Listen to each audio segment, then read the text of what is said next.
Mom, can you hear me? If you can hear me, say it's spoopy time.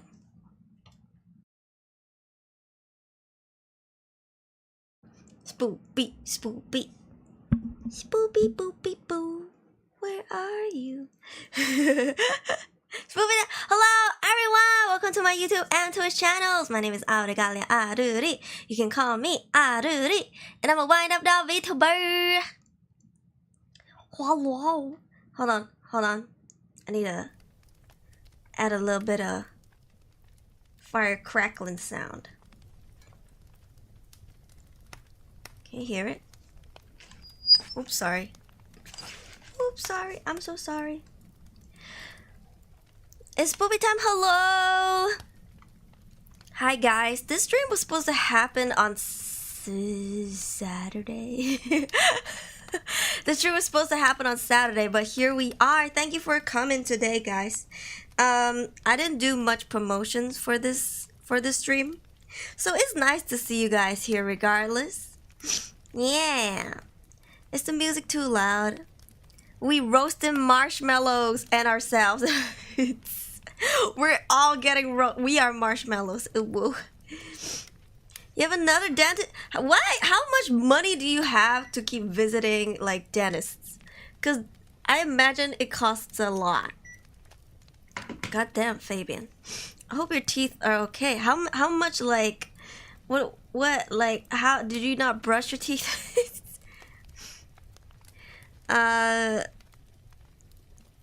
Ask my mother. What's her problem? Waiting, suddenly I hear you talking. Hello, Daniel. Sorry for scaring you, but it is on topic because today's stream is about horror. And I think jump scares come with it. You know what I mean? You're puddle right now. Even with a wet towel, it dries out in 2 hours. The weather is so crazy hot today. I went grocery shopping with my mom, and we usually this grocery place, it's like a huge mall. It usually is like freezing cold. It's so stinking cold. I would bring a jacket there, but I didn't even need it today. I was like, bro, it's so hot. Is it me or is it hot in here? It was so hot. Jeez Louise. Yeah. Your mouth cavities. But why didn't they do it all at once during the first day? Like, what kind of dentist keeps charging you over and over again? They're vampires. They're money vampires. Hello, Mr. Wolf. We're not playing any games today. Today is a horror storytelling stream. Today is a horror story reading stream. I will be reading horror stories to you guys. Say horror one more time. And let's react to it. Let's see how scary they are. These are all on Reddit. If you don't know what Reddit is, it is a forum website. Very, very popular. Unfortunately, it has a toxic connotation, like I guess a toxic stereotype to it.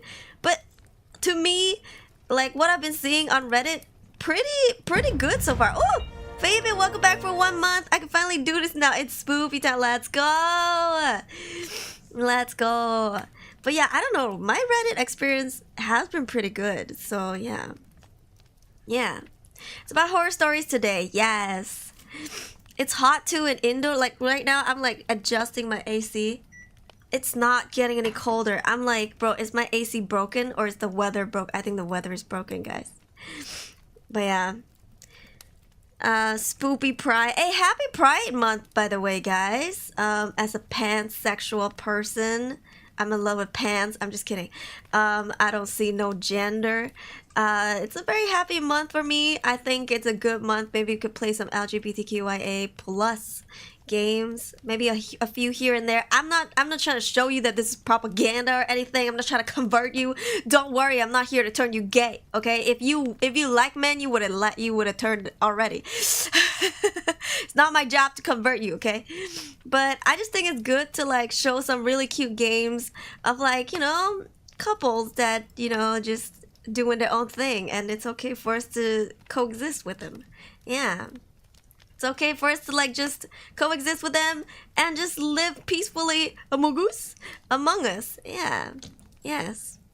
Any hole is a goal. Yo! Any hole. I'm gonna screenshot that, fresh simp. You better watch out. You gotta see yourself. You gotta see yourself in a Discord server. Any hole is a goal. I love that. You know, I've only heard a hole is a hole. This is the first time I've heard any hole is a goal. Yep. You know what they say? Beggars can't be choosers. I'm sorry. I'm sorry. What? All right. And yesterday I did give out 10 free YouTube memberships.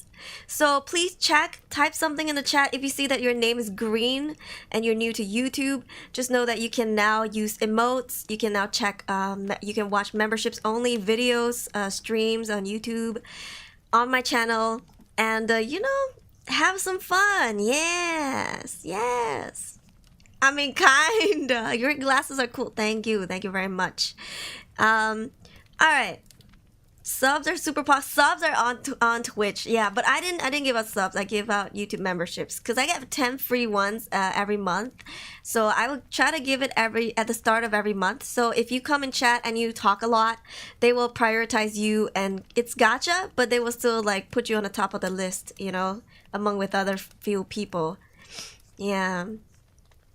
How's the weather now? The weather's so crazy, like crazy hot. Yeah. Round platforms. Okay, serious. Okay, before we start, I want to do a PSA because yesterday I was quite upset by this. I just didn't say anything because I didn't want to disrupt the collab. Yesterday I had a collab with Leola and Lunaris Urushi from My Holo TV. And I just want to say I appreciate y'all giving me fart jump scares and everything. I don't mind it. I can take the jump scare. It scares the shit out of me, and I have fun with it. But please, like I said, when I'm in a professional setting, when I'm doing a collab, when I'm at an event, I'm on someone else's channel, please stop saying that I'm a fartuber. Like it stops being funny after some point. You're destroying literally my career, my reputation. This is an inside joke between us in our own channel. Please, I don't want to have to say this again. Keep it within the channel. It is a joke between us. Other people might not find it funny. They might not understand what it means. And they're gonna think that I fart a lot on my streams, which I honestly have never. I can in confidence say this. 3 years of me being a content creator, I've never farted on stream. If I have, I would own up to it. Gladly. I'll say it loud. But I've only sneezed a lot. I don't mind being called a sneeze tuber. But like, fartubing... Oh, welcome back, Fresh Simp. Oh, thank you, Razorgon, for gifting a gift sub to Fresh Simp. Hey. Fartubing, that is because you guys fart jump scare me. So technically, you guys fart on me. Don't make it seem like I fart a lot on my streams. Like that, you're actually, I don't know, you're causing more harm than good to my community. I don't want to have to take away the fun. I don't want to have to take away the fart jump scares to do some damn PR damage control. Like, why are you ruining the fun for everybody? You know what I mean? Like, I don't want to have to do that because it was fun for a time, you know, but jokes has its limits. Don't push the limit. Yeah. Like, I mean, honestly, I think there's lots of jump scares you can do in the soundboard, but you guys love the fart one. So, I mean, like, I love you guys, so I just let you do it. But know that there's a limit.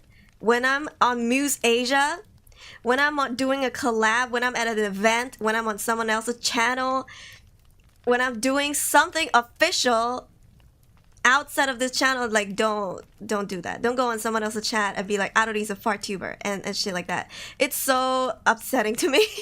I've worked so hard for this reputation and career. You're going to destroy it, and I will not hesitate to cut you out of my community. You know, because you're jeopardizing everything I've worked hard for, okay? All right, guys. So I just don't want to have to say this ever again. I don't want to... I don't know who did it. Honestly, I don't care. I just want to make this a PSA.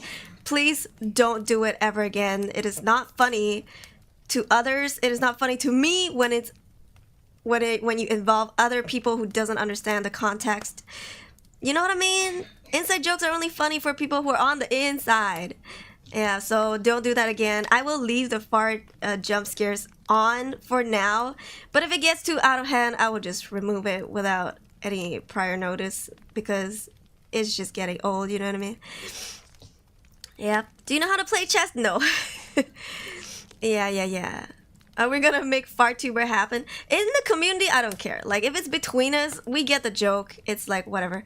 If it's outside, don't do that. Because it's really disrespectful to me. Like, you can have fun with me. I'm a chill person, but, like, don't cross the line because I won't let anybody step over me, you know? Yeah. Who did it? Honestly, it doesn't matter who did it. Just, like, PSA. Because I think a few people have done it in the past. Like, don't do it anymore. I'll just say this once and for all.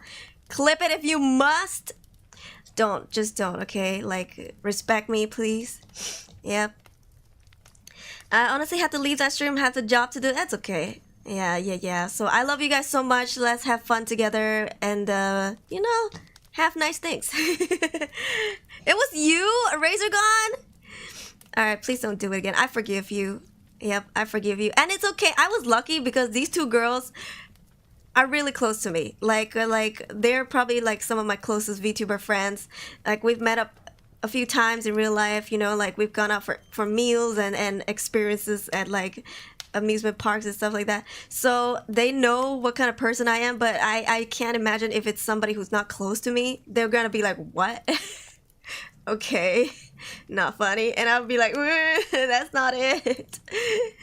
Yeah. You're watching my stream for the first time. Welcome in. Sorry, I just don't want to go on a rant, but I feel like I have to put a stop to it. Nip it in the butt. Yeah. All right. Let's take a quick attendance and then let's read some horror stories. I hope you guys had a good weekend and that you have a good weekdays ahead. Today is Malaysia's public holiday. It is our Yang di-Pertuan Agong's birthday, the king's birthday, which is why everybody get a holiday, yo. So yeah, we just chilling today. Yep. No fart on collab. You can jump scare me, but don't go on their chat and call me a fart tuber. Or don't be like, ha, I already farted or anything. I don't know. It throws off the clip. It just makes things awkward. Yeah, you know what I mean? But you guys can't jump scare me. I don't mind getting jump scared. Just like, don't go to someone else's chat. Just stop calling me a fart tuber outside of this community. Are you Malaysia? I'm from Malaysia. Yes. Jam everywhere. Yeah, indeed. Today traffic was crazy. Lots of people went back to their hometown. So I hope you guys like have a safe trip back to where you gotta go. Yeah, I wish we had a holiday too. Maybe, I don't know. You guys have like, there's an upcoming holiday in the NA. I think I don't remember what day it is. It's like around June, July, or maybe was it summer holidays? Like 3 months, maybe. 3 days of no work. Yeah. Sometimes we just need like 4 work days. You know, like 5 work days feels a little too much, right? Remember to turn on the TV. Sorry about that. From now on, try to do that. It's time for light. Oh God, no, you can still fart. Just don't go there, chat, and tell them stuff like that. We have a lot of holidays. Yeah, we do. We have 3 races, right? 3 big races. We have more than that, but we have 3 main races in Malaysia, and every race has their own holidays, their New Year's, their own religion. So we have hella holidays here. Oh no, your Wi-Fi. We get holidays, yeah. Listen, when it's the Buddha's birthday, we get a holiday. Okay? When it's the Muslims like holidays, we get the holidays too. And if it's like the Indians holidays, we got Indian holidays too. Yeah, cuz we're a multiracial country. I love this place. Where's the blood? Where are you right now? I'm in your basement. What? You're in my basement. What? The reason why there are bloody palms in the back and why it looks all dark with just one light is because you're in my basement. You're in my horror basement. Welcome in. There, I've said it. Clip it. Just kidding. Do you speak bahasa sedikit? Lah boleh lah, boleh lah. Boleh sedikit lah, adoy. Lemau. I'm in your walls. Alright, let's take a quick attendance. Sorry for the little rant. But if you're new here, welcome in. I'm Aruri. We try to make this a comfortable space for everybody. So, you know, get some tea, get some drinks, get your snacks. I'm gonna read you some scary stories today. Also, my voice is a little husky Because I just took a nap. Fart Princess Daniel, good for you. Welcome in, Daniel.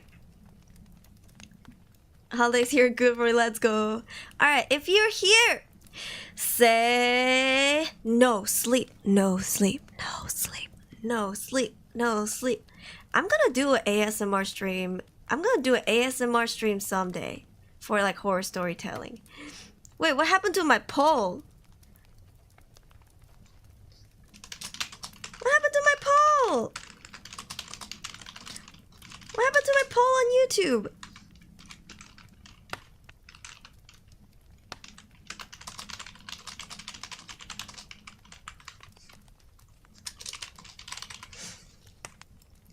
There we go. All right, let's see. We have Crow Daniel 25 who said, "Oh gosh, my mom is back. Tell your mom to watch me too." I'm not kidding. This is unironic. Like literally, people play my stuff with their family and they chill with me, with their family. Yeah. All right. We have Depressed Person. We have Daniel Nemeth. We have Rogue Ranger Roger. We have Duckis Ite. We have Azaito. We have Helden Nata. We have Pokunim Asoseyo. We have Fabian. We have Aaron Kelly. We have Mr. Wolf. We have Night Bunny. Aaron Kelly said horror roleplay stream. Not a bad idea. No sleep or sleep because tomorrow I have school. You can stay until whenever you gotta sleep. Yeah, you don't have to stay till the whole stream. Don't worry, I got you. We have Hiru, we have Ami, we have Priyanshu Salve, we have Sirius. You're watching with your cat? Your Discord kitten? You have a Discord kitten, Sirius? You got something you haven't told us about? We have Raven Cosmic. Alright, moving on to Twitch. I'll here for a while until 10:30 p.m. We'll be busy later. Oh, okay. No worries, Razor. I know you're so busy. You do pop in and out sometimes. I get it. It's we're used to it here. It's like I'm getting used to y'all's routine, guys. Like after being in my community for so long, I'm like getting used to your guys' schedule.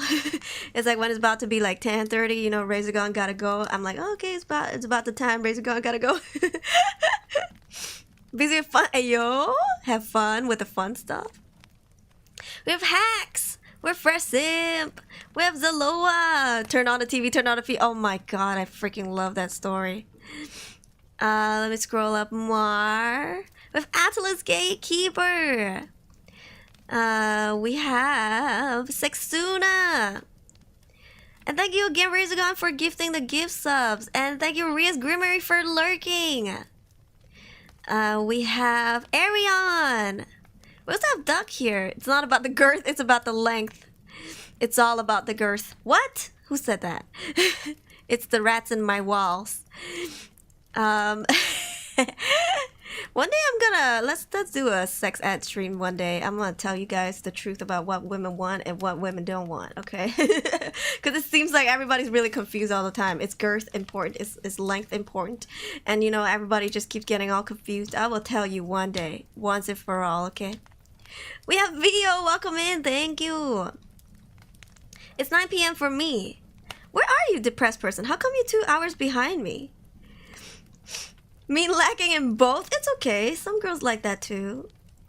When I'm here, it's Razor When I'm here, it's Razor come. When I gotta go, it's Razor gone.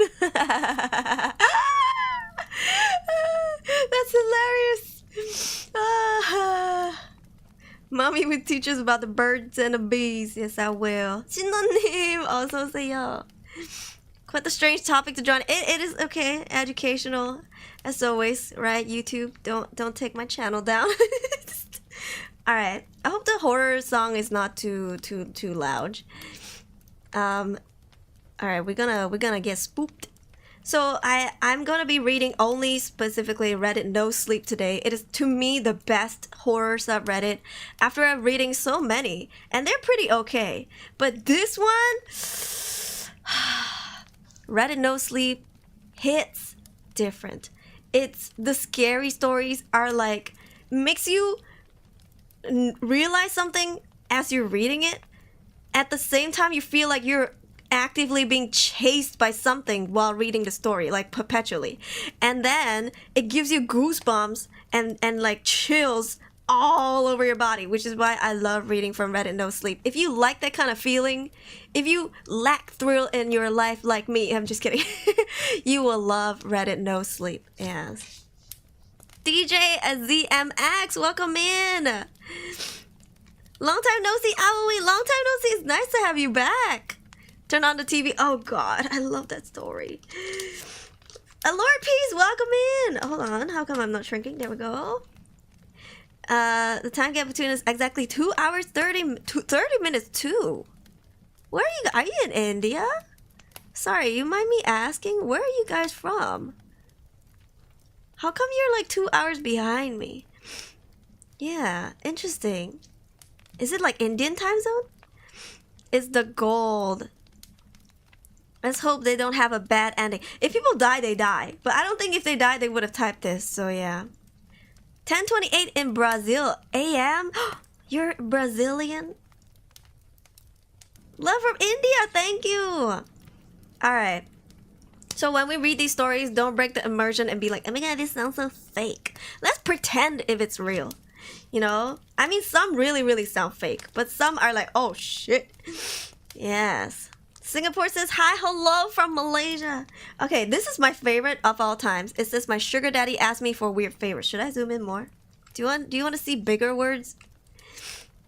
Okay, this is the subreddit, alright? So, my sugar daddy asked me for weird favors. This one is so good. You think it's a weird kinky stuff. It's not. It's not. It's, I don't know how to explain it. I don't know how to explain it. It's really good. Go read it. Go on Reddit and Google this and look this up. My sugar daddy asked me for weird favors. Read it. I'm telling you, it's absolutely terrifying. Namaste, namaste, namaste. Had me the chills. Yeah, same. So we've read these. You can see it's been grayed out. But this one, Scariest Stories 2019, Most Immersive Story 2019, November 2019. So this one we've never read before. I think we can read from top down. I filtered it from the top all time. So yeah, we're gonna read some scary stories. Let's drink some tea. In India, 7 p.m. Are you guys eating something? You should eat if you haven't. 7 p.m. for me is like my dinner time. By the way, my mom bought me some floral tea. I have rose and a French vanilla tea. Yeah. Chicken drumstick sounds good. Domba! Makasih udah mampir. Hey. I will learn some Indian words next time. I'll try to say it to you guys. Hopefully my pronunciation is good. Okay, Ashishwar, eating and watching. Alright, let's read this first story. Tell me if you want the audio to be louder for the BGM. Alright, fancy tea. Non-caffeine tea only. Alright, let's see. Something walks whistling past my house every night at 3:03 a.m. You can see. Every night, no matter the weather, something walks down our street whistling softly. You can only hear it if you're in the living room or the kitchen where they walk by, and it always starts exactly at 3:03. The sound starts faint, somewhere near the beginning of the lane, near the Carson place. We're towards the middle of the street, so the whistling moves past us before fading away in the direction of the cul-de-sac.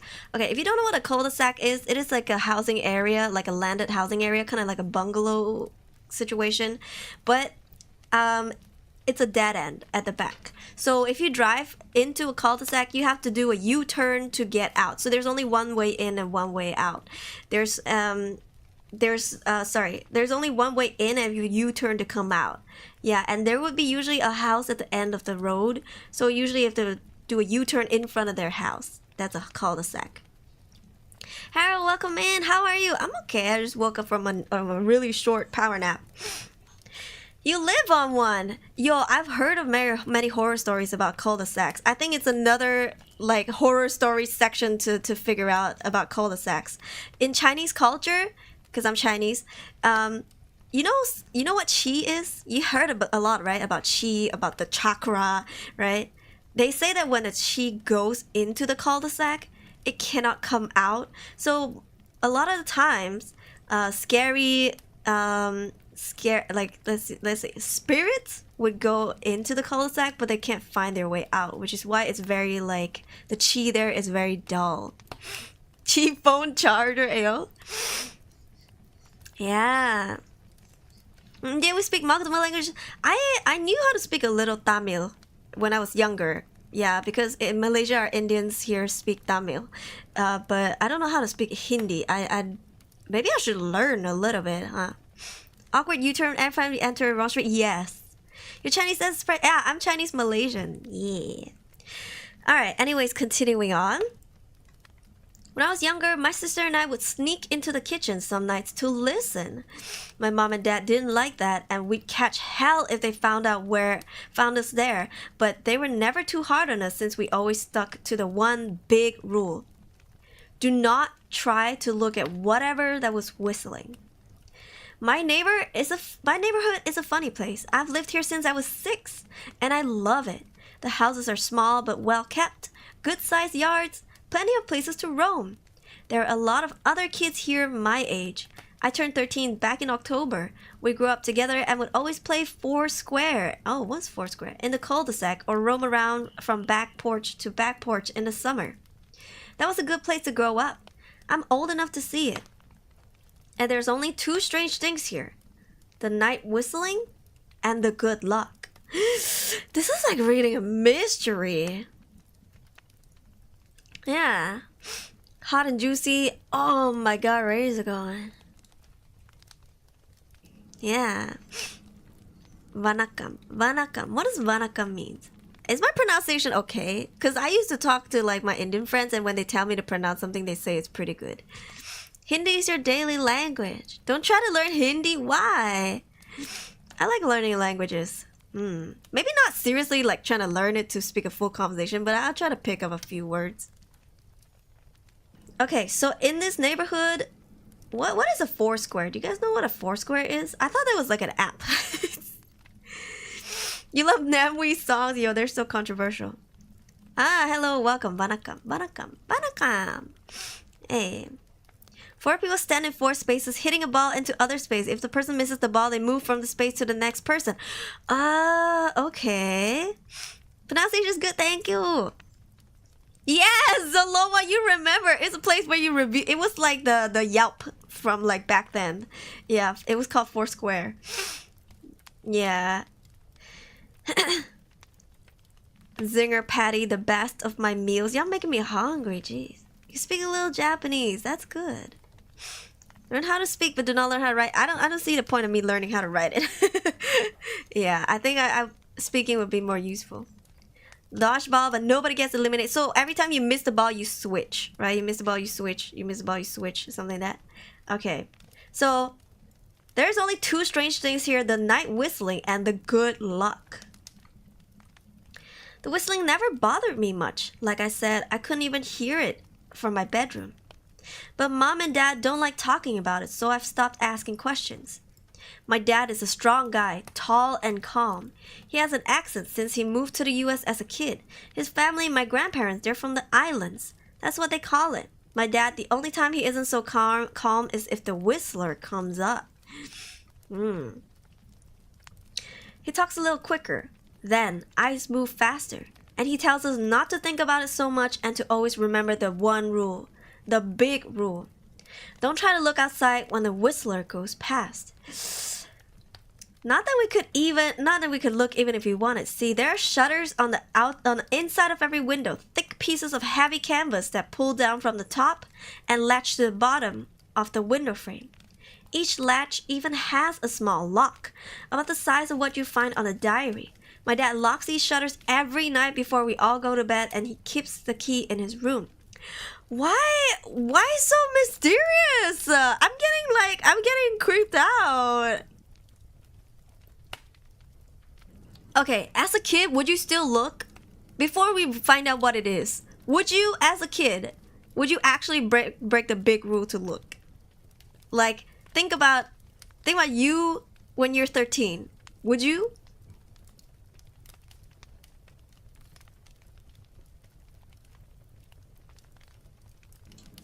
Nora Pixel said, I would break it. Hi, Godzilla.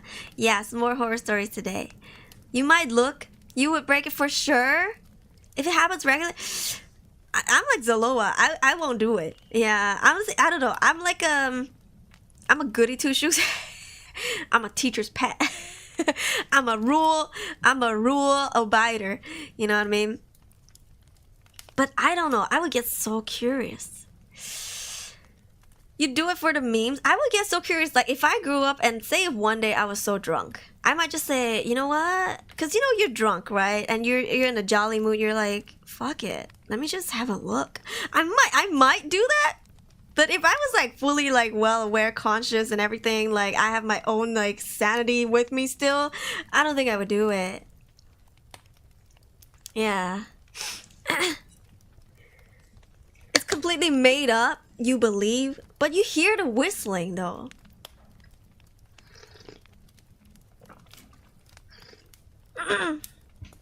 You know, in Asian culture, even in Indonesia, there's a pamali, which is like there's a, we call it in Malay like pantang. There's a superstition. You're not allowed to whistle when it's at night because you're attracting ghosts to you. It's almost like a, you ever hear people when they want to call for their dog and they whistle and their dog comes running? Same thing. You're not supposed to whistle at night, especially this guy is whistling at 3:30 a.m. I'm assuming this is America, right?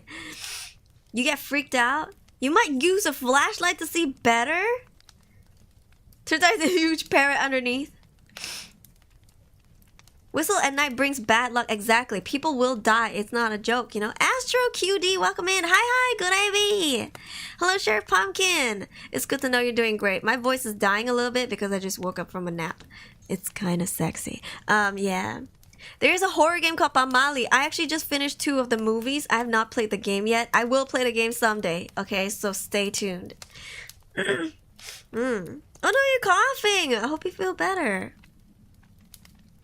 Can we use a dog whistle? I don't think so. I don't think so. Eve, welcome in. Yeah. I whistle like death from that Puss in Boots in movies. I'm learning English when I was a kid. Oh, Jesus. Eh.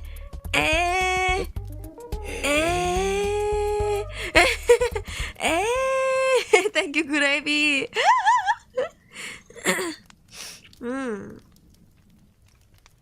When will you play Fears to Fathom? Someday.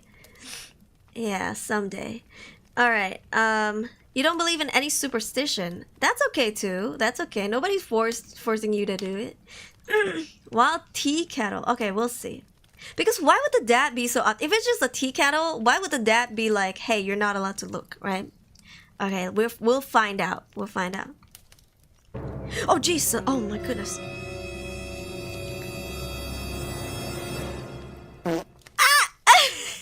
Don't fart on me! What the heck? I've never seen that sticker before. It's a cute dog though.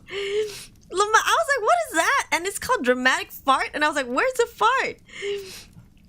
Boot Lamau. They got me a little. It is loud. Yeah, corpses wrapped in cloth. See, that's actually how Muslim people are buried. Yeah, the pocong, the ghost that you see, the Malay Indonesian ones, where they're like wrapped up in like a white cloth and only their face is open and they jump when they're trying to get you. Apparently they're very fast. Yeah, you think their legs are tied together? They're not fast. They're really fucking fast. Yeah. At daytime whistle Steamboat Willie. I can't whistle, so I don't know. We know our second favorite thing to do. Yes, we watched a movie about it, Fresh Simp. Yes, that one. Yeah, that is, yep, that's the pea ghost, the pocong ghost. Yep. Alright, let's see. My mom, I don't know what she thinks about the whistling. I've seen her out in the living room before at 3:30 a.m. when the sound starts. when the sound starts. I could see her if I cracked my door open just an inch to peek. She's not out there often, at least I haven't caught her much, but once or twice a month I think she sits out there on our big red couch just listening. The Whistler has the same tune every night. It's cheerful. I kind of want to hear it. Barbecue Chips, welcome. Hi, Spider-Man, welcome in. Aroma Melati suddenly out of nowhere. In Malaysia, I think it's jasmine. Jasmine smell. Yeah, alright. Ooh, cheerful. Woo! How's this whistling? Da da da da da da da da. Wait, da da da da da da da da da da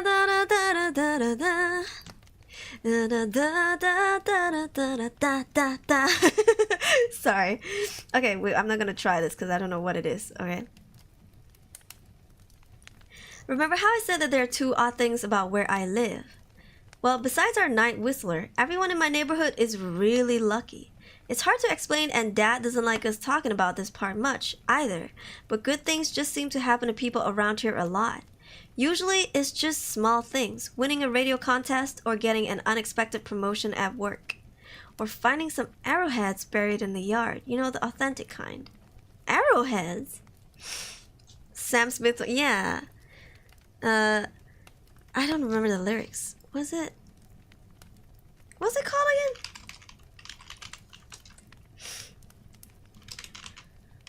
I'm just gonna do Da Da Da song.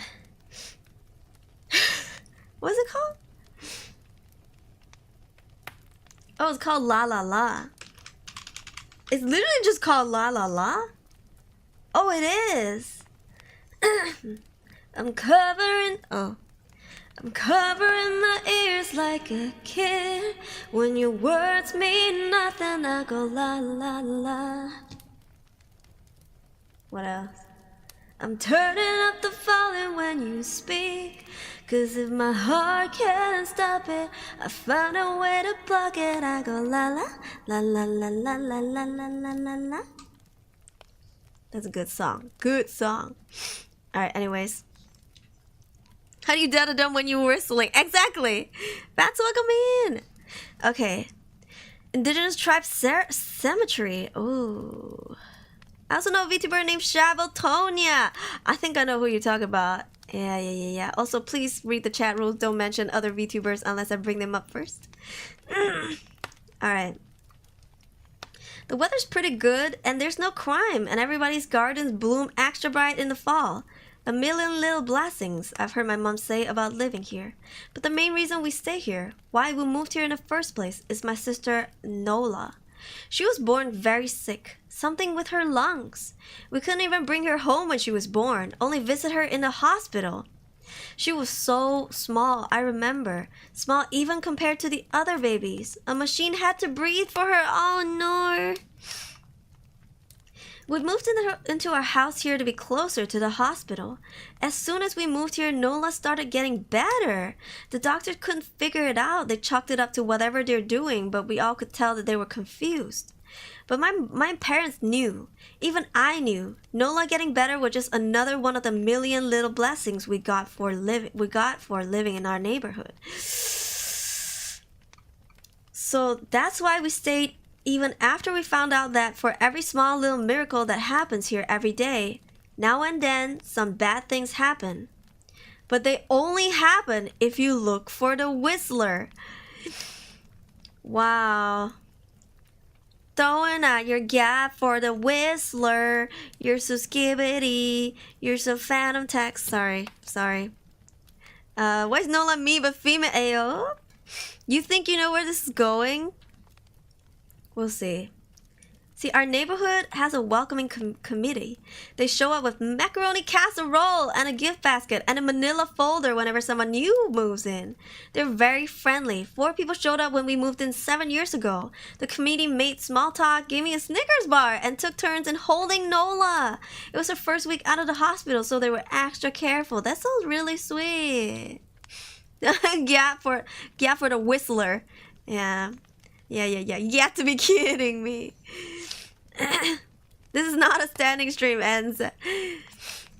Someone's gotten curious. Shit, this person's gonna die. At least tell us what's going on before you die. You know what I mean? Then the committee asked to speak to my parents in private, so I was sent to my room where I still managed to hear nearly every word. The welcoming committee told my parents about how nice the neighborhood was, really exceptionally hard to explain kind of nice. Then they told my parents about the even harder to explain whistling that happens every morning at 3:03 a.m.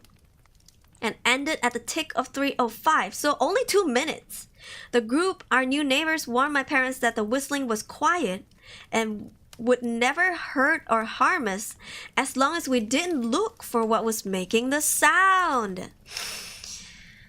Kiyu, welcome in. I dropped a like, but instead of horror stories, what about freaky stories where the viewers get real freaky? You down bad and this is the wrong place, honey. Thank you for dropping the like, though. Yeah, some dark magic Bomo shit. Jeez. This part, they stressed and I pushed my ear into the door, straining to hear them. People who went looking for the whistler has their luck change. Sometimes, tragically, a black cloud would hang over anyone that looked over. Anything that could go wrong would. The manila envelope the community brought over contained newspaper clippings, stories about car crashes and ruined lives, public deaths, and freak accidents. Whew. Not everyone dies. I heard the head of the committee tell my dad, but the life goes out of them. And even if they live, there's no light in them ever again, no presence. My mom, I could tell she wasn't taking it seriously. She kept asking if this was some kind of prank they play on new neighbors. At one point, my mom got angry, accused the committee of trying to scare us out of our new home. Asked them if they were racist on account of my dad being from the islands. My dad calmed her down, told her that he could tell our new neighbors were sincere and they were just trying to help us. He explained that he grew up hearing these kind of stories from his mom and that he knew there were strange things that walked among us. Some of those strange things were good and some were bad, but most were just different.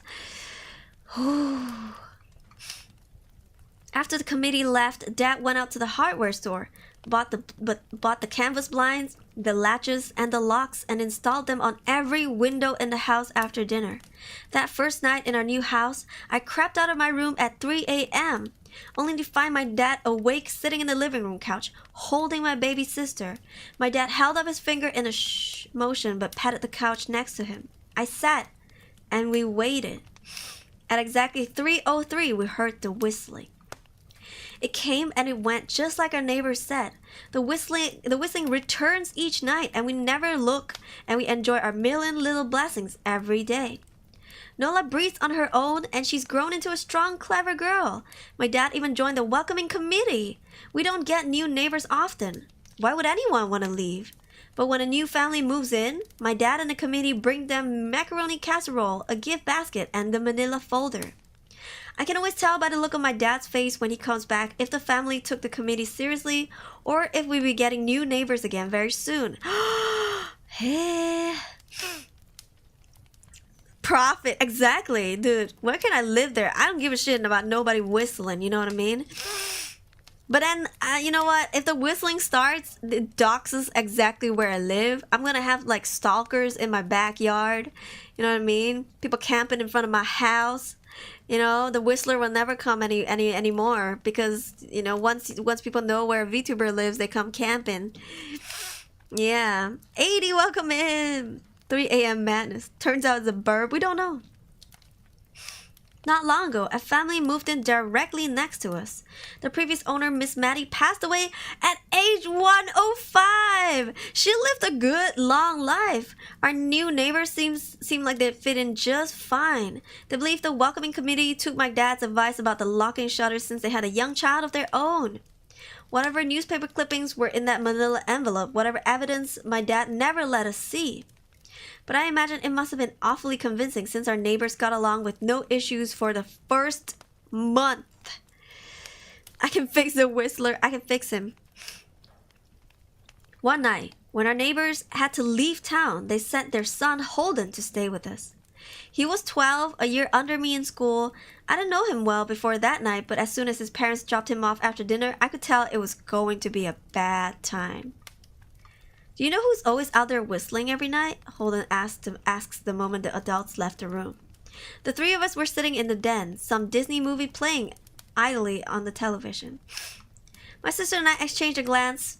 We don't talk about that, I said. I think it's that weirdo that lives in a big yellow house on the corner, Holden says. Mr. Tolls? My sister asked. No way, he's really nice. Holden shrugged. Must be a psycho killer then. Nola tensed. We don't want to talk about it. I repeated, let's go into my room and play Nintendo. We spent the next few hours playing games, eating popcorn, and then watching movies. A typical sleepover, but I could see Holden was getting antsy. After my parents had wished us a good night, locked the blinds, and gone to bed, Holden stood up from his beanbag and walked over to where Nola and I were sitting on my bed. Have you ever even tried looking? He asked. It's nearly time. Like most sleepovers, we'd conveniently ignore any suggestion of a bedtime. I was shocked to see he was right. It was almost 3 a.m. I sighed. We don't. See, I can't even try to look because my dad locks the blinds every night and hides the key. He continued, ignoring me. Well, so does our dad, said Nola. No, replied Holden. No, he doesn't. You saw him do it, I said, a little sharper than I meant to sound. Holden grinned. Your dad locks the blinds, yeah, but he doesn't hide the key. He keeps it right on his normal keychain. Kids, I swear to fucking God. So, I asked, worried I already knew what he would say next, because I had noticed that my father didn't bother hiding the key anymore after all these years, because he knew we took it seriously. So after your dad locked up, but before your parents went to bed, I went to the bathroom. And on my way, I may have picked into their room, and I may have seen your dad's keychain on his nightstand, and I maybe went and borrowed the keys to the blinds. Nola and I stared, and his grin only grew wider. You're lying, I said. Oh my God, shit's about to go down. Shit's about to go down. Holden shrugged. You can check if you want. Just open your parents' door and look. You'll see his keychain right there on the nightstand. Stay here, I told both of them. Don't move a muscle. I hurried over to my parents' room but hesitated at the door if Holden wasn't lying. My dad would be so angry. Beyond angry. I was scared thinking about it, but more scared of an open window with a whistler right outside. I opened the door barely an inch and looked in, but it was too dark to see. Taking a deep breath, I walked into the room. 2 steps into the dark, I froze. The whistling started, and I could hear it clearly from my parents' room. I never realized, but they must have heard the sound every night since we moved into the house. They never told us. I don't think I could have slept through it. Oh, Jesus. Oh, my God. Ghosty, you jump scared me. Oh, my God. Hello, Ghosty. How was your stream? Thank you for the raid. Jeez, Louise. You were playing Valo? Dang. Hello, we're reading horror stories. Jeez, you hate Valorant? Time to uninstall. Not Jesus, but Ghosty. Ghosty is close to Jesus, as close as we can ever get in reality. You know what I mean? Yep, I am God. That's such a fact. Such a fact. Yep. Hi, Montiku. Welcome in. Jesus, can I just say I was getting really into the story, and then suddenly I heard a tung tung. I was like, what the fuck? I'm reading horror stories today, guys. And if you like horror stories, feel free. I'm reading from specifically Reddit No Sleep, the subreddit. Also, I'm Aruri. Nice to meet you. I'm a wind-up doll VTuber. I love horror stuff. I'm very jumpy. I'm a scaredy cat, but I love horror stuff. I don't know why I do this to myself. Your model's so pretty. Thank you. I'm wearing glasses today. Thank you, Ghosty. If you want to eat, if you want to rest, feel free. Hey, to lovely laptop can't open today. 6 years old. 2.5. Brand new 6.5 magically open. Suddenly I'm depressed for an hour. But if it turned on, that means they fixed it, no? I just don't believe a ghost do whistling and then hitting things. We don't know. We don't know what this ghost is doing, right? Apparently, the parents can hear it from their room. Okay, so if you just came in, if you're new, I'll give you a TLDR. So this... Oh, Jesus. Good evening! Yes, thank you for the dramatic entry to the story. So what happened was no. The ASMR of the sniffling makes my ears tickle. I'm on headphones. It's so loud. Thank you, good Abby. So, okay, what happened was the writer, we're just gonna call them the OP, okay? The OP is 13 years old, and they live in this cul-de-sac. It's a very nice neighborhood. Every night at 3:03 a.m., there's a whistler, someone who would just be whistling would pass by their house at 3:03 a.m. for like 2 minutes. Yeah. The whistling lasts 2 minutes, but they're not allowed to see who is whistling. It's like there's like a big rule by the OP's dad. He's like, no matter what you do, never ever look out to try and see or try to find who the whistler is or try to see who's whistling. So their dad locked up all of the blinds, all the windows at night, so then the kids can't go and take a peek. And second thing about this neighborhood is that there are just lots of almost unbelievably good luck in this neighborhood. Good things just keep happening. But if you try to look at the whistler, bad things will happen to you. Tragedy, accidents, freak accidents, which is why everybody was always too afraid to look, right? Is there a whistle sound redeem? You can try to look. Honestly, the stream stickers keep adding the sound effects. I've lost track. Yeah, I know there's some Phasmo ones. Yeah, don't look at the Rizzler, you know. And then but this guy today, like what we're reading right now, they have someone like a neighbor of a 12-year-old boy coming over to stay for the night. And this boy said, hey, did you know that your dad, he has been locking the blinds, but he hasn't been hiding the keys? And the OP was like, really? And so we are about to go into like this person finding out whether or not the key was hidden. And this person just opened the door barely an inch, walked into the parents' room, and realized that the whistling has started. So this is 3:03 a.m. as of now. They could hear it clearly from the parents' room, never realized, but they must have heard the sound every night since we moved into the house. They never told us. I don't think I can even sleep through it. Yeah. So that's the TLDR, the rundown. Oh, also quick little side note is that the OP's sister was really sick when she was a baby. She needed machines to help her breathe. She was too small. I believe premature baby.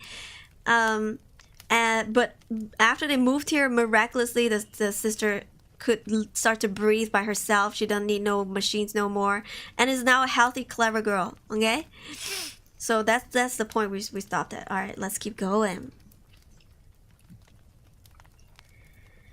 I stood there listening to the whistling come closer, unsure whether I should turn on the light or call out for my dad. Soft sounds from the living room brought me back to reality. Nola, I yelled, running out from my parents' room. Oh Jesus! Oh shit, we'll be right back, Razor Gone. Oh yeah, thank you for 100 biddies. Hype train incoming. Let's go. Oh shit, soft sounds from the living room. Oh shit. This is bad. Nola, I yelled, running out of my parents' room. Holden and Nola were standing near the front door next to a window. Holden wasn't lying. I could see him fumbling with the lock on one of the blinds. I heard a click. He did have the key. Holden let out a quick laugh. Nola stood next to him, hunched up, afraid but maybe curious. The whistling was right outside of our house now. Fuck. I think I made a sound, called out. I can't remember. Time felt frozen. Clock hands nailed to the face. But I found myself moving. I'm not fast. It was at this moment that he knew. He fucked up. Yeah, boy. I'm not fast.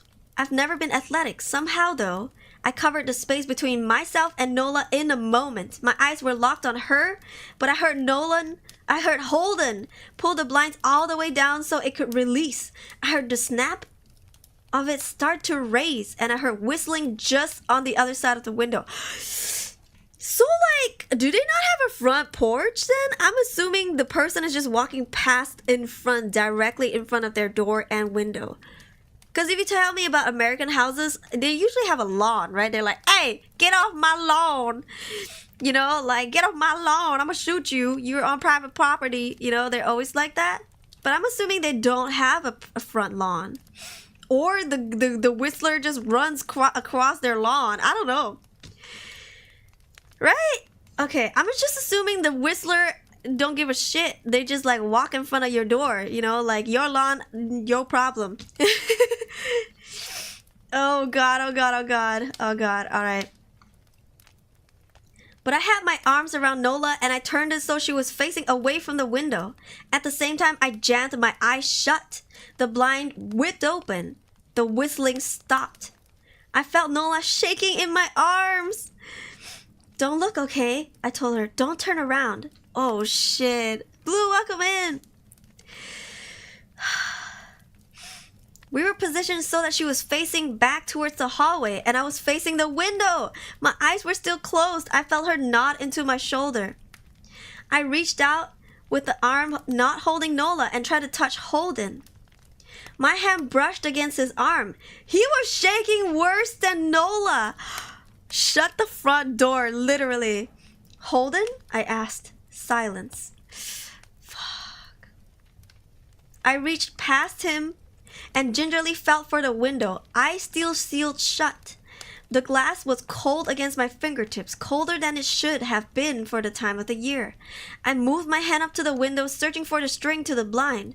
The glass began to get warmer the further I reached, and then there was a gentle hum feeding back into my fingertips. I tried not to think about what might be on the other side of the window. Finally, I touched the string and yanked the blinds shut. I opened my eyes. In the dim light leaking out from the kitchen, I could make out Holden, pale and small, staring at the now closed window. Holden? I asked again. He turns towards me and he screamed. Everything became a flurry of motions. Light sparked to life in the hall, then the living room. My parents' footsteps thudded across the hardwood floor. I didn't turn to look back at them. My eyes were glued to Holden. He was pale, had bit his lips so hard there was a thin red line of blood running down his chin, and he'd wet himself. What happened? My dad asked from behind me. Fuck. I managed to swivel away from Holden and look back. He looked. I'd never seen my dad scared before, but I saw it that night. In that moment, an old ugly terror stitched on his face, a parent's fear. Just Holden? He mouthed to me. I nodded. Yes. My dad let out a breath. He looked so relieved I nearly expected him to cheer. But then he turned to Holden and my dad's face changed. I wondered if he felt bad for feeling good that Holden was the only one that looked.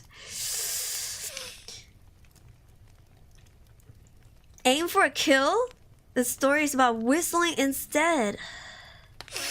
Doing fine, thanks for asking, Blue. It's so nice to have you here today. Kid's gonna go bye-bye. Well, the kids didn't see. Only this one boy, the neighbor's kid. There was a knock at the door. We all froze. Holden whimpered. Don't answer it, my mom said. She stood at the threshold of the hall. I'd always thought she was a skeptic and just humored my dad about the windows and the whistler, but that night we were all believers. I noticed that both my parents held baseball bats. They must have taken from their bedroom. The knock came again, a little louder this time. What the fuck? Please don't open the door, Holden whispered. My dad walked over to him, hugged him close. We won't, my dad promised, still holding his bat. Nothing is coming in here tonight. Thud, thud, thud. This time, the knocking was loud enough to rattle the door. Holden screamed again, and Nola clutched her arms around my neck. My mom came over and knelt down next to us, wrapping my sister and me close. Thud, thud, thud. Call the police, my mom whispered to my dad. Oh, Jesus. Oh, my God, Doc. Oh, my God. What the fuck? I have a window on my right ear. Holy shit. Doc. Jesus Christ. Oh my god, the timing of it all. Shit, that got me. I'm about to cry. Yeah, I have a window on my right and the freaking knocking came from my right. Stop this. Bro, the jump scare is real. It's also like thud, thud, thud. Like 3 times. Jeez Louise. Not gonna lie, same. Christ.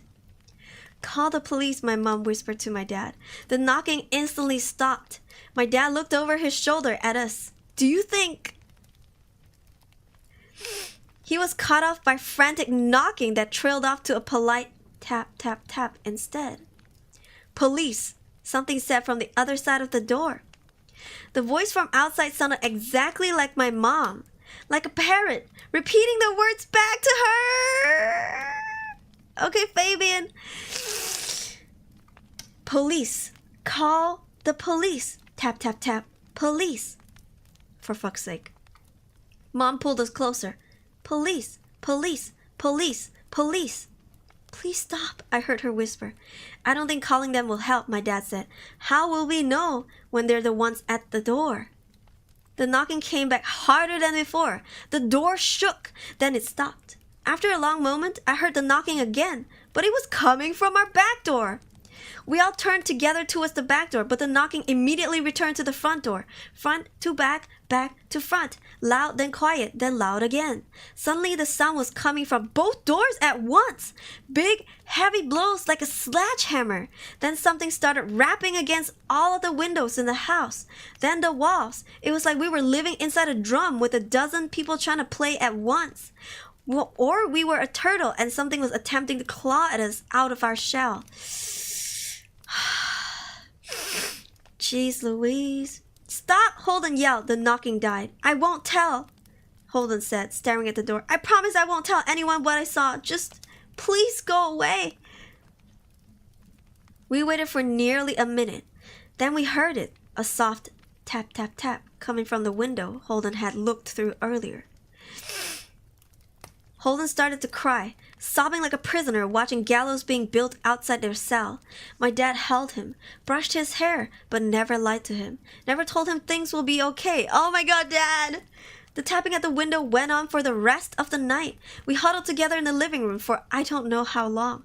Eventually, my mom tried to take us kids into my room while my dad stayed to watch the door. But the second we moved into my bedroom, the knocking came back. So loud it was impossible to ignore. I was afraid the door couldn't take it. Jesus! What brand is your door? Hit me up. Let me know. Because I want to know if I should get the same door. Goddamn. Sounds like Laurel, the type of bird. Unlike parrots, emits sounds way louder, but it's coming from all directions. The knock is giving me the bad vibes. Yo, Duck, turn the lights on. Okay. We went back to the living room, and the knocking stopped. Only the tap, tap, tap on the window remained. None of us slept that night. The tapping stopped at around 7 a.m. It's about the time the sun comes up here. We waited for another 2 hours before my dad opened the blinds from one window. He made us all go back to my parents' bedroom first. I heard him open the door and then come back in. Okay, he told us. It's done. Dad is such a fucking hero. Dad is such a fucking hero. Anthology series where the host was a mysterious figure who would present tales of suspense and horror. We need shows like that back again, bro. Is this story based on a real incident? We don't know. YRDKS, welcome in. Holden's parents came back around lunchtime. My mom and dad walked Holden over his house, and they all went inside for a while. Nola and I watched from the window. She stuck to me the whole day, right at my side, sometimes holding my hand. When my parents came back, they looked grim, but wouldn't tell us what they said to Holden's family. It was a Sunday, so we all spent the day together, ordering pizza and watched movies. That night, everyone slept in my room. Nola and my mom in the bed with me, my dad in a chair that he'd pulled over. There was no knocking that night or any night since. We didn't see much of Holden or his parents for the rest of that week, but by Thursday there was a moving truck in their driveway. Nola and I watched them packing up the whole afternoon after school. What sticks with me the most is how tired Holden and his parents looked. All three had the same pallor, grim mouths, and lightless eyes. Even from across the street, I could tell something was very wrong. Holden and his family were gone before sunset. I remember what the original welcoming committee said to my parents when we moved in.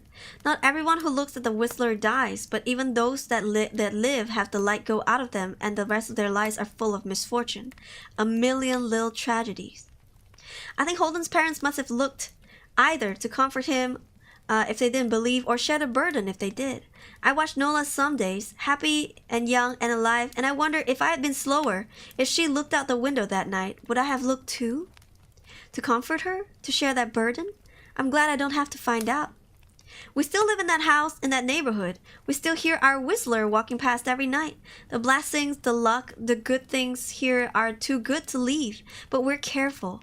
We don't have friends over to spend a night anymore. And my dad hides the keys to the blinds very, very well. Not that I've gone looking. Some things you just don't need to look for. GTM. Hello. What is GTM? Grand Theft Auto. I have a video doorbell. I've already lost this fight. Yo! That was the end of the story. They should have put traps. Why would you want to trap the Whistler if the rule is to not look at it, right? Jeez Louise. I don't know. You guys are... Whoever that said you would look, you're fucked. You're all fucked. You would not grow up. You just... There's no future for you. What did they see? What did the kid fucking see? I want to know. To spite the guy? Did you know someone had like a doorbell, a door cam? A doorbell cam, you know, like there's a camera next to the doorbell. And this guy was like, every night, 3 in the morning, I just hear my doorbell ringing. And I was so fed up, I looked at the camera after a few days. And he just see this guy walk up to the doorbell and lick it. Like he's trying to flick the light switch with his tongue. He was licking the doorbell like freaking JoJo style. Going at it, at this guy's doorbell. And they called the cops. They were just like, what the hell? Definitely didn't look normal, or else he wouldn't shake someone. He peed himself, this poor guy. Posture check, thank you. No, it's true. Look it up. Look it up. It was on the news. This guy was like, dude, this one creep was licking our doorbell. Licking. Yeah. Like, what the fuck? Dude, do you not wipe your hands after you eat chips before you ring the doorbell? Like, why is this guy coming over to have a taste? They just won't open. Yeah, they saw the camera. You know what's ridiculous? If you look at the video, because I watched the video, this guy, he's licking the doorbell while looking at the CCTV. Like he knows. He's like, I know you're watching. I bet you like this. He's like, blah, blah, blah. And the people are just like horrified watching it. Indirect kiss. Ew. Yeah, that's gotta be like a COVID cluster. You know what I mean? Underground bunker, no window, reinforced air ventilator from the outside to inside. Door to outside is electrical, mechanical vault door. Yo, you do need the air ventilator, dude. Otherwise the air be stale. He's ill. The door must have tasted too good. It was the doorbell specifically. Yeah. Okay, no worries. Thank you so much. Thank you so much, Gojira. Have a good graduation tomorrow and congratulations. We're so proud of you. The door is just that beautiful. I've heard of people with like fantasies about doorknobs. Like they do sexy stuff with doorknobs. There was this woman who was in love with a fence. She's like, oh my god, this fence is so sexy. Yeah, and she just does things with a fence. I don't know, maybe this guy has a thing for this specific doorbell. Yeah. Licks and gets electrocuted. One part of that door, the doorbell itself, kind of mental illness. We're attached to stuff better than another person. I don't know. I saw that and regret it. See, I'm not lying to you. 9mm Magnum. I'm not lying to you. It was an actual news. Yeah, this guy was licking a doorbell. See? Yeah, go look it up. Like, guy licks doorbells in America. I think it's America. Have you watched Incantation? I have. And as a Chinese, that scared the fucking shit out of me because it's very, very close to Taoism.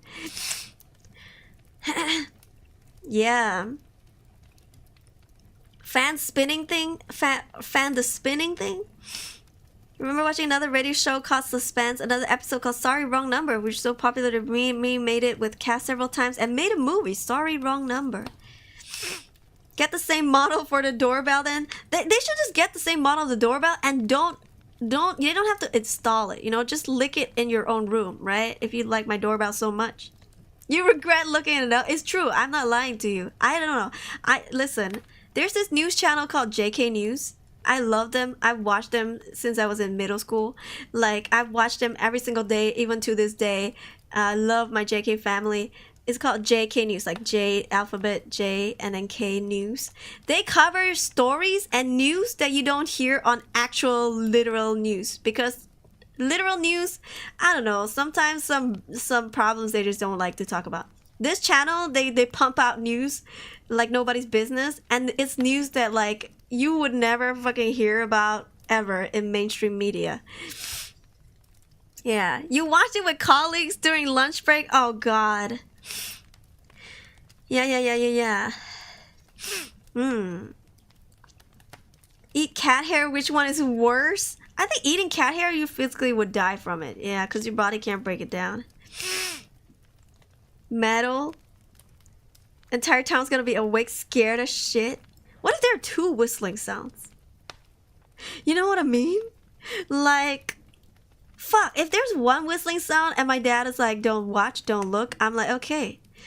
But if it's just one fine Sunday night and I hear 2 whistling sounds, it's okay. The Whistler got a date. The Whistler's getting some tonight. You know what I mean? The Whistler became a Rizzler. Hey. 2 whistling sounds good. It's gonna sound like a jazz band. Yeah, they're gonna have a whistle battle. Yo, that's gonna be hard to not watch. Use an ultrasonic speaker just blasted at random folk would be intriguing. Reach up to 8 kilometers or 9 kilometers. Look at the comments. Okay. Video doorbell. That's fucked. Open the door at 3:04 and be like, hey, we're trying to get some sleep here. Keep it down, damn it. Whistler doesn't go away until 3:05. You'd have a bad time. I know. You hear loud knocking on the doors and windows. You open the door and you see it. You angrily hit him with the laugh hook. Fuck off and trying to sleep. The Whistler is shocked and leaves. You're even more lucky now. These kids are like, oh, look at how big my dick is. I dare to do this shit.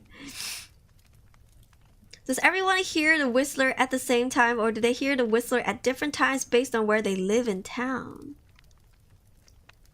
Any more replies? I think it's meant to be the same time for everyone. Honestly, that would make it more scary. Just the fact that no matter where you are, you always hear it. Same time, same tune, same voice. No matter where you go, how far from the road, the center of the town, it follows you, waiting for you to peek through the curtains. Okay, can't hear the whistling from his room, so I think it has to do with how far you are from the road on which the Whistler walks. It follows. Happy cake day. Dang. Put some mini blinds with a lock over your doorbell. Damn you, technology-driven curiosity. Does the Whistler adhere to daylight savings? This is a seriously underrated comment. They're like, oh, daylight savings. I guess I gotta do it 1 hour faster. Lamau. Hi, Dylan. I hope your day is doing well. I hope you're doing well today, because let's just say today's not off to a great start for me. Oh, no, Dylan. I hope it gets better for you today.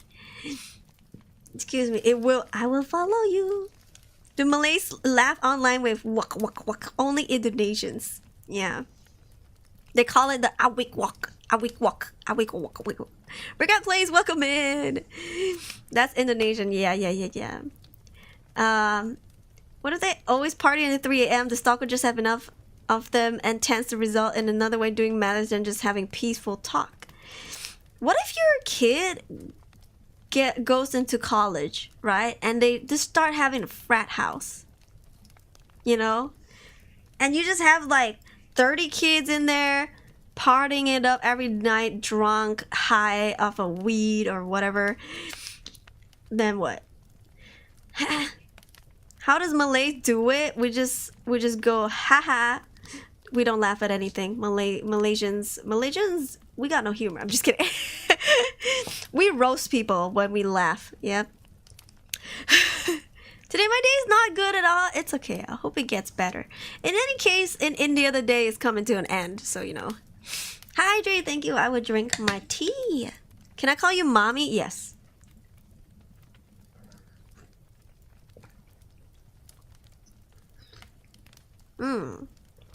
Dino's mine. What's a Malaysia? Malaysia is a country in Southeast Asia. Yeah, it's where I live. Thank you for the lurk, Xanos. My mom always tell me that if I don't sleep at night, Tubache will come and catch me. My mom always said that I was Tubache. She called me a pig. She said, you eat too much, you sleep too much, you're like a pig. She said I was Tubache's reincarnation. Thank you. What about animals who see the Whistler? I don't think there are any animals there, right? There seems to be no mention of animals. Frat house sounds good. Reason because my mom just got sent. She fell downstairs 2 days ago. Oh my god. Just got sent? So she fell down 2 days ago and she was okay. But today she was sent to the... I'm so sorry to hear that. I hope everything goes well. You know what? We'll be hoping for your mom to be okay. And whatever she's going through, that she have a speedy recovery. Yeah. Wake up every day around 5 a.m. feeling that I've drunk too much alcohol. Damn. You know, life is tough for almost everybody. But we just gotta make do, you know what I'm saying? Yeah, just gotta lighten it up with some horror stories. Why? I don't know. That thrill is better than the other thrill. Yeah. And I saw horror movie characters aren't realistic. Pig Rudy. That's rude. That's rude. You're not my mama. Hi Darius, welcome in. You're the second VTuber who I can call my mommy. You're welcome. You're welcome. Just so you know, I'm very strict with my children. I'm a tiger mama. But I'm also very protective, so nobody can hurt you. Yeah. 3 a.m. but in a sexy tone way? Stop. Yes, mother. Eating chicken and potatoes and veggies. Oh my god, eat well, Darius. Oh, it's from work. He must if it happens every night at 3:03. They might be in Arizona. We don't got no daylight savings here. There is no daylight savings in Arizona today, I learned. Maybe people who speak about what they saw are the ones who die. Do you alive? Bro still hasn't answered. Oh no. I like the story. It was very immersive. I think they build up the tension really, really well. Especially when... Yeah. This part. It gave me the fucking chills. Here.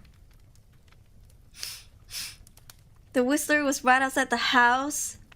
I heard the whistling just on the other side of the window. I jammed my eyes shut. The blind whipped open. The whistling stopped. I felt Nola shaking. Don't look, okay? I told her don't look around. We're position soldiers. She was facing away towards the hall and I was facing the window. My eyes still closed. I felt her nod into my shoulders. I reached out with the arm not holding Nola and tried to touch Holden. My hand brushed against his arm. He was shaking worse than Nola. Holden, I asked. Silence. I reached past him and gingerly felt for the window. Eyes still shielded shut. The glass was cold against my fingertips. Oh, this whole part. Finally, I touched the string, yanked the blinds shut. I opened my eyes. In the dim light leaking out from the kitchen, I could make out Holden, pale and small, staring at the now closed window. Holden? I asked. He turned towards me and he screamed. Everything became a flurry of motions. He was pale. He wet himself. What happened? I managed to look away from Holden. He looked. Damn. This whole part, like my fucking I still have goosebumps. Darius, welcome back for 3-stream streak. Thank you for all the time you share with us on all the games. I feel this safe place included. Thank you for helping me stay sane. Aw, Darius, you're welcome. Of course. It's always such a pleasure to have you here. Heard a whisper in my right ear the other night. Might just be my imagination. Sometimes you hear stuff. Yeah, but you just chalk it up. It's okay. Just chalk it up. Like, you don't have to really find out what it is. Sometimes, you know, some things happen and you don't have to figure it out. Yeah. Zaito said, Tiger Mom, I got B for math. I don't focus on education. Yeah, we focus on personality. The essence of being a human being. Manners. Respect. Principles. Damn. Am I Asian? Aruri, tell me you're Asian without telling me you're Asian. Hi, Shadow. Welcome in. Thanks, Aruri. I really appreciate it so far. It's just bad back pains. I hope it's nothing. Yeah, you know what? Try to get your mom to get x-rays, any scans, anything to look inside her body. Hopefully there's nothing serious. Maybe it's just bruising. Hopefully, you know, no clot, no nothing. I wish her the best. Some things are best left unknown, yeah. Thank you, Razorgon, for 5 Singaporean dollars. I recommend no sleep. The Philadelphia experiment. Philadelphia, you say? It's always sunny in Philadelphia. Spoiler. What? It's a movie. No sleep? Hold on, I can't. How do I do this? I can't even see what I'm typing.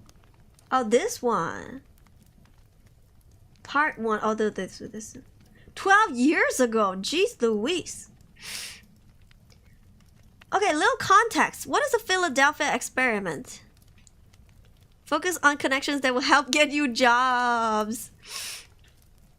You lack sleep, you can proceed to hear and feel something, especially at night. Though in my condition, paranormal stuff on me happened on the daylight. I don't know if I'm feeling very chatty. I do appreciate everyone's concerns. Love you so much. Have a pleasant day, Dylan. I hope everything goes well with you and your mom. Don't worry about us. It's always so nice to see you here. Thank you for saying hi, even though things are hard for you. And I wish you all the best. Trust me, I know how it feels to have your parent in the emergency room. So yeah, I wish you all the best. Spells mom vertically. Oh my god, depressed person. My mind is blown. When people get tortured to see how they last without sleep. Okay. Men disappear, become super sick. Flash fuse into the ship's parts or hull? What the fuck? My dad knows how to use a real gun and a real rifle. Damn. You should too, just self-protection, you know what I mean? I'm not saying you should carry a gun with you at all times, but like at least know how to use it just in case.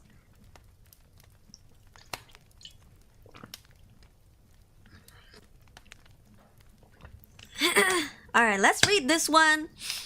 Thank you for the donation, Razorgon. For $5, I'd be reading this story about the Philadelphia experiment. Special request by Razorgon. You've probably heard of the Philadelphia experiment. It is highly regarded as a hoax. Stop now if you think this is. Read ahead for a different perspective. Back in 1943, heading towards the end of World War II, my grandfather was a crew member of the USS Eldridge, which was the destroyer selected to be a part of an experiment set to innovate and change infiltration and enemy engagement.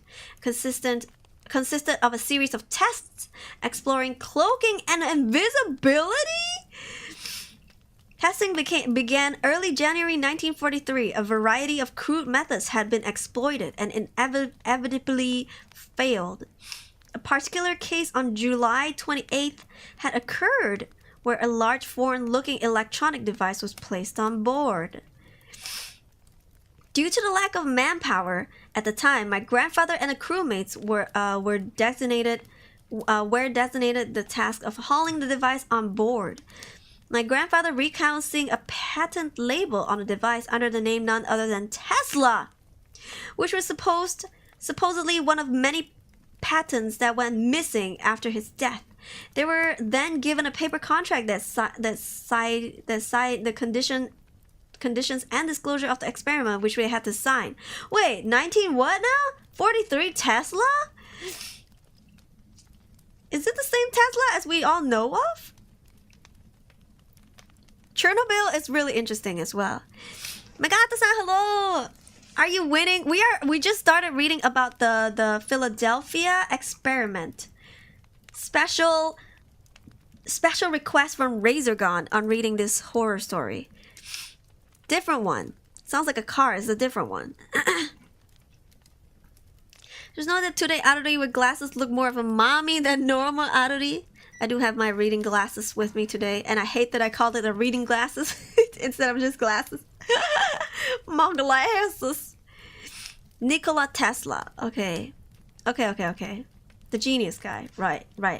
Let's see how genius this guy is. Once on board the ship, they prepared for operation, and the device was initiated. The task was for the ship to simply slowly proceed from one end of the shipyard to the other. The ship had slowly begun to move. Now this is where things start to become out of place. My grandfather recalls severe nausea and headaches once the ship has set on a steady motion. Thinking he was going to throw up, he went onto the top deck to vomit overboard, where according to him saw a man dissipate into non-existence, simply disintegrate into thin air. My grandfather had not known this crew member and dismissed it as a hallucination from migraine.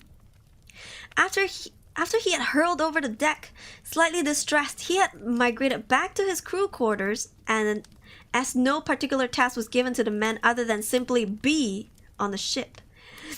My grandfather still gets shaken up over recalling what he saw in the crew quarters, though he reassures me that it was true. He reported seeing a crewmate quote-unquote blend into a metal pillar, where the crewmate was basically fused with the pillar completely. My grandfather couldn't pass this as an illusion on this occasion, as he knew the man. He heard a scream quote-unquote beyond human, according to him. Overwhelmed and unable to comprehend the series of bizarre events that had unfolded before him, he blacked out completely. What the fuck? MIF, welcome in!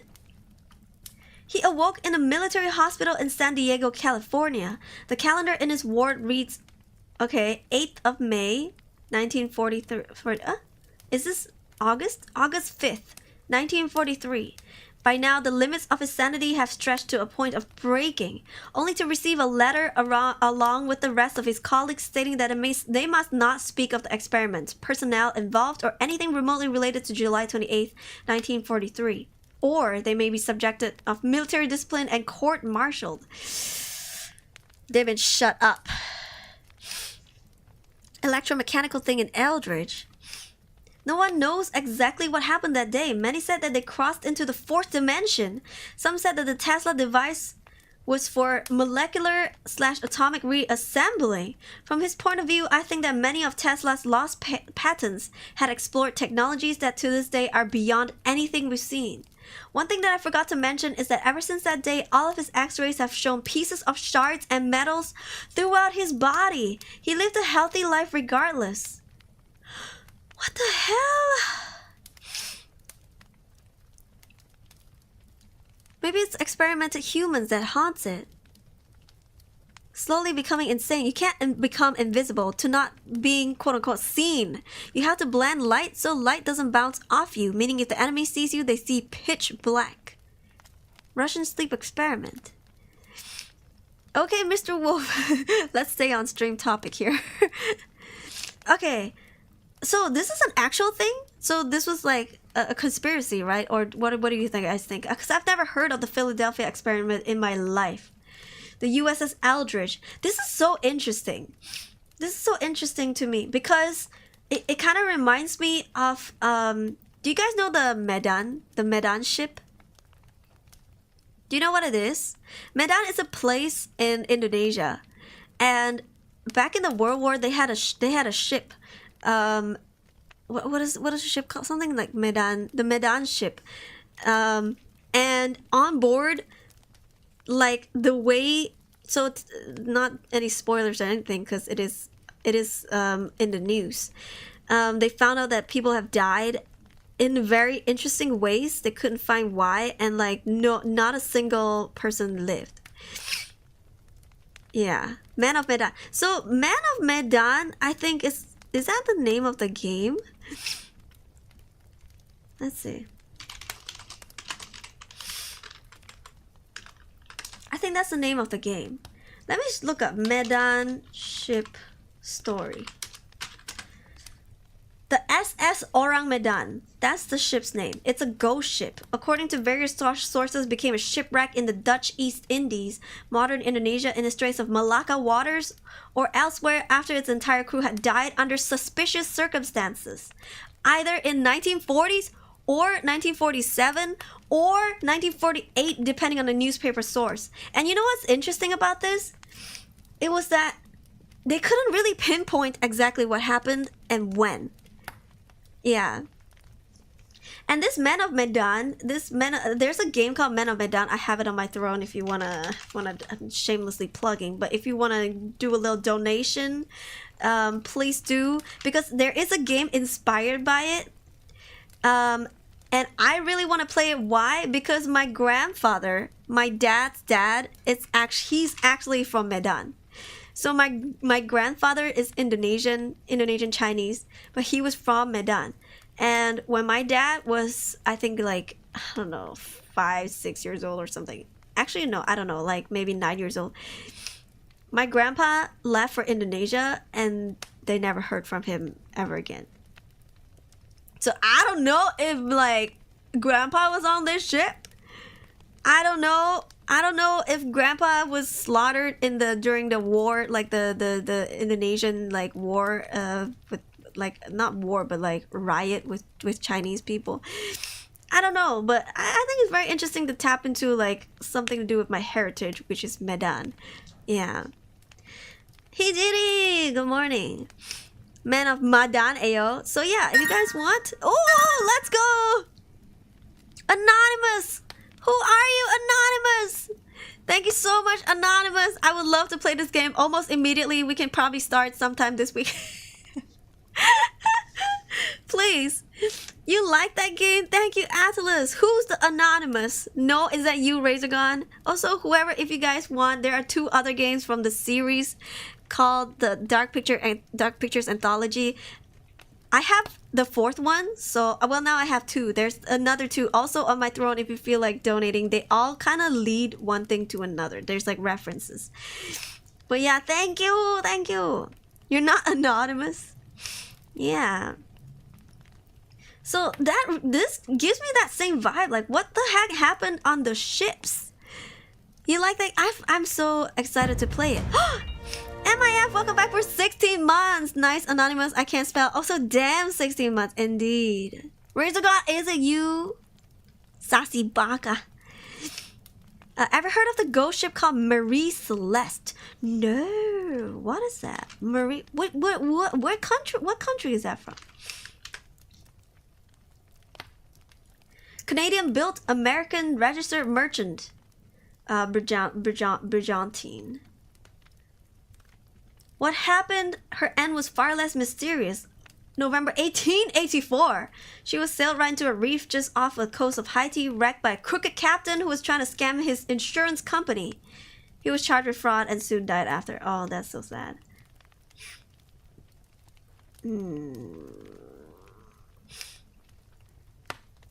Faulty chronometer, rough seas, clogged onboard pump could have led Briggs to order the ship abandoned shortly. You know what? I feel like there should be... I'm gonna do a deep dive on like weird ships. You know what I mean? Also, welcome Pomelio. Yeah, why don't we do that? Because ships are fucking weird. Why are ships so dang weird? I'm gonna do another shameless plug real quick. Please, this is my throne. If you want to feed me, please feed me. Because this is how I pay my bill. Or you can join the YouTube membership, or you can join a Twitch sub. Here's my throne if you want to pamper me and give me free stuff. Thank you very much. Thank you. Made its way to the Bermuda Triangle. That's why it's gone messed up. If it's in the Bermuda Triangle, it's just missing. Like, we can't find it no more, right? A mongoose. It's not you? It's a high chance Pomelio gifted the game. Who did it? I can't even see because it's goddamn, like, it's actually anonymous. Lee Jimmy, welcome in. Movie based on the Phantom Ship starring Bela Lugosi. Best known for playing Dracula. Marie Celeste. That sounds very interesting. I'm very interested in like ghost ships. I think they're called ghost ships, right? Or like mysterious things that happen to ships. Cause now we got some like, I don't know, we have some like luxury cruises or whatever, but like the ships back then, things just keep happening to them and nobody knows why. Your honor of innocent and have not gifted it. We'll never know. Razor Gun. It's never me. Alright, we're moving on. But thank you to whoever, which generous anonymous person you are. Thank you very much. If you feel also generous, there are 2 other games as well. Alright, moving on. Thank you. World War II ships. Ships are interesting. They could be 100% ghost ships if it's messed up rather than those planes or those of planes or cars or buses. Like, imagine being in the vast ocean, right? Where do you even go? Oh, Jesus. Oh, my goodness. Zoloa, thank you for gifting me a little hope. Oh, my God. Thank you very much, Zoloa. Oh, wait, you want to play Persona 5 Royale? Someone suggested it to me. I would love to play it, but someone suggested it, and I was like, this is very expensive. First one wasn't from you. 1 more to go, guys. If you're feeling generous, I will play these games like almost instantaneously. Listen, I will make time to start the series. Once I have all of them, we're gonna start. Cause these horror games, by the way, they're horror games, don't fuck around. The graphics are absolutely phenomenal. In the Malacca Strait. Yeah, I think this Medan one is one of them, right? Ghost pirates. Ghost shipping, gossiping. Oh, Lord.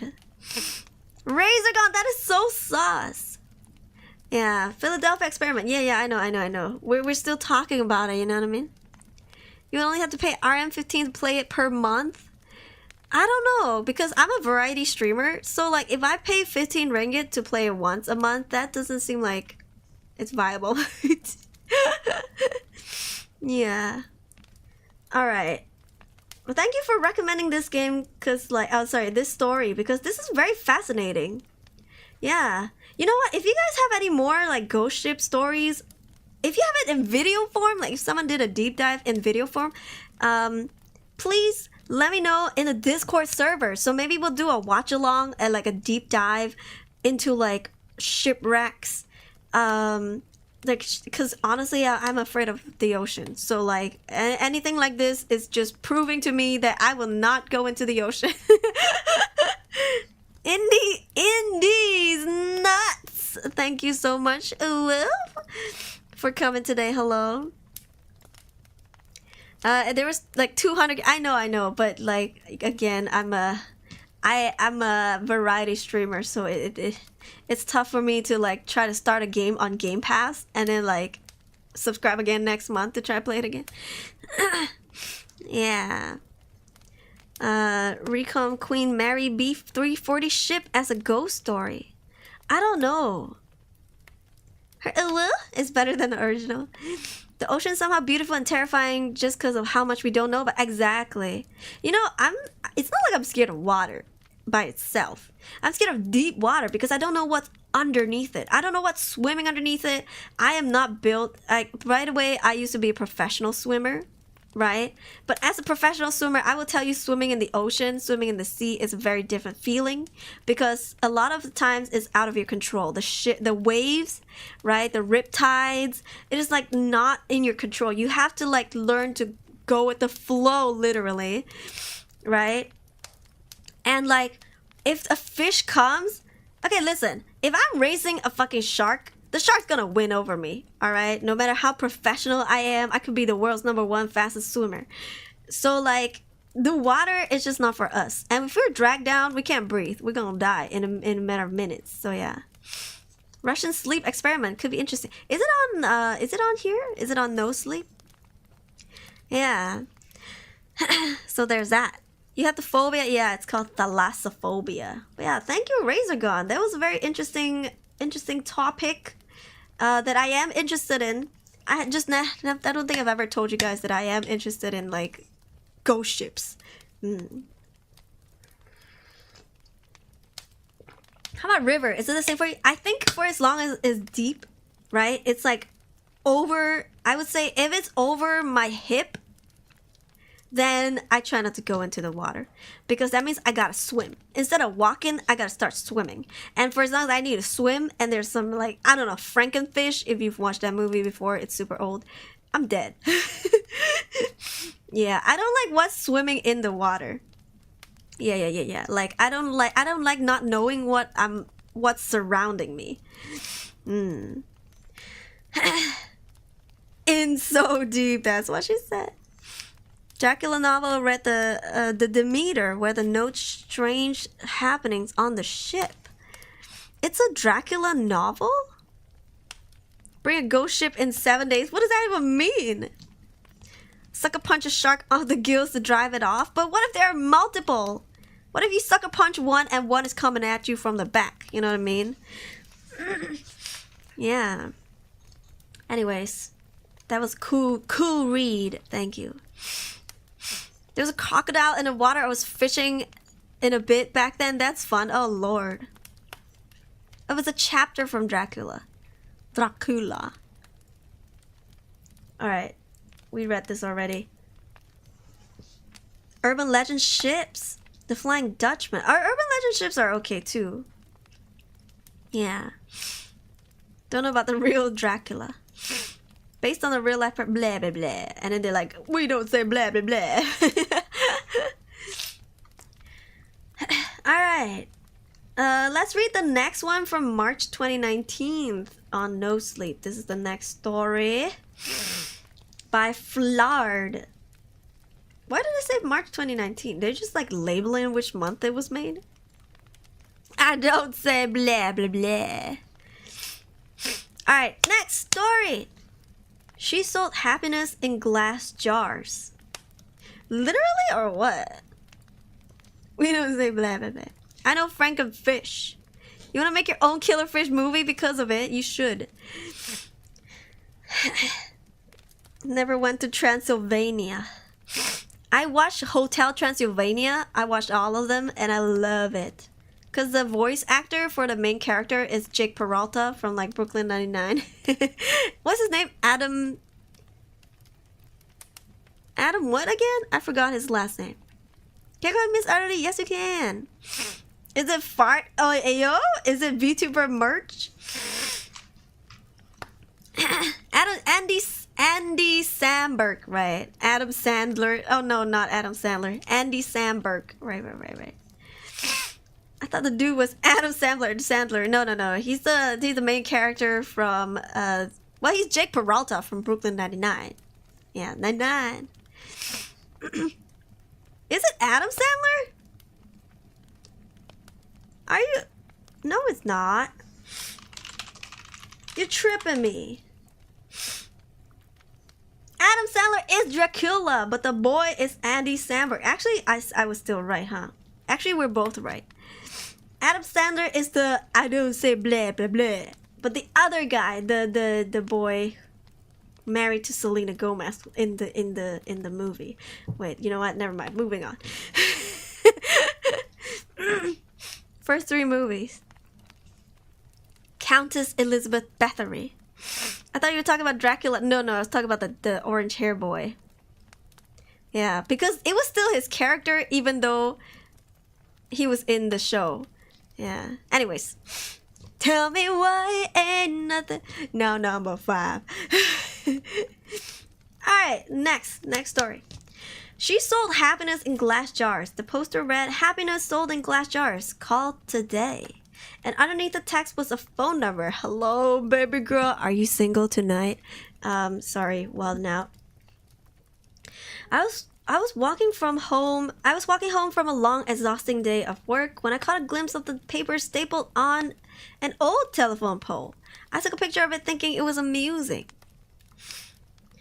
I was gonna show my wife once I got to our apartment, but I was caught up with chores and forgot about it. Dinner, dishes, laundry, packing a snack for our daughter, putting her to bed, then putting our toys away that she'd left out in the living room. Every night, it was the exact same routine. Where's your wife? The next day, I awoke sleeping back to back with my wife. I always had to get up earlier than she did for my job, so I quietly got ready for the day and headed out the door. At work, I was updating the company's latest expense report. Most days were similar to this one. They were basically paying me to stare at the computer for 9 hours a day and input a couple of numbers into a spreadsheet. I finished my work very quickly, so I decided to head out the office early. It also helped that it was a Friday. Gotta get down on Friday. And a lot of people leave early at the end of the week.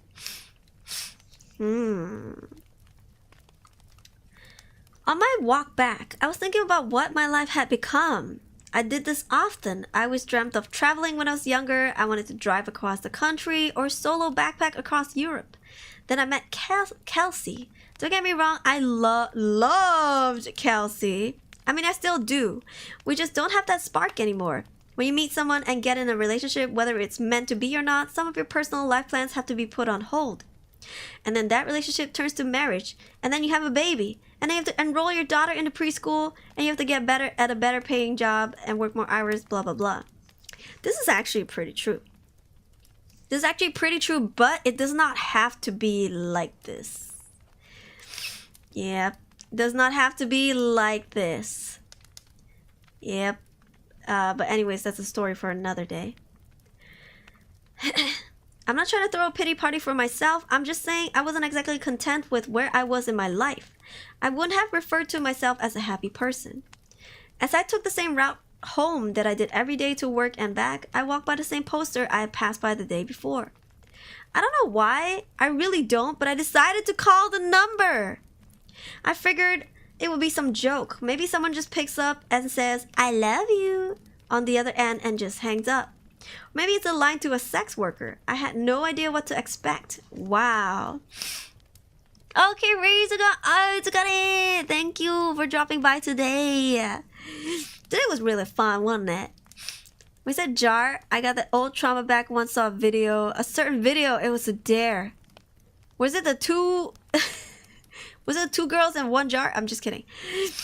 Enjoy stream, thank you. Razor is now gone, right? Razor came. Oh, Jesus. And now Razor gone. And Razor screamed before he left. Lamau. Thank you for the ghost scream, bro. Razor gone now. I called. It only rang once before someone picked up. Hello? A woman said. Hi, I'm calling about your poster, your ad, question mark? Oh, awesome, she said calmly. When do you want to pick it up? Pick what up? The jar, she said, like it was the most obvious thing in the world. Ah, of course, I didn't realize that I had left work early without telling Kelsey, so I could just go pick it up now and she'd be none the wiser. What exactly is it that you're selling? I just told you it's happiness in a glass jar, like the poster said. Happiness keeps best in glass jars. They're more durable than, say, a plastic bag. What the heck? Watermuse, welcome in! And thank you, Peter, for the lurk. What's going on? Korean horror manhwa, you find a webtoon, right? Makes sense with the scream. Oh my god. Okay, should we meet somewhere? For sure. I don't want you to end up being a creep or something, so let's go to a public place. The public place we decided was on a Starbucks parking lot a little over a mile from me. Now, I didn't think I was really going to be buying a jar of happiness or whatever. I was 99% sure she was going to sell me drugs. Maybe heroin would be in the jar. I remember thinking, oh no. Happiness is probably a nickname for some street drug. I'm going to a drug deal. What if she's a cop? Am I gonna get arrested? But something inside me told me to keep walking, and so I did. Don't do it. That's good to know, Mr. Wolf. Also, if you read the chat rules, there's a rule to stay on topic. Yeah, there's a time for you to talk about other things like guns and stuff, but Not where we're trying to talk about horror stuff, okay? Let's get into the zone here. Let's keep the immersion in. Yeah. Alright. I stood outside and texted her. Me, I'm here. Her, cool, be there in a sec. Me, what are you driving? Her, silver Camry. As her final text came true, I saw her car pull in. She took a spot not too far from where I stood. I could see that there was no one else in the car, which put my kidnapping fear to rest. She opened her door and stood on the pavement, looking around until her eyes met mine. I gave her a little nod of acknowledgement. She simply responded by waving her hand, gesturing for me to come over to her car. So I did. Bad idea, bro. She was young, maybe mid-20s, with curly golden hair. Her skin was pale and contrasted with the all-black outfit she was wearing. I thought she looked like Glinda, the good witch from The Wizard of Oz, had put on the Wicked Witch's clothes. Nice day out, she said as a greeting. "いい天気ですね." Oh yeah, it is. Hadn't really paid attention to it. You were the one that called about the jar, right? Yeah, that was me. Cool, well, here you go. She handed me a very small glass mason jar. It couldn't have been more than 2 inches tall. Inside of it was a light. Not a light bulb, just light. Like someone bottled up sunshine. It glowed even in the mid-afternoon daylight. It looked like a tiny sun, or a tiny universe existing in this little crystal-walled home. I was admiring it with no attempt to hide the awe on my face. What the fuck are they selling? Like freaking dragonfly? Oh no, not dragonfly. Firefly? At least it's in a public park with a bench facing a lake. Plus bonus if you know what the movie I'm referencing. Yeah, you can spoil your secret some other time. Yeah. What is this? What is going on? Pretty rad, isn't it? Well, what is it? You asked like 3 different times, I think. My answer is still the same. It is happiness. Happiness in a glass jar. What do I do with it? Keep it, she said simply. If you have any problems, shoot me a text. She started to get into her car. Wait, I said. I thought you were selling this. How much is it? Don't worry, man, she said with a smile. You'll pay. I don't like this deal, bro. I don't like this deal at all. Can you imagine, like, if you live in a house, right? You move into a house, and you're like, how much is the rent? They're like, oh, don't worry about it. You'll know later. And you're like, okay, cool. And then you live there, and 3 days later, they're like, oh, it's $10,000. And you're like, what the I'm comfortable with knowing the price first, okay? Creepy, right? She gonna take your kidneys. Hi, Kai. She gonna take your kidneys. Aruri-san, do you have sinusitis too? I do. Yes, I do, unfortunately. Rent ain't cheap. I feel like it's gonna be a trade of happiness. Sharon, that is a pretty dang good guess. But let's see, because I don't know. She closed her door and I stepped out of her way as she backed up, then drove off. The hell just happened? What was I holding? I looked down at the jar again. Its radiance was simply mesmerizing. I put it in my pocket and could see its glow slightly through my pants. I began to walk home. There's no rule. She didn't say like you can't open it up. You can't eat it, swallow it. You can't jerk off with it. I don't know. She never gave no rules, right? She didn't say like you can't open a jar and like, I don't know, take a bath with it. I don't know. What was just a nice sunny day quickly changed into a rainy one with clouds wrapping the sky. It was not forecasted that it would rain, or else I would have ridden the bus or subway to work that day. I jogged home trying not to get too drenched. I finally found shelter once I made it into my apartment building. Huh? Shove it up the bum, the jar. Yeah, like open a jar and lick it. Yeah. It never said anything like that. His half penis was glowing in his pants. You went on top. Yeah, you did. Yeah, you did. I walked up to my door and found that my key wasn't on my key ring anymore. Shit, I can't believe I lost it again, I thought. I knocked on the door and said in a somewhat loud voice, "Hey babe, it's me. I don't know what happened to my key." I heard the door being unlocked from the other side. When the door opened, I was greeted by a large, heavy-set man with greasy hair and unkempt goatee. He said, "I think you got the wrong house. I think you got the wrong door, bud." I said, disoriented. My bad, sorry, have a good one. He let out a chuckle as he closed the door. Apartment number 33. I know that was my apartment. I know it was. I've been in apartment 33 for 5 years now, but that was not my apartment. From what I could see inside, all the furniture was different. It was painted a different color. It was all wrong. I felt like I hit my head and was drugged. In that moment, nothing made sense. What the hell? What? What is going on? He didn't open the jar at all. He just looked at it. Right? What if your woman was sleeping with another man? I'm just kidding. I pulled out my phone to call Kelsey so she could calm me down and tell me I just got confused for a second. But her contact wasn't in my phone. In fact, nothing was in my phone. I had no messages with her, no previous calls, no pictures. It was like my phone reset to its factory settings. Did that girl somehow switch my phone out when I wasn't looking? I would have just dialed Kelsey's number manually, but I couldn't quite remember it. I had known it by heart before, but not anymore. What the heck? I needed to get back to the office. I had all my contacts backed up on my work computer. Since it was still raining, I hopped on a bus which had a stop right in front of the apartment complex. I rode downtown towards my office, the whole time staring at my wet shoes, wondering what the hell was going on. We have a keycard access to our building, so only authorized personnel can get inside. I always keep my access card in my wallet, always, but surprise, surprise, it wasn't there.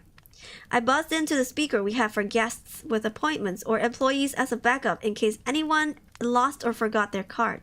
Bzz. Hey, this is Tim. I must have lost my card. My employee number is... I stopped as I drew a blank. Hamster Taro, welcome in! It doesn't sound like a no sleep rather than a fantasy of being happy. I don't know. A voice came through the speaker. Tim, you got cut out. What's your employee number? I can't remember. That's fine. Just tell me your full name and department. Finance. I'm in finance. My name is Tim Brooks. 1 second. About 30 seconds later, the man spoke to me again. We don't have a Tim Brooks working in this building. Did you have an appointment with someone? I backed up in surprise, almost tripping on my own feet. I had just been in that office about an hour or two ago. What was happening to me? I felt like I was getting Alzheimer's, but going through every stage in one day, I stared at my hands, unsure if I was in the right body. I felt like the world around me was disintegrating. I wasn't in control. I was merely sitting inside someone else's head, watching the world through their eyes. Just then, I got a text. I recognized the number immediately. It was that girl, the one who gave me the jar. I had forgotten all about it until I saw her text. Hey, how's it going? I looked at my phone dumbfounded. It made me angry she was so nonchalant about this. She knew what was going on. She had done this somehow. What the hell did you do to me? Her, the worst is yet to come. What the hell? He did hate it. I think he did hate his job. He wanted to travel and shit. I was astronomically close to just chucking my phone as far as I could in frustration. I took the jar out of my pocket. It looked unchanged, still glowing just as bright. What the fuck did you do? I yelled at the jar, realizing I probably looked like a lunatic. As I stared at its glistening glass, I realized something. I didn't know what my wife's face looked like anymore. I knew her name. Well, I knew it started with a K, or maybe a C. I couldn't picture her in my mind.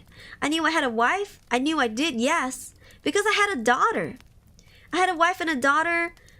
I just couldn't remember their names, their faces, and then their names, or their birthdays, or any memories I had with them. I know they existed. I know they did. I had just seen them that morning, right? I just couldn't remember what she looked like or what she smelled like. What was our first date?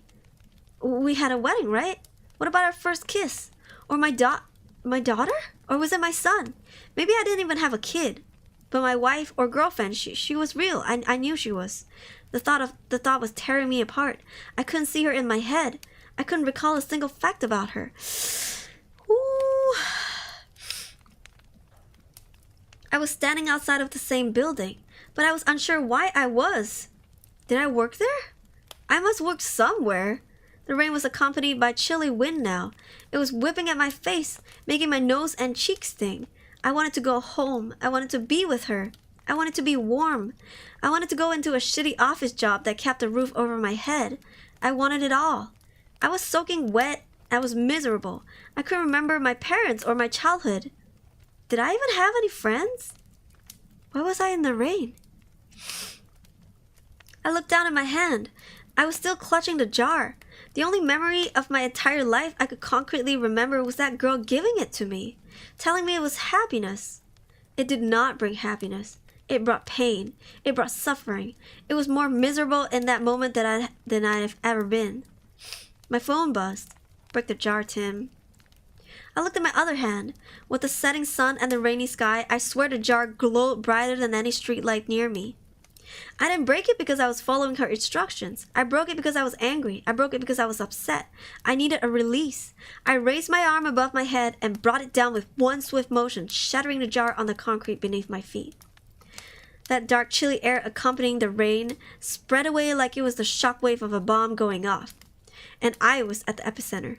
I saw the warm yellow light from inside the jar spread rapidly across the ground and ascend into the sky.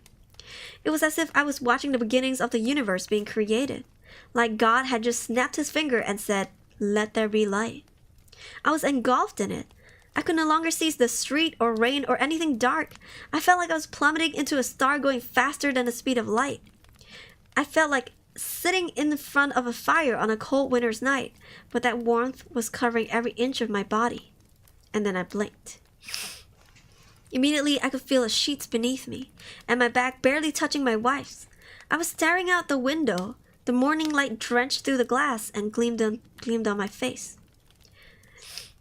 I stood from my bed and grabbed my phone. It was Friday morning. I had one text. "Let me know if you need another jar." Smiley face. I called in sick to work. I snuck into my daughter's room and greeted her with a kiss and told her she didn't have to go to preschool today. We were going to have a family day. She smiled and stretched out her arms with a yawn before curling up and falling back asleep.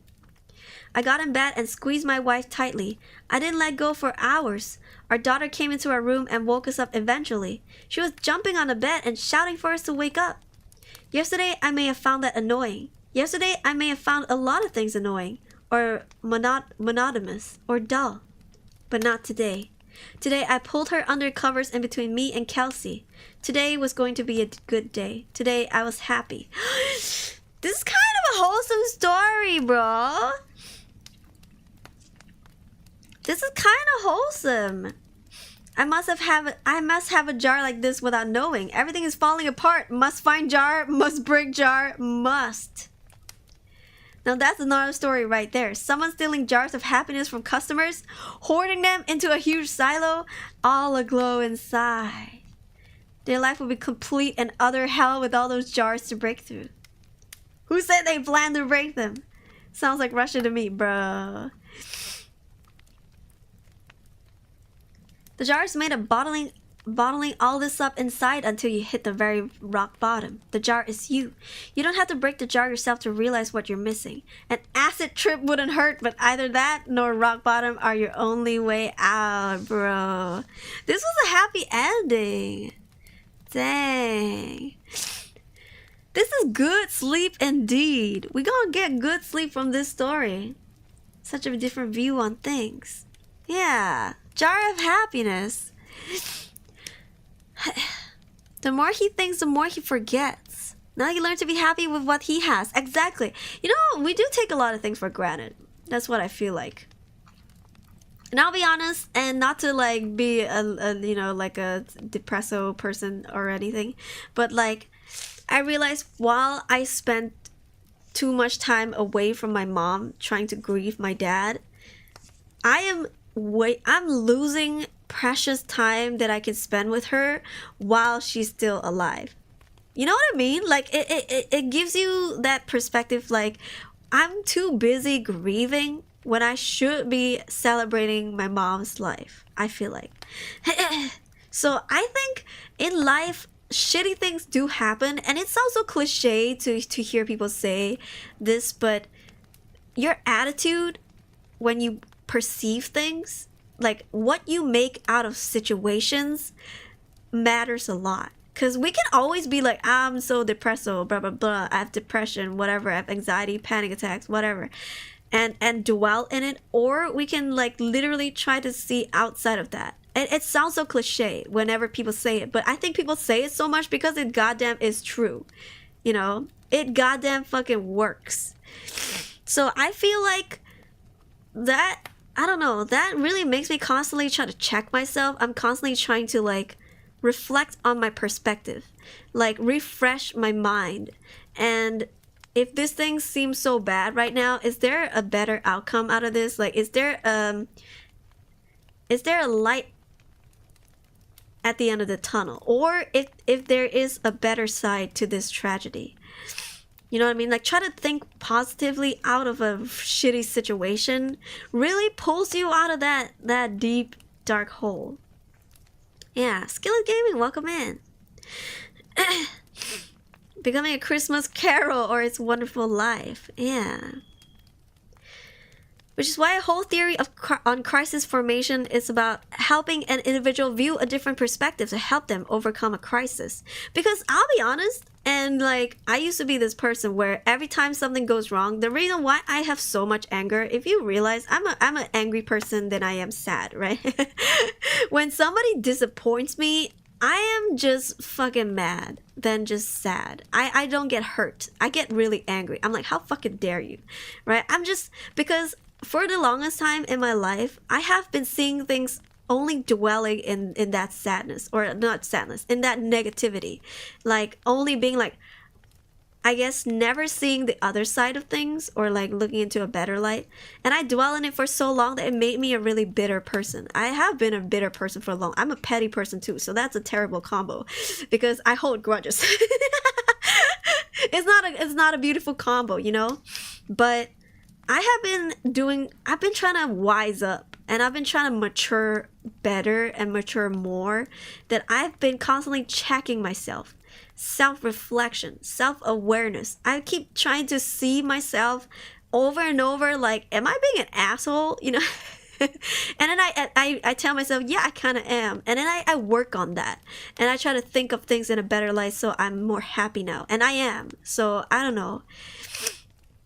I chose violence, yeah. Like, I think now I'm in a better headspace than I was before. And, I mean, I'm not gonna say it's all me. Obviously, I have a lot of help in this journey of finding happiness, I guess.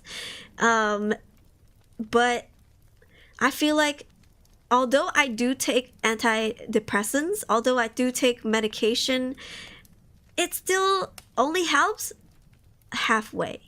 It doesn't really fully take away like your sadness or anything, or your anger or your emotions, but you have to like top up the other 50%, and that's what I've been actively doing. I fold a lot of paper stars to de-stress, right? And I constantly check in on my mental health, and I think we should all do that. That's something really healthy to do. Even if you don't have depression or anxiety or panic attacks, it's good to reflect on what realistically happiness is for you.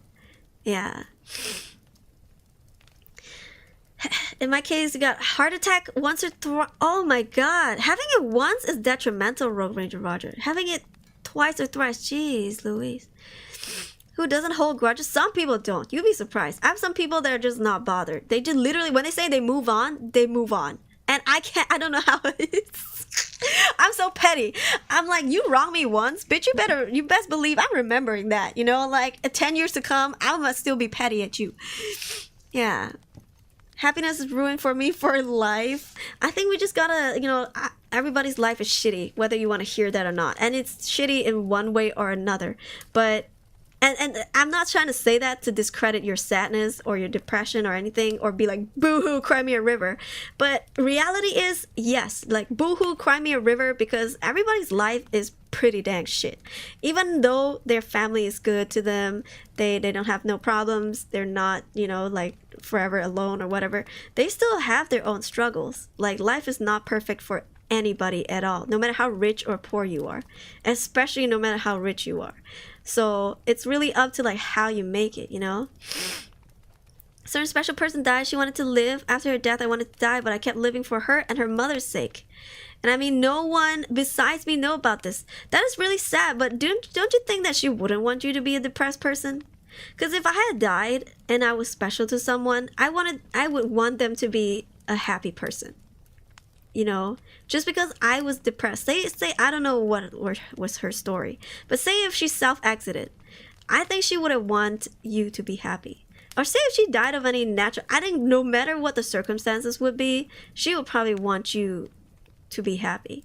So you calling yourself a depressed person and saying that you're living on her behalf, I think you're dishonoring her death. Like, I think you're doing the opposite of what she wants. Yeah. Self-improvement is always a commendable thing to do. It's a tough journey, but it's one well worth. Keep being strong. Thank you. I'm doing my best. Woo. Yeah. Happiness. Happiness. Oh, Lord. I'm sorry for your loss. Depressed person, I hope you get through this. Yes, I believe you, you know. YOLOism makes it so you don't hold grudges. Yeah, you know, I've been trying to it's tough, okay, I'll be honest, but right now I am in this phase in life where I'm trying not to take everything personally. Which is hard, because when somebody offends me, I'm like, oh bitch, you want to have a go, catch me outside.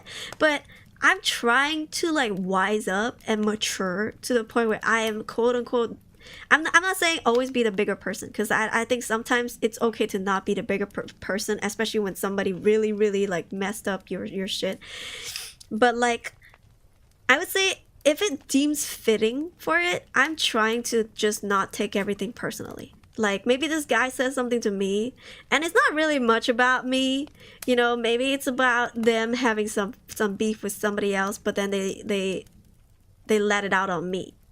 Which is something I also do occasionally. Like, I try not to, but sometimes you can't help it, right? So, like, can I really be a hypocrite and blame someone for doing that to me and things like that? I just try not to take things personally and just be a better person. And I'm trying to be the best person that I can be before I die, so that I can say, yo, I did everything I could and, like, I peaked. Yeah. That's just like my life goal. My life goal is to be the best version that I can be of myself, the most authentic version that I can give myself. And then when I die, I'm just gonna be like, that was literally the best I could do with the limited time I have. So then, you know, hopefully I don't know, I do good things and people remember me for it. Yeah.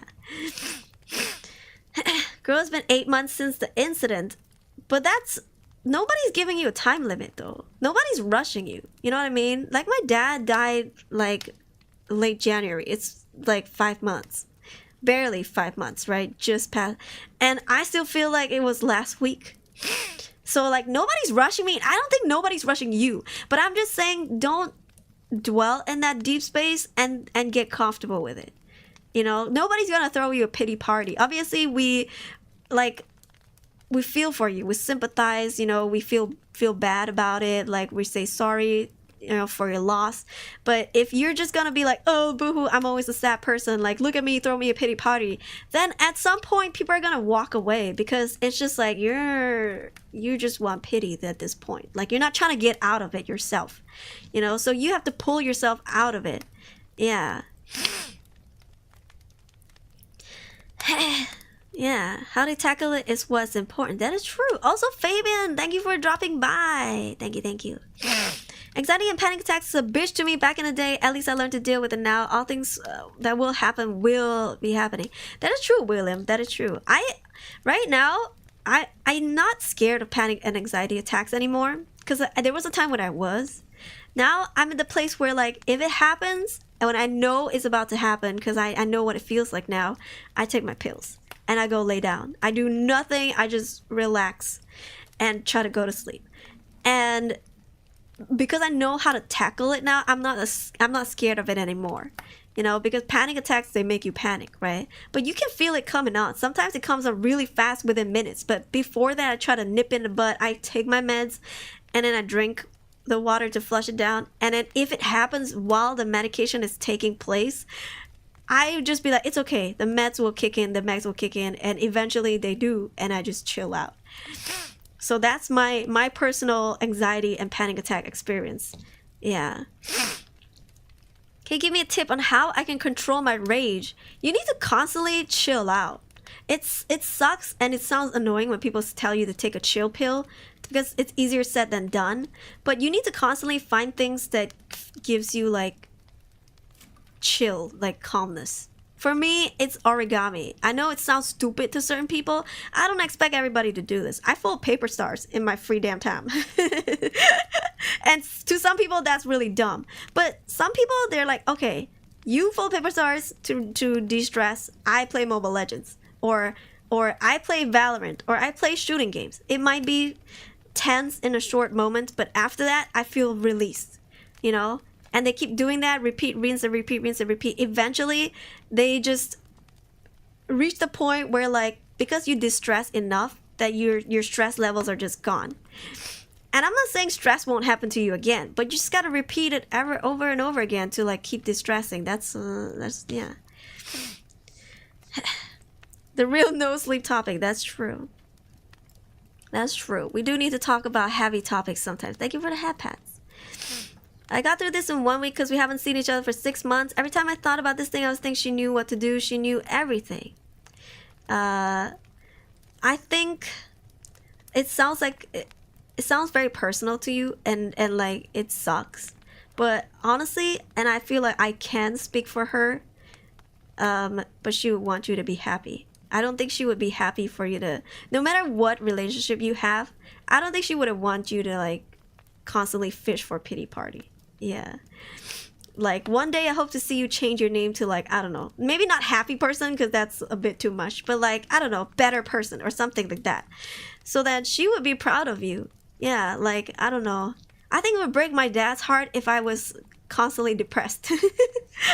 Like he'd be disappointed at me, looking at me from like the heavens and be like, oh god, this is pathetic, you know. I don't know, I think he would yeah, I don't want to break his heart like that. Yeah, especially now that he can see me anytime, anywhere from, you know what I mean, like who knows, he could be in my room right now, but I don't want him to feel bad about it. Move on from the past things. Yeah, let's get off this topic. Okay. Controlling rage is a conscious effort. I usually hold it in, hopes it stops, but if it happens often, you gotta stand up for yourself eventually. You know, it's different, right? Because if you're angry because people keep bullying you, that's a different anger from like just having random explosions of anger. If you at random moments feel like you want to throw something, you want to crush something, you want to like scream at your PC, then I think you need like in-depth help, right? Like whether if it's from yourself or from a professional or from talking to somebody about it. But if you're in a place where you keep getting bullied, right? Like your schoolmates are bullying you and you just keep getting bullied and you feel so much anger, then you know the source of anger. You have a clue of where it's coming from. There's always a source. There's always a reason why we're pissed at something. And I know this because I'm an angry person. But I feel like if it's the bullies, then try to find, no matter what you do, try to find a way to get out of that situation. Obviously, again, it's easier said than done. But if you know the bullies are your source, then like get out of it, you know? Like move away from them. As long as you know the source of your anger, go away from them. For me, for the longest time, and I've said this before, but it was my sister. And it's not as easy getting away from her because she's fucking blood related to me. She's my own damn sister. But you know, eventually with whatever ways, right, we moved away and I went to another country. And when I was in that country, I made sure I stayed in that country. And whatever I do, I just fucking ghosted the shit out of her. I didn't want to talk to her because every time you did, she's literally the bane of my existence, y'all.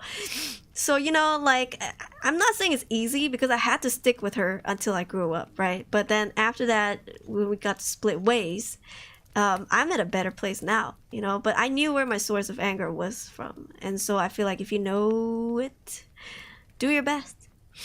Yeah. Bro's the final boss of spamming. What? He's not spamming though. He literally like send one message each 3 minutes. You can't call someone spamming just because they're the only ones talking in the chat. don't you talk in the chat then, Xanos? God damn it. Giving life advice that she's my mother. Yeah. If I feel uneasy, I go for a walk. I go for a run, jog.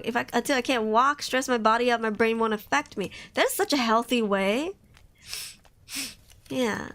Not gonna change my PSP. Ah, it's okay. Nobody's pushing you. Take it one step at a time. Congratulations. But don't do it for us. Do it for you. You know what I mean? Do it for her. Hashtag do it for her. Yeah. Strict protective mother, Aruri. Yeah, I just feel like sometimes we need to talk about things like this because nobody does. Okay, people act like life is normal, but it's fucking not. Okay, we gotta like have heart-to-heart talks sometimes, because reality is we're all going through something, right? I'm not gonna be here and tell you that life is perfect because it's not. That's not who I am. But I will try to work it through with you the best that I can while also going through something in my own life. Because we are a community. And I won't lie to you.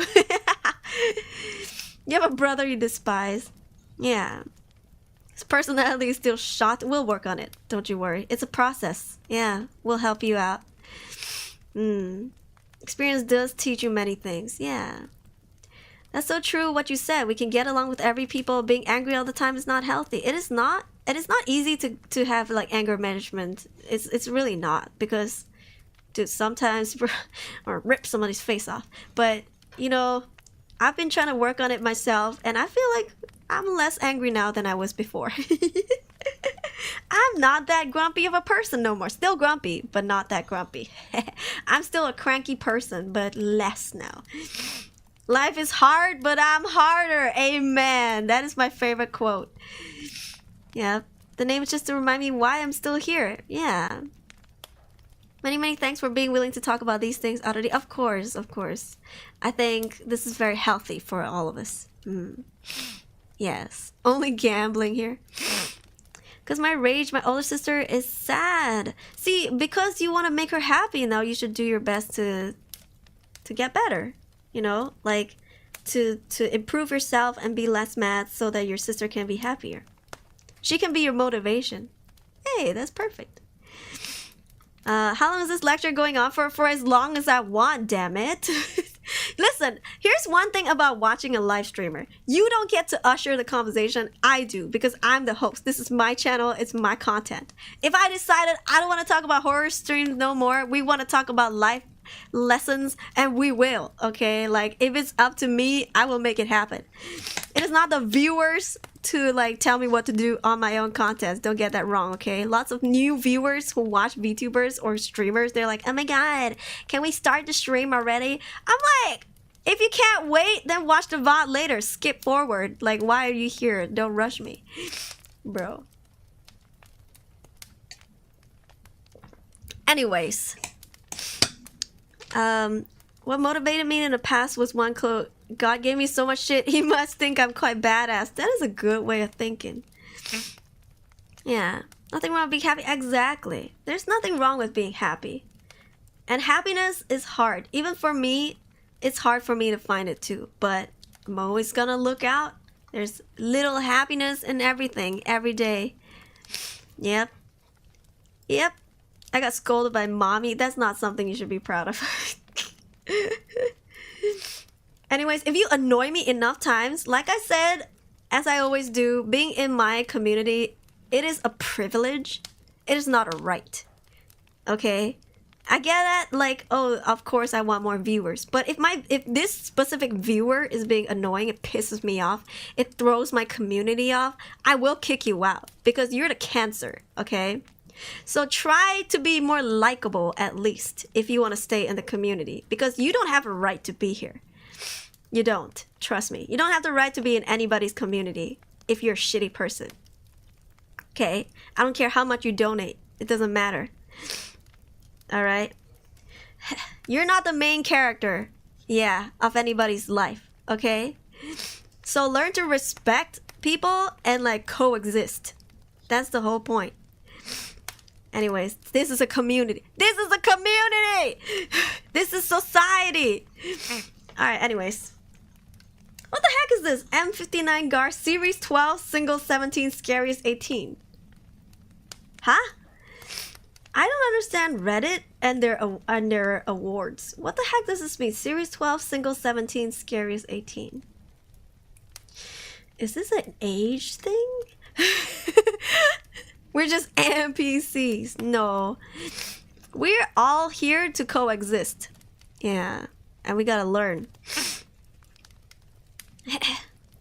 I appreciate that you're strict, but you word things very clear that we should not do and avoid. Yep. Because I feel like if I'm not clear, if I'm dilly-dallying, people are gonna break the rules, you know? So like, I don't give them the chance. If I say no spamming, I say no spamming. I don't go like, oh my god, you chat a lot. A little too much. People are still gonna do it because they just can't get it. I straight up just say stop spamming. I don't like that. You don't understand. I didn't think you would get mad. I apologize. I just said I was a very angry person. Try not to make me mad, bro. Yeah. Oh, measurements for weight and heights, 12 centimeters. 12 centimeters, not bad. 18 centimeters, too long. I'm sorry, what? Size queen? What? You find very quickly, Aruri isn't a typical VTuber in that way. Yeah, dude. We don't play around here, okay? We have fun. Baby Blue, welcome in. Good morning from me. Good night from me. It is 11:30 p.m. And you enforce them well, thank you. This is a very tight-knit community and a strict safe place for a reason. Yeah. Alright, anyways. Next story. A shattered life. I don't know when you're gonna read this, but I can tell you when it started. I was out for a walk alone in the woods when the entity came for me. It was beyond a blur. It was, for lack of a better term, absence of meaning. Where it hid, there were no trees. Where it crept closer, there was no grass. Through the arc it leaped at me. There was no breeze of motion. There was no air at all. What the fuck? Is this poetry? Now I'm too scared to chat over here. You know, if you are, I would say just keep quiet and watch. Just see how people interact. Learn the culture of the community, and this is the same for every VTuber, every live chat, okay? Learn how people talk, how they joke before you jump in. Because maybe your jokes don't land at every stream. Yeah, or everybody's channels. So like, you know, just like any friend group, I guess, see how people interact first before you jump straight in. Yeah. I'm confused who's depressed person, who's happy person. There's no more who's depressed. Nobody's here is depressed. We're all happy, right? That's so sad. Hey! Squishy wishy boo! Thank you for the raid! Welcome in! Welcome to the happy stream. I'm just kidding. Hello, thank you for the raid. Squishy raid, hey yo! What were you streaming? Thank you for the raid. Let me give you a shout out real quick. You were playing Pigma, Picture Enigmas. What is that? What is that? What is a Pigma? Is that a game?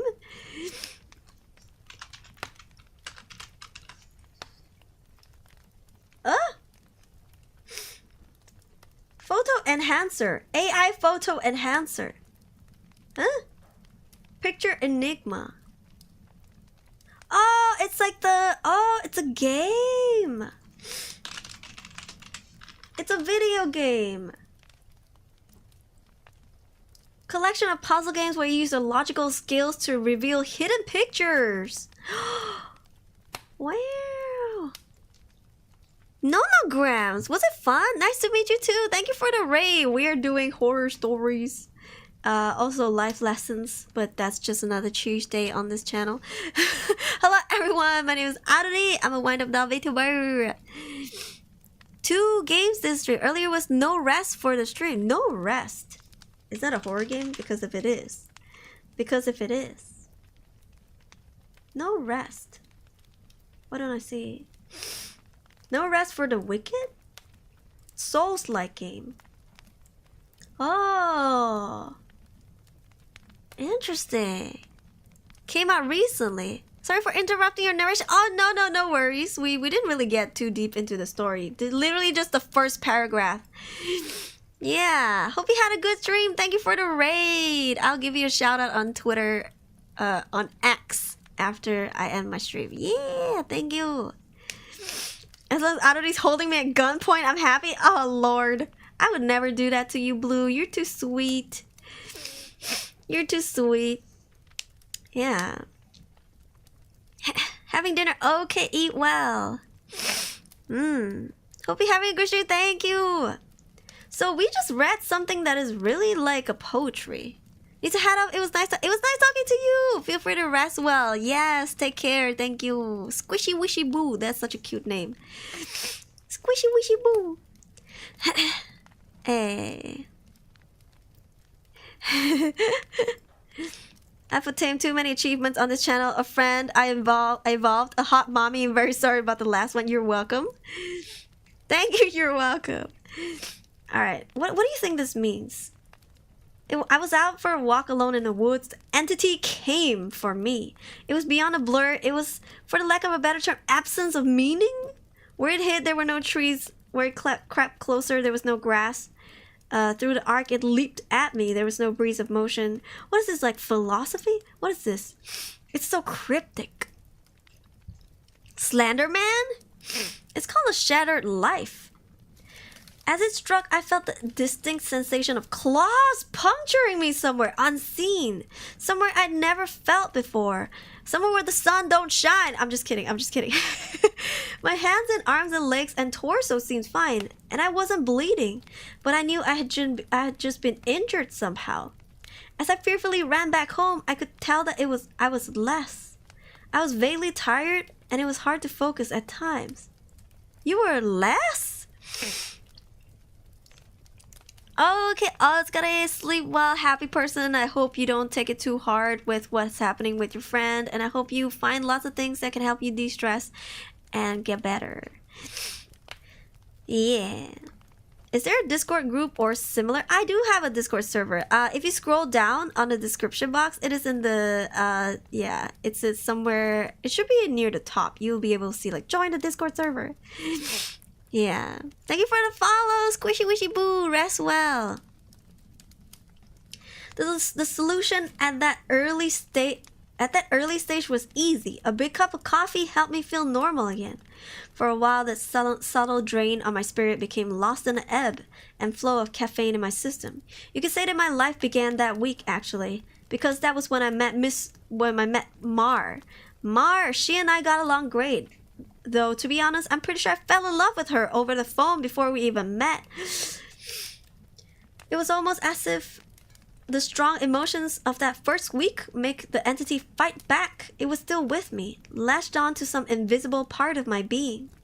The first few incidents were minor, and I hardly worried about them. The color of a neighbor's car changed from dark blue to black one morning, and I stared at it before shaking my head, shrugging off the difference. 2 days later at work, a coworker's name changed from Fred to Dan. I carefully asked around, but everyone said his name had always been Dan. I figured I'd just been mistaken. Then, as ridiculous as this sounds, I was peeing in my bathroom at home when I suddenly found myself on a random street. I was still in my pajamas, pants down, and urinating, but now in full view of a dozen people at a bus stop. Horrified, I pulled up my clothes and ran before someone called the cops. I didn't manage to get home, but the experience forced me to admit that I was still in danger. The entity was doing something to me, and I didn't know how to fight it back. What the heck? What the heck? Mar showed up that evening, but she had her own key. Hey, I asked her with confusion. How'd you get a key? She just laughed. You're cute. Are you sure you're okay with this? She opened a door and entered a full room of boxes. A room full of boxes. I know living together is a big step, especially when we've only been dating 3 months. Living together? I literally just met her the week before. Thing was, my mother had always called me a smart cookie for a reason. I knew when to shut my yap. Instead of causing a scene, I told her everything was fine, and then I went straight to my room and began investigating. My things were just as I had left them, with no sign of a 3-month gap in habitation. But I did find something out of the ordinary. The date. I shivered angrily as I processed the truth. The entity had eaten 3 months of my life. What the hell was I facing? What kind of creature could consume pieces of one's soul like that? I'd miss the most exciting part of a new relationship. And I would never understand any shared stories or in-jokes from that period. Real control! Riot control! Ah! Why you fart in my face? Sorry. Ah. Sorry. Is it okay if I call you real control still? Thank you. I'm so used to calling you real control. Dramatic fart. Yes, woo, sorry. It's a habit. But you know what? Maybe I'm the first one in the whole world to call you real control. Actually, do other people call you real control? Was I the only one? Was I the only dumb one? The open mouth. Oh, it's gone. The fart is gone. I ate the fart. They call me the fart eater. What? Let's see. I would never understand any shared stories or inside jokes from that period. Something absurdly precious that had been taken from me, and I was furious. So sad. This guy sounds like he's going through something. The fury helped suppress the entity. I never imbibed alcohol. Imbibed? How do you pronounce this? I drank coffee religiously. I checked the dates every time I woke up for 3 years. I managed to leave each day while observing nothing more than minor alterations. A social fact here and there. Someone's job. How many kids they had. That sort of thing. The layout of nearby streets. The time my favorite television show aired. That kind of thing. Always, those changes reminded me the creature still had his claws sunk into my spirit. Not once in 3 years did I ever let myself zone out. What creature is this? Asia and Euro streamers. Oh my gosh. So there's a group of me out there. Hey yo. Also, I just realized, where did my gold thing go? There it is. 1 second. Discord, please. Stop glitching out. It keeps popping out. Jeez Louise. Stop popping out. Alright, I registered the thing. Frigging, if you have like Fuji on and you don't like click login, it keeps showing. Anyway, sorry. Anyways. One day I grew careless. I let myself get really into the season finale of my favorite show. It was gripping. A fantastic story. Right at the height of the action, a young boy came up to my lounger and shook my arm. Surprised, I asked, "Who are you? How did you get in here?" He laughed and smiled brightly. "Silly daddy." I think this guy has amnesia. My heart sank in my chest. I knew immediately what had happened. After a few masked questions, I discovered that he was 2 years old and that he was my son. The agony and heartache filled my chest and was nearly unbearable. Not only had I missed the birth of my son, I would never see or know the first years of his life. Mara and I obviously got married and started a family in the times I'd lost, and I had no idea what joys or pains those years contained. It was snowing outside, holding my sudden son in my lap. I sat and watched the flakes fall outside. What kind of life was this going to be if slips in concentration could cost me years? I had to get help. The church had no idea what to do. The priests didn't believe me and told me I had a health issue rather than some sort of possession. The doctors didn't have any clue. Nothing showed up on all of their scans or tests, but they happily took my money in return for nothing. By the time I ran out of options, I decided to tell Mar. There was no way to know what this all looked like from her side. What I was like when I wasn't there. Did I take our son to school? Did I still do my job? Clearly I did, because she seemed to be none the wiser. But I still had a horrible feeling that something must have been missing in her life when I wasn't actually home inside my own head. They say disable source in OBS to stop it from showing. It still kept showing up. You think this is Alzheimer's, or do you think this is amnesia? Right? What is this, Alzheimer's? Oh, it could be Alzheimer's. Oh my god, I just got chills. Thank you, Xanos, for lurking. But the night I set up a nice dinner in preparation, she arrived not by unlocking the front door, but by knocking on it. I answered and found that she was in a nice dress. She was happily surprised by the setting on the table. A fancy dinner for a second date? I knew you were sweet on me. Thank the Lord I knew when to keep my mouth shut. If I had gone on about being married and having a son, she might have run for the hills. Instead, I took her coat and sat down for our second date. Yeah, it's amnesia, no? Through carefully crafted questions, I managed to deduce the truth.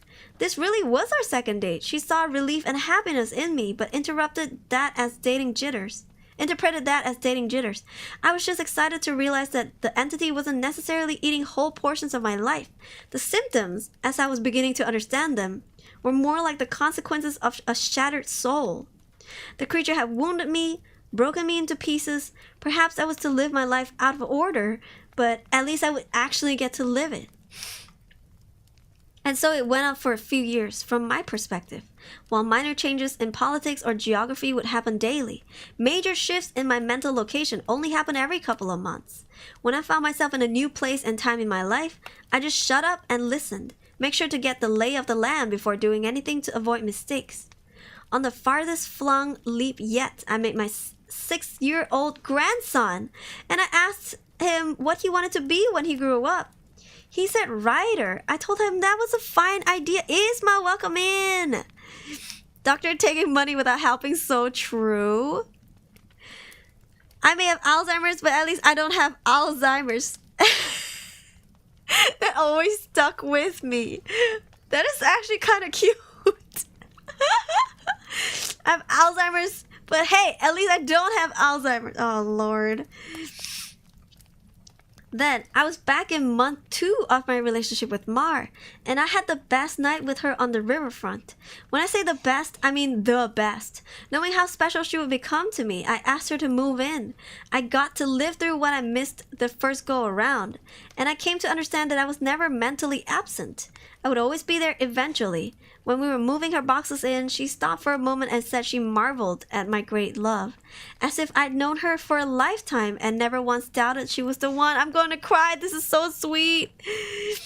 I don't have Alzheimer's. That's what they say. This was the first time I truly laughed freely and wholeheartedly since the entity had wounded me.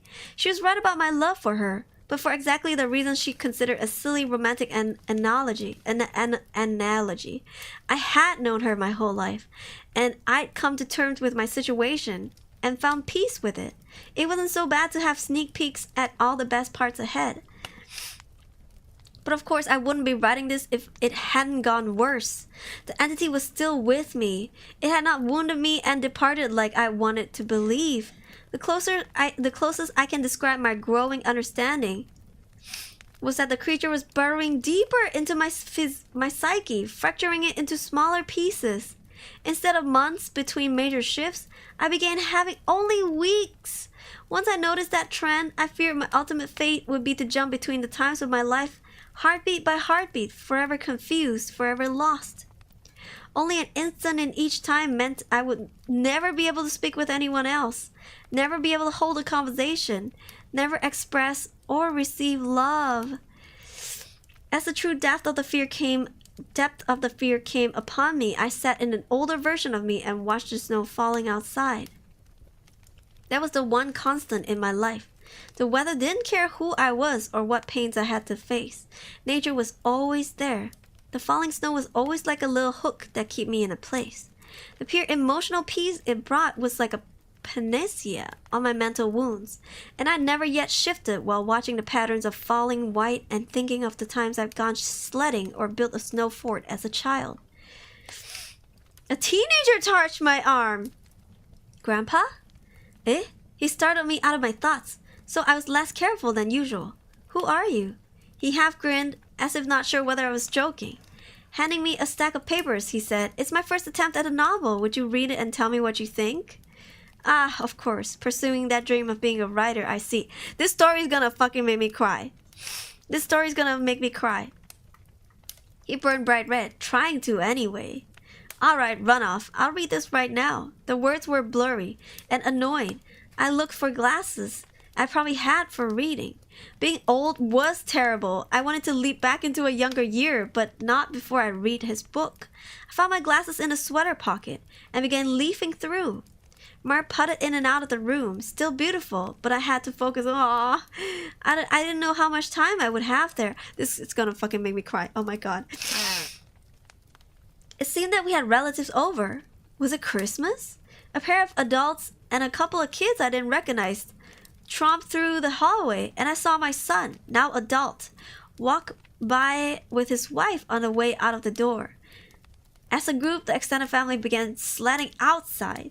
Finally, I finished reading the story and I called out for my grandson. He rushed down the stairs and into the living room. How was it? Well, it's terrible. I told him truthfully. But it's terrible for all the right reasons. You're still a young man, so your characters behave like young people. But the structure of the story itself is very solid. I paused. I didn't expect it to turn out to be a horror story. He nodded. It's a reflection of the times. Expectations for the future are dismal, but not hopeful like they used to be. You're far too young to be aware like that, I told him. An idea occurred to me. If you're into horror, do you know anything about strange creatures? Sure, I read everything I can. I love it. Warily, I scanned the entrance to the living room.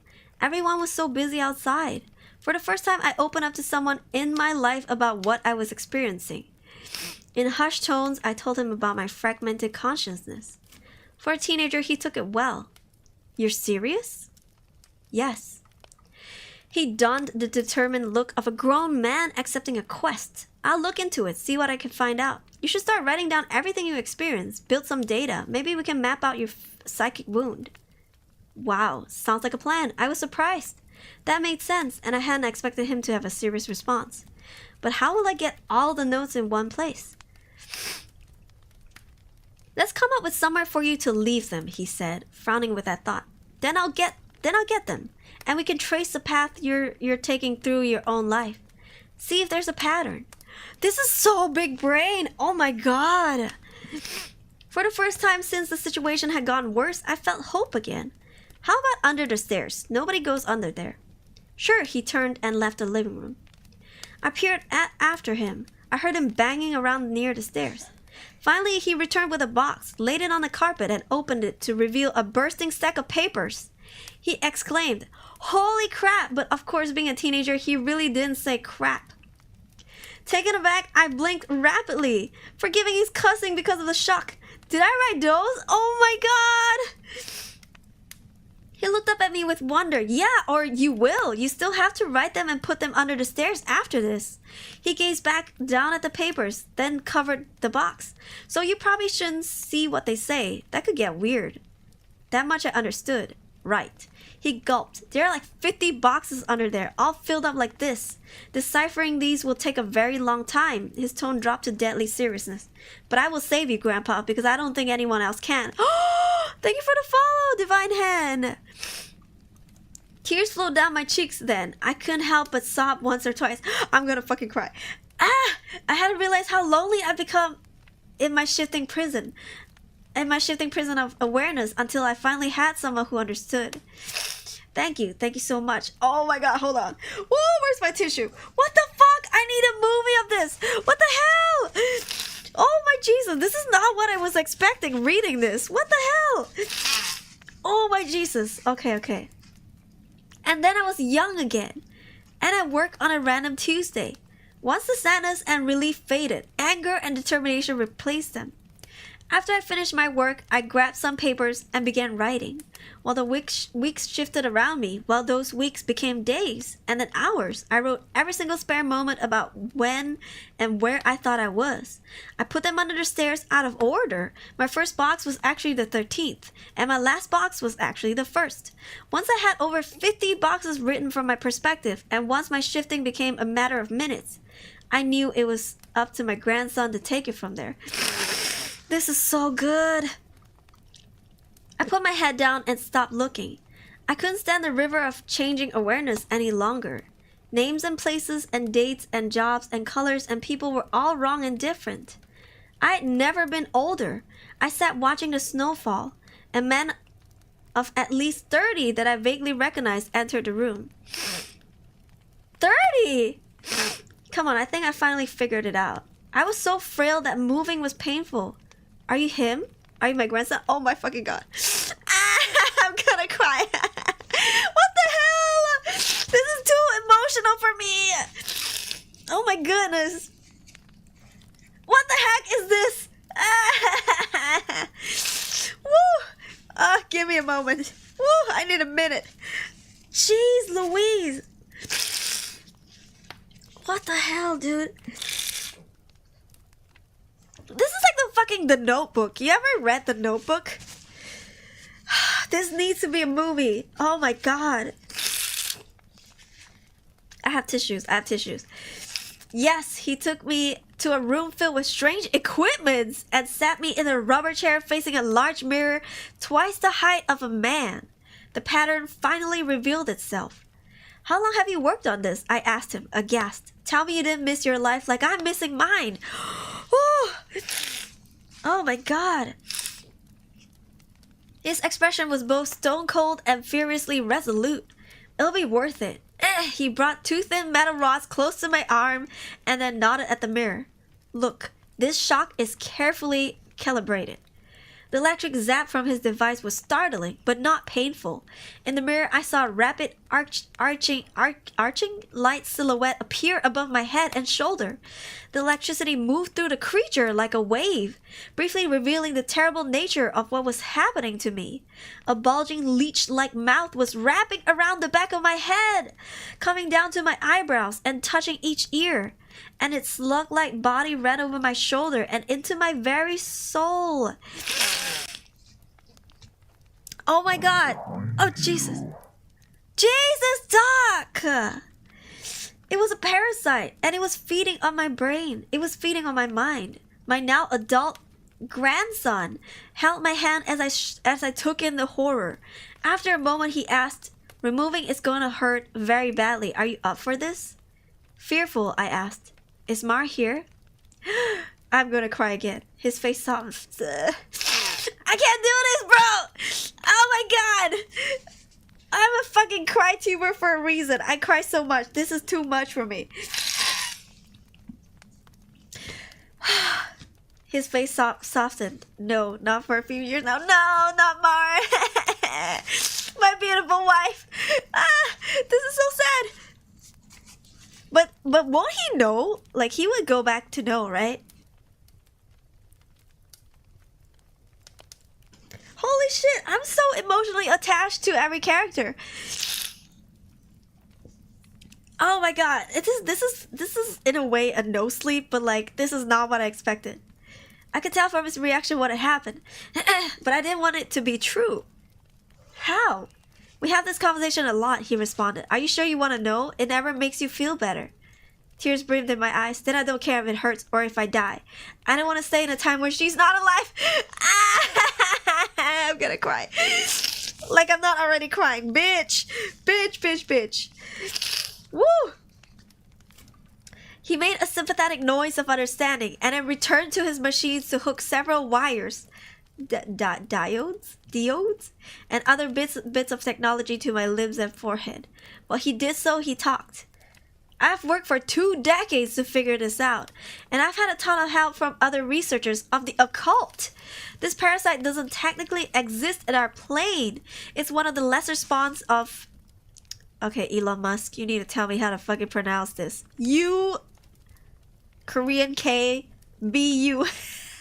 It's a Korean alphabet, bro. And it feeds on the plexus of mind, soul, and quantum consciousness / reality.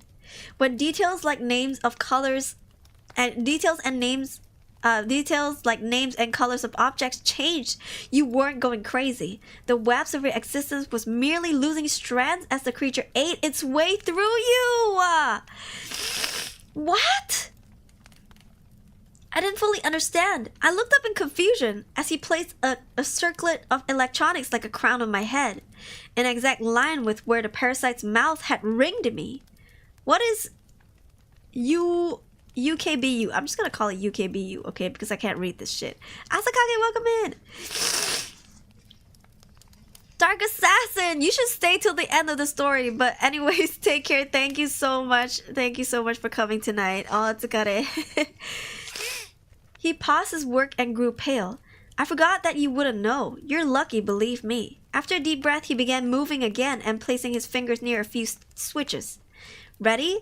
This is carefully tuned to make your nervous system extremely unappetizing to the parasite. So it's basically electroshock therapy. Oh my gosh. I could still see Mars smile even though she was dead. I had just been with her moments ago. Do it. The click of a switch echoed in my ears, and I almost laughed at how mild the electricity was. It didn't feel like anything, at least at first. Then I saw the mirror shaking, and my body within that image convulsing. Oh no, it did hurt. Nothing had ever been more painful. It was just so excruciating that my mind hadn't been able to immediately process it. That is crazy. As my vision shook and fire burned in every nerve in my body, I could see the reflected, trembling light silhouette of the parasite on my head as it writhed in agony equal to mine. It had claws, 6 claws, lizard-like limbs under its leech-like body, and it cut into me in an attempt to stay lashed on. The electricity made my memories flare. Mars' smile was foremost, lit brightly in front of a warm fire as the snow fell past the window behind her. The edges of that memory began lighting up, and I realized that my life was one continuous stretch of experience. It was only the awareness of it that had been fragmented by that feasting evil on my back. I never managed to be there for the first birth of my son. I jumped around it a dozen times, but never actually lived it. For the first time, I got to hold Mars' hand and be there for her. No, that moment had shifted seamlessly into holding her hand as she laid in the hospital bed for a very different reason. Not this, God. Why? It was so merciless to make me remember this. I broke down in tears as nurses rushed into the room. I didn't want to know. I didn't want to experience it. I'd seen all the good parts, but I hadn't wanted the worst part, the inevitable, and that would all one day face. It wasn't worth it. It was tainted. All that joy was given back 10,000 folds as pain. The fire in my body and my brain surged to sheer white torture, and I screamed. My scream faded into a surprised shout as the machines and electricity and chair faded away. Snow was no longer falling around my life, and I was out in the woods on a bright summer day. Oh God. I turned to see the creature approaching me. It was the same absence of meaning, the same blank on reality. It crept forward just like before, but this time, it hissed and turned away. I stood astounded at being young again and free from the parasite. My grandson had actually done it. He made me an appetizing meal, and so the predator of mind and soul had moved on in search of a different snack. I returned home in a daze. And while I was sitting there processing all that had happened, the phone rang. I looked at it in awe and sadness. I knew who it was. It was Marjorie, calling for the first time for some trivial reason she'd admit 30 years later was just made up just to talk to me. But all I could see was her lying in the hospital bed dying. It was going to end, oh God, in unspeakable pain and loneliness. I would become an old man left to sit by myself in an empty house, his soulmate gone long before him. At the end of it all, the only thing I would have left, sitting and watching the falling snow. But now, thanks to my grandson, I would also have my memories. It would be a wild ride no matter how it ended. On a sudden impulse, I picked up the phone. With a smile, I asked, "Hey, who is this?" Even though I already knew. What's the title of this story? A Shattered Soul, I think that's what it's called. Alright, let's read this. Author's note. Together, my grandfather and I... Oh, I'm not ready for this. I'm crying. Oh, boy. It was fucking Alzheimer's. Oh, my God. Together, my grandfather and I did set out to write the tale of his life. Unfortunately, his Alzheimer's disease progressed rapidly. We were never able to finish this. He's still alive, but I imagine that mentally he is in a better place than the nursing home. I like to think that he's back in his younger days, living life and being happy, because the reality is much colder. It's snowing today. He loves the snow. When I visited him, he didn't recognize me, but he did smile as he sat looking out the window. Oh my God. I can't not cry, bro. This is so beautiful and so sad. What the heck is this? Oh, block Facebook, Twitter. I need to watch this in a movie. Please, please. Are you a director? Are you fucking rich? Can you hire some people and contact them? Let's turn this into a movie. Oh my god. So you, what's your name again? Matt Demersky. Matt Dimersky. So the creature was real? Yo, that was fucked up. Wow. I was afraid he wouldn't answer the phone at the last second. Double wow. Time traveler's wife, but made much more powerful because of the author's note. Be thankful you still have your grandparents. That is true. I don't have my grandparents no more. But goddamn, this story is called A Shattered Life. This is the second best story that I've ever read. I think it's less horror. I'll say. But on No Sleep, this is the second best story because I still think the first one, the Sugar Daddy one, was the best because that one took me out. It took me out. That was not what I expected. This one, oh my god, got me all riled up. This is 6 years old. Grandpa passed on my 18th birthday. I'm so sorry to hear that. Oh my god. This gave me shivers, a lot to take in. This was such a fucking ride. Dude, if I wasn't streaming, I would be ugly sobbing at every damn, like, paragraph. This is me holding it together. Oh, shit. This is so good. What is this? Series 12, Single 18, Scariest 18. Huh? This is not scary to me. This is actually so bittersweet, heartbreaking. Asu, thank you for the raid. You just missed one of the best stories on Reddit. No sleep. I'm still crying. I am still crying. Thank you for the raid. What were you doing? Let me give you a manual. Let me give you a manual shout out. Jeez Louise. Dude, I don't know. I don't know, man. I think this story took a part of my soul. This story took a part of my soul, guys. This is Asu. What were you streaming? Let me see. You're celebrating your 5th anniversary! Yo, you guys don't know this, right? But like Asu is one of the oldest Malaysian VTubers. He's been here for 5 years. This is 5th anniversary. Happy anniversary, Asu! Oh my god, congratulations. Yo, congrats. It's been a long time coming. Yeah, happy 5th anniversary. Colt Gunner, welcome in. Oh, you guys, literally, you missed one of the best stories on, like, the Reddit No Sleep. I feel like this should be number 2, top 2. Oh, shit. Suspense. Alzheimer's is kind of like an eldritch entity. Excuse me. Eldritch? How do you pronounce it? Eldritch? Welcome in. This story is so good. Honestly, I want to watch a movie for this. I wanna watch a series, a mini series, or like a movie about this. A Shattered Life. How come nobody's signing you for deals, brother? The writing is so good too.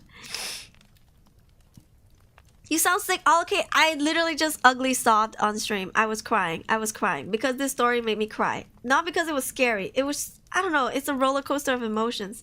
Please read this. Please read this in your free time. It is so good.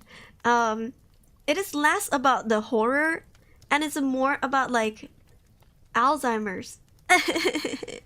Warren, welcome in. How are you? It is suspense. Like, it's mystery too. I was reading it like, where is this going? Where's this going? Like, I don't get it. The fucking grandkid, man. The grandkid killed me, dude. Who made, I already cried this guy. M59 Gar. So damn good. You know, when I read The Notebook, it's about Alzheimer's too. I died on the inside, y'all. Like it took a big part of me. Like fucking Nicholas Sparks.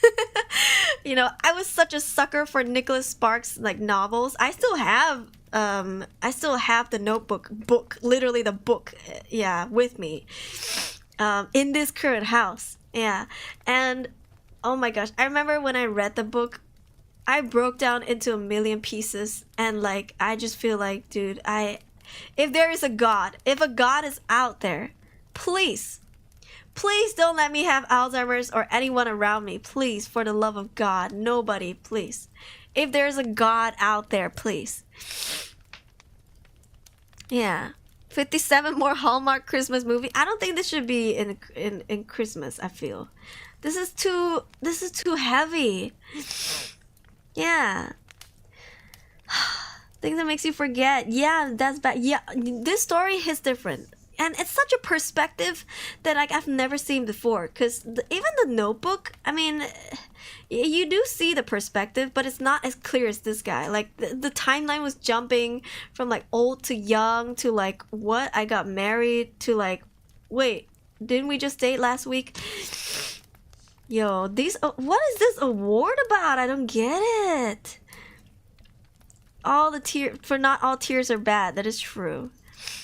The older we get, the more we forget. Yeah, you know, sometimes I'm so forgetful. It's not even funny, and I actually think like, do I have onset Alzheimer's?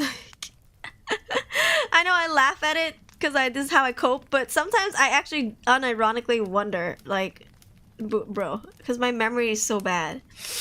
Yeah, but I don't know. Like, I'm forgetful, but this Alzheimer's is different, man.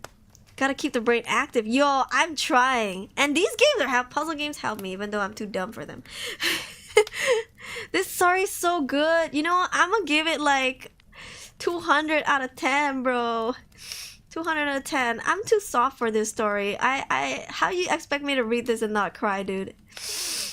When I first got into this, I was like, what the heck does this mean? A creature leapt at you. There was no breeze of motion, no air at all. The claws were puncturing you from somewhere unseen. I was like, this is too cryptic, and frankly, I wasn't into it. I was really out of it when I read this whole thing. I was like, psh, sounds like a dumb story. But then when I got into it, oh my god. Yeah. Maybe the author award have 12 series?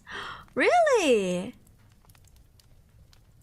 They should all turn into movies. Like the M59 Gar show. Thank you for all the hearts. Remember, you can turn to imagination vice versa. We're not even talking about dreams. Like lucid dreams, you know? NDS. The grandma with the NDS. Certain triggers can activate a brain certain memory like smell, music, temporarily pull the person out of the quote-unquote swamp. This one is so different, bro. You know what killed me the most? You know what killed me the most? Like, I was about to fucking break down. I was about to fall apart. No, wait. Well, that too, but this one. Are you him? Are you my grandson? Bro, I'm gonna cry again. No!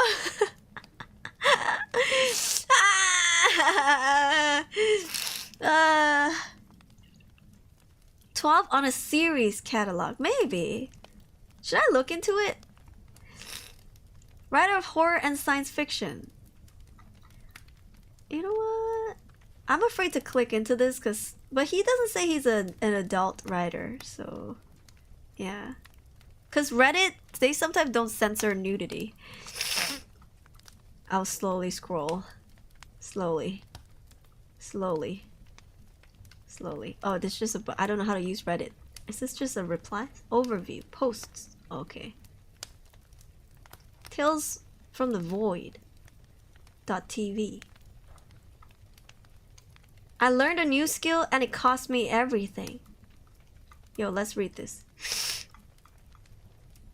Somebody just walked across my imagination. You know what? We're about to read this guy's story. My landlord keeps asking for my blood. The in-dream hotline for escaping nightmares is no escape at all. I saw my professor die, but he was back teaching class the next day. It's getting older and older. The things we thought we banished are creeping back in.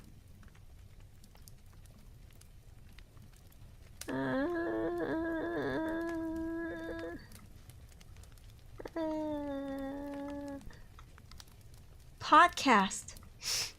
Dude, I want to know what's in his mind. Still stuck. We're not gonna read all of this today, okay? I'm just gonna put them out first. Eventually, we'll go through them one by one as I do more of this series. Thank you for all the hearts. As I read more horror stories next time, we're gonna read his stories. Yo, I am whipped. I was told that everybody I served with the military died shortly after I left. Today I saw one of my old squad mates homeless digging through the trash behind a convenience store. He had He had an unbelievable tale to tell. This is part 4? Where the part I wanted? Part 2. Part 2. Part 1. Dude, B is for Ballora. Balls. Deep balls. Roll call. This is so good, bro. Alright, that's it. Announcing a new book! Ah, we should buy it! I'm gonna fucking buy it! A Shattered Life and Other Stories. You know what? Hold on. Give me a minute. Let me cook. Also, thank you for the follow, Isaac. Let me cook. Hold on. I'm gonna go on my Google Books, which is where I usually bookmark my books to like buy when I go to the bookstore because I hate digital books. Wait, where's my app? Where did my app go? Did I move it? I think maybe I did. See, I'm so forgetful. I don't remember if I moved my... Where the fuck did I move it? Bro, I don't remember where I moved my app. Oh, it was here. I was too blind to see. Sorry. It was there all along. What is it called? A Shattered Life. Dude, you can kickstart your career on Reddit, bro. Yeah, I can't find it on Google Books. So sad. Shattered Life and Other Story.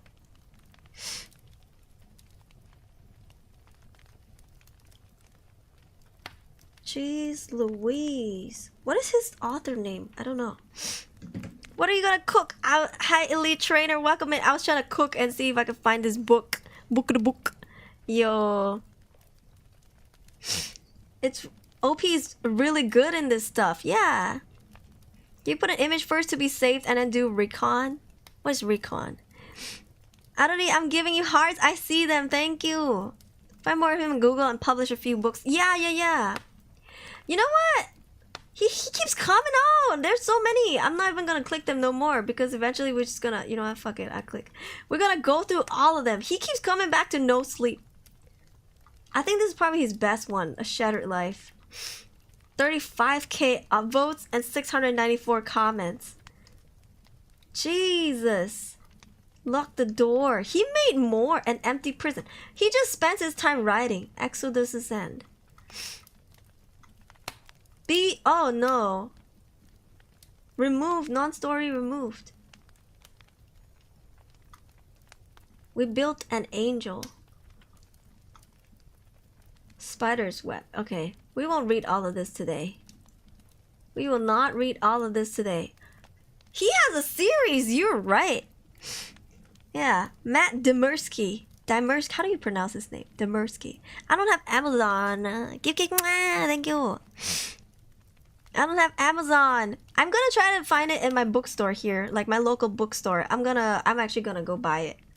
Yeah, like, dude, if you guys buy it, let's read it together. Let's see if we can finish the book together. Let's do like a book read. One book a month review. I do have a lot of books in my house. God damn, this is so good. I like the first one, which is like my sugar daddy makes me do weird things. That one was good because it was really unexpected.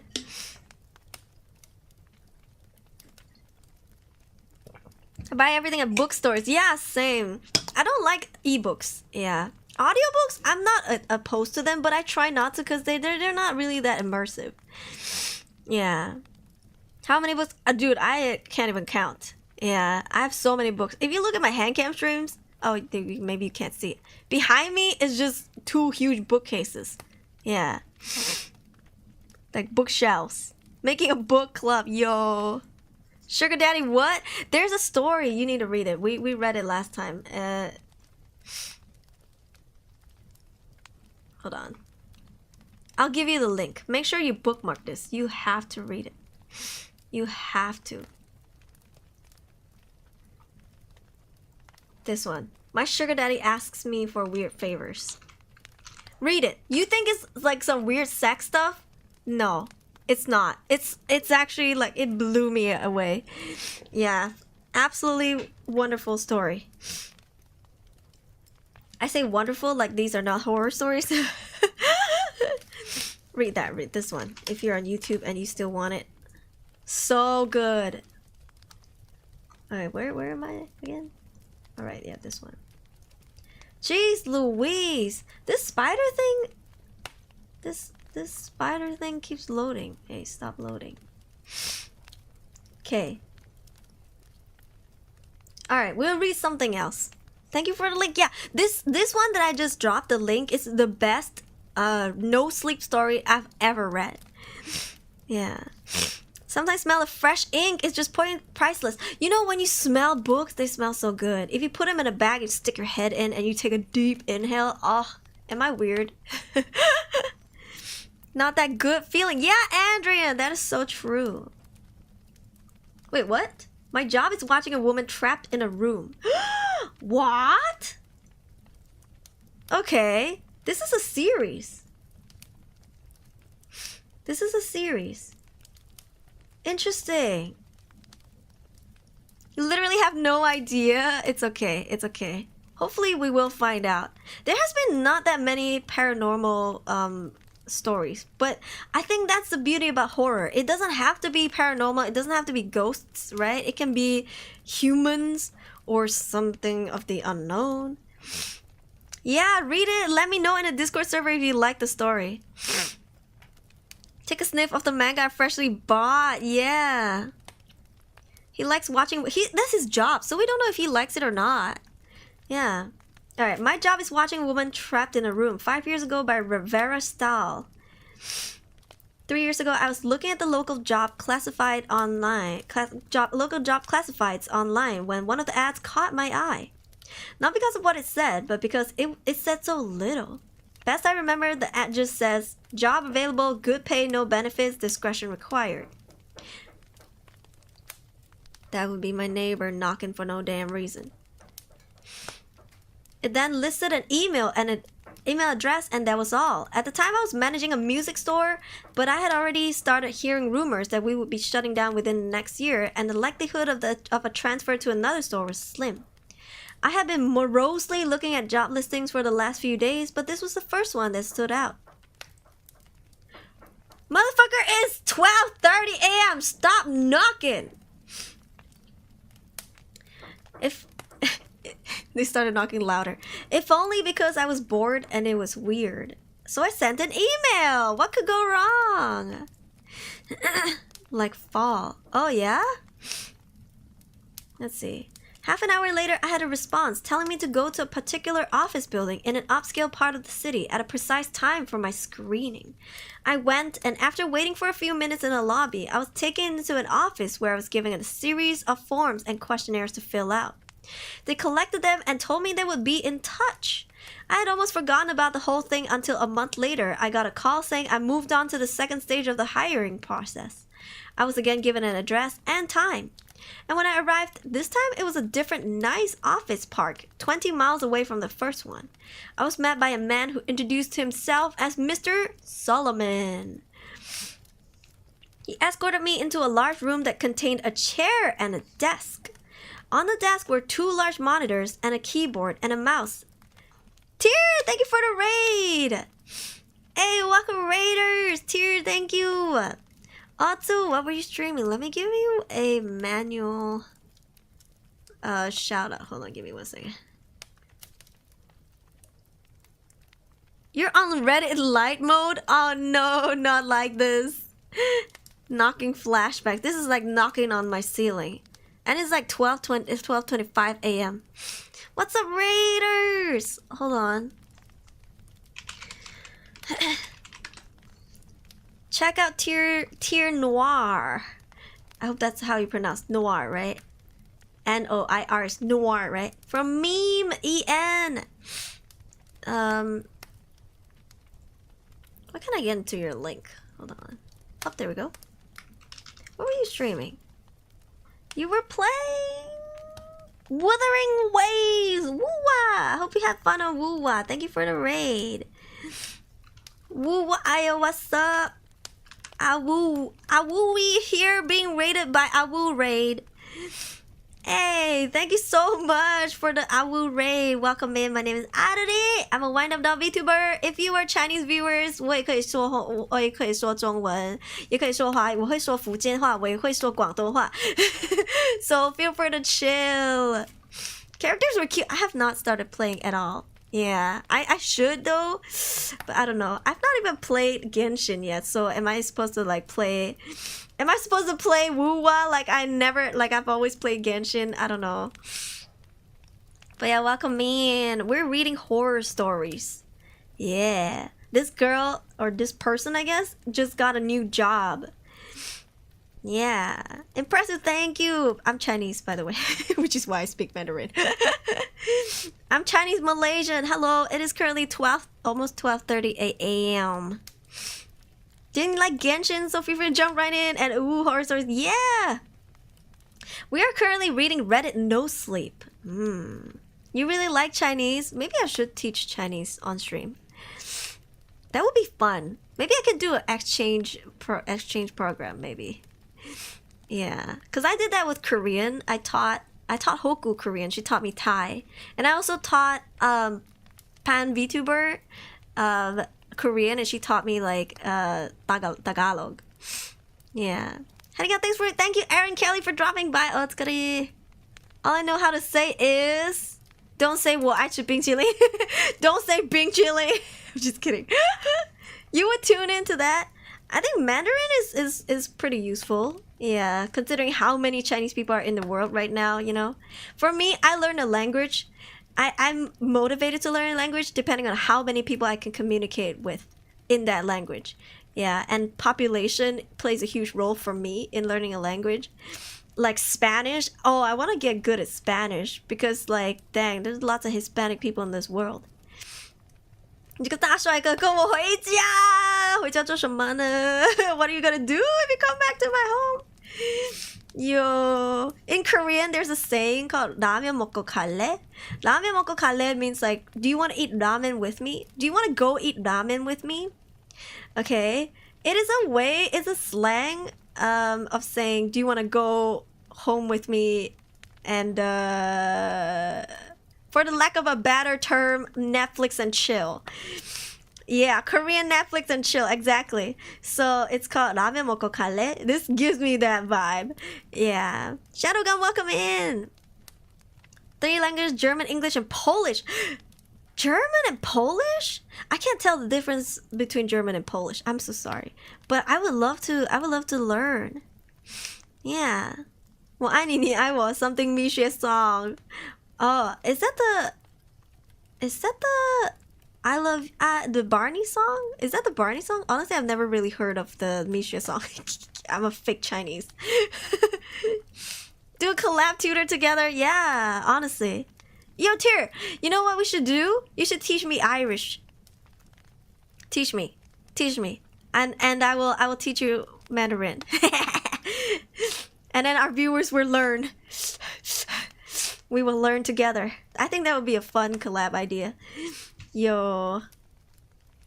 If population is the drive, it's okay. I think it's so niche that like we would... What are the chances? You're my only Irish friend.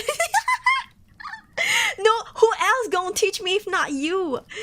Nobody. I don't know if I'll ever find another Irish. Actually, no. I have an Irish-British friend. His name is Joel, but he's more English, I think, than he is Irish. Portuguese and English. Please tell me what language in Malaysia I should learn. Learn English. We speak English. I'll hit you up. Yeah, no, I'll hit you up. I'll hit you up. I'm still like my schedule's all over the place right now. But yeah, I'll figure out my schedule and then I'll let you know. We'll work something out. Hell yeah. There are no similarities between the when I hear people speak like Spanish and what's another language? There's another language similar, but it's not it. And I'm like, I can't tell the difference.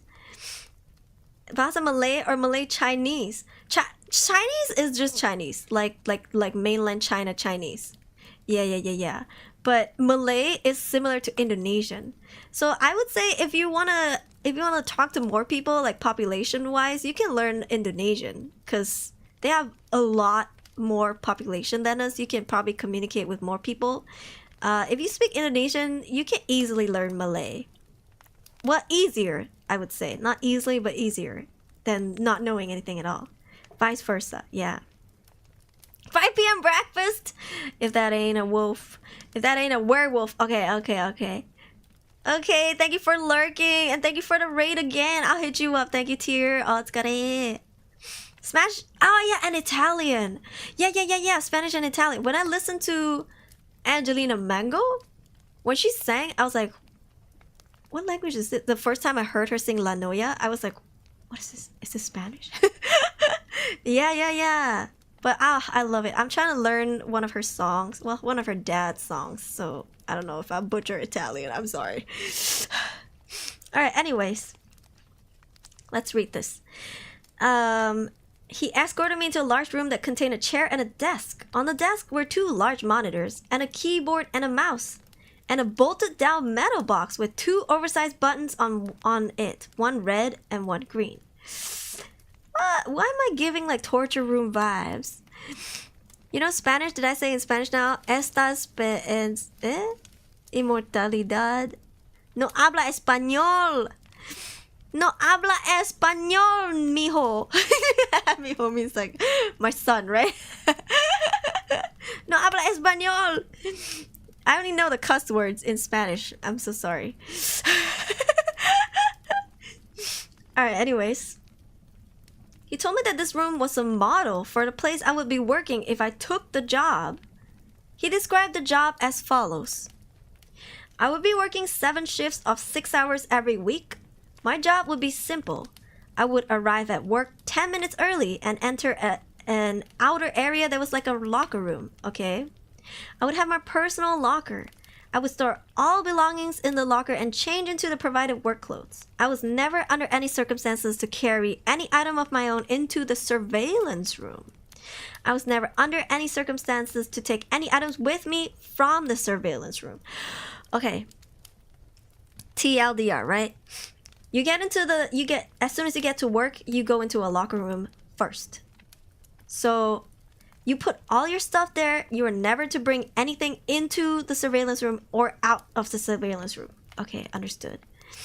As for what I was to do in the surveillance room, I was told that the monitor would be left... on the monitor on the left would constantly show a live stream from a high-definition camera in a remote location.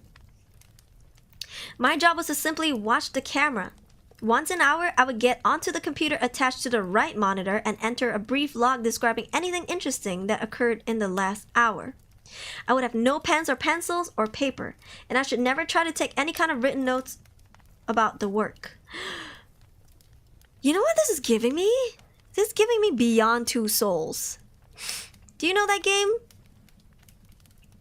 I think it's the same devs as like Detroit...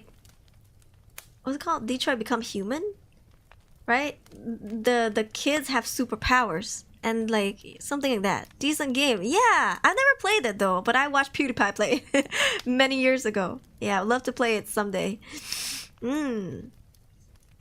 is giving me that vibe, right? Red Room vibes. It says that you are to do nothing but to watch the camera. And then once every hour, just do a brief log of anything interesting. So you're not to interfere with anything. Life is Strange. Yeah. I'm thinking of starting Life is Strange this month, but who knows? I might do horror game series first. Because I need help. I love horror games. I need an intervention. Okay, here we go. As for the red and green buttons, the red button was only to be used if there was an emergency. This meant something on the video or in my workplace that required outside help. The green button was to be hit if I saw something on a video feed that was particularly noteworthy. It would tell the other people somewhere that, at least in my opinion, something interesting was going on. Solomon stressed that while I was given discretion on when to use this button, I should err on the side of only using it if and when something of real significance occurred. Now, okay, so not every little mild interesting thing I hit the button. It has to be like, wow, ooh, that was interesting. We love horror games here, yes we do. He pointed out the camera on the ceiling of the room where we were in. He said the real room would be the same. My work would be observed, and other people were watching the room on the video feed as well. He said that it was only a redundancy in case other systems failed. He then smirked and asked if I knew what he meant by redundancy. I nodded, trying not to show my irritation. I don't talk that good to people, so sometimes they think I'm dumb. That's okay, let him think that if he paid me good enough. Yeah. Legat, welcome in! LIS 1.5 and 2 are great. I have Life is Strange. But I don't know which game I have. I think I have all of them, yeah? Yeah, I have Life is Strange, Before the Storm, Remastered, and True Colors. There are only 3 games, right? Maybe I should play it because it is Pride Month. It is the month of the LGBTQIA. Yeah. No intervention needed, only encouragement. Do it. Darius, you know I will. Are you gonna play Life is Strange? I want to. Yeah. Because I don't remember what's it about anymore. I kind of remember briefly. Just some things here and there. I also did watch either PewDiePie or Cinnamon Toast Can play it. Oh, I'm missing one? Which one? I'm missing one? Which one? Is it free? Am I... Oh, it's by Square Enix. I didn't even know it was by Square Enix. Oh, Before the Storm, I don't have it. Bro, it's so expensive, I cannot afford it right now. If you feel generous and you would like to add me on Steam to give me games, you can. Just know that not every game you give I will stream on stream, but I will definitely play them. So here's my Steam in case anybody's feeling generous. Or you know what, just add me. We can play games together on stream sometimes. Interesting to watch you play the other ones. Honestly, I don't remember the story no more. I know it's colorful. Yeah, I know it's a colorful game. Okay, anyways, continue. If the pay was very good, the pay was very good. $35 an hour. This worried me. I was already thinking this was some kind of psych experiment or secret government job, which I was okay with, but that kind of money to sit and watch a screen? My mom always told me that if something seems too good to be true, it probably is. And this was seemingly too good to be true. I would feel nervous for this job because it pays good and the task is so simple. So I'm like, what's the catch, you know? Which ones you have? I don't have... I don't have... What is it called? What did I say again? I don't have Before the Storm. Yeah. Yippee! Alright. I asked if I was going to be doing anything illegal. Solomon laughed and said no. I asked if anyone was going to get hurt. Again, he shook his head no. He said the reason they were paying so much was because they needed employees that were motivated to be professional and discreet. The work they were doing was important, and for various reasons it couldn't be discussed.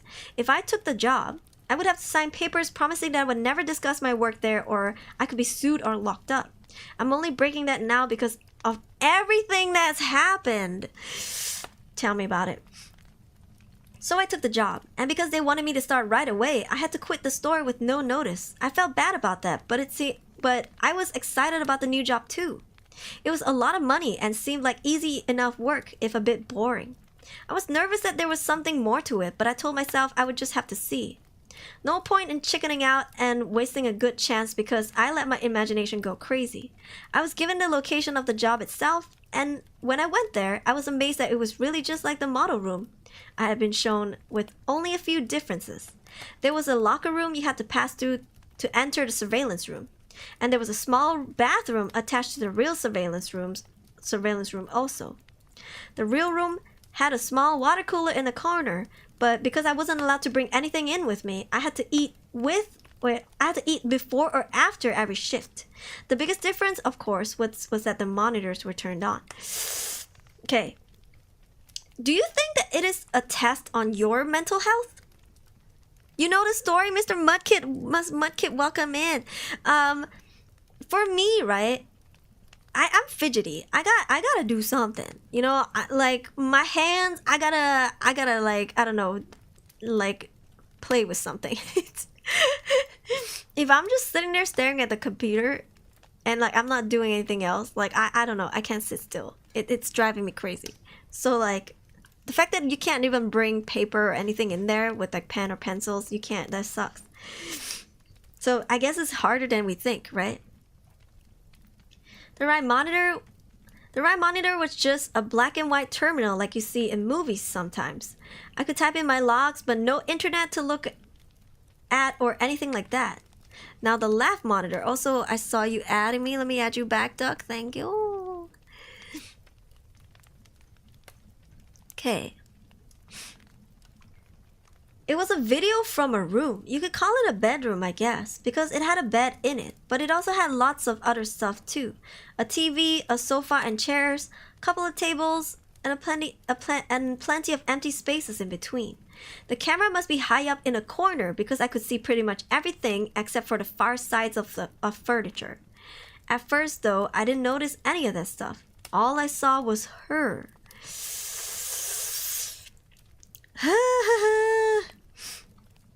She looked to be a little older than me and was very pretty.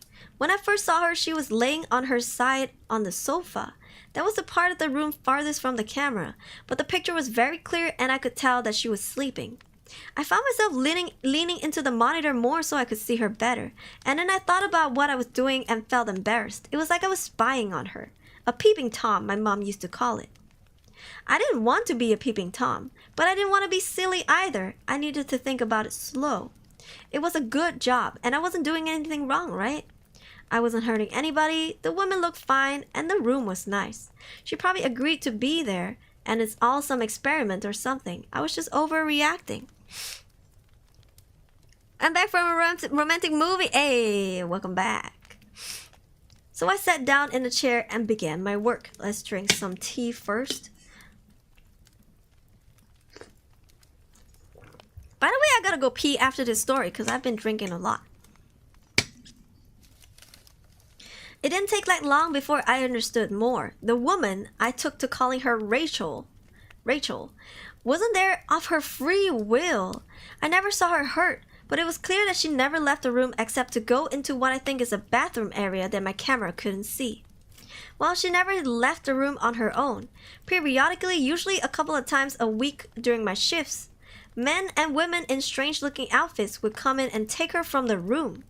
Sometimes she would struggle, but usually she would just go along with her head hung low.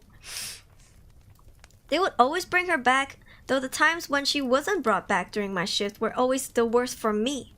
I would worry about her until I got to work the next day and saw her in the room watching her TV or painting. She never looked hurt or even upset except for when they took her. And even when she fought, they were always gentle with her. Is this some rich guy's rebellious daughter? You're missing LIS too. Yeah, I think so. Flash you kind of moment. I hope it's not with a PP but with a pen, you know? Still, I knew something was wrong. I considered quitting the job or hitting the red button and getting someone to come so I can get some answers, or calling the police and showing them what the camera was showing me. Except I was scared. Scared of losing my job and scared of what these people might do to me if I quit or told on them. Solomon had told me when I took the job that part of being discreet was not asking questions. I would never be asked to do more than I had already been told, but I could never tell anyone what I did or saw, and I could never ask questions about what I was doing or why. So I made excuses. It was all an experiment. She was crazy or sick and they were trying to help her. She was doing a job just like I was. Or if she really was a prisoner somewhere, at least I was watching to make sure that she was okay. If they ever tried to hurt her, or I saw that she really didn't want to be there for sure, I could get help then. In a way, I told myself I was helping to protect her by watching. He's getting attached to her. Is that a good thing or a bad thing? Can you imagine if she wasn't real? That would fucking suck. I didn't expect you to think much of my excuses. I don't think much of them myself, especially now. But in my defense, when things changed, I didn't ignore it or try to explain it away. I knew something had to be done. What does this even mean? Rachel would usually paint for an hour or two every day, and it seemed to always be during my afternoon shifts.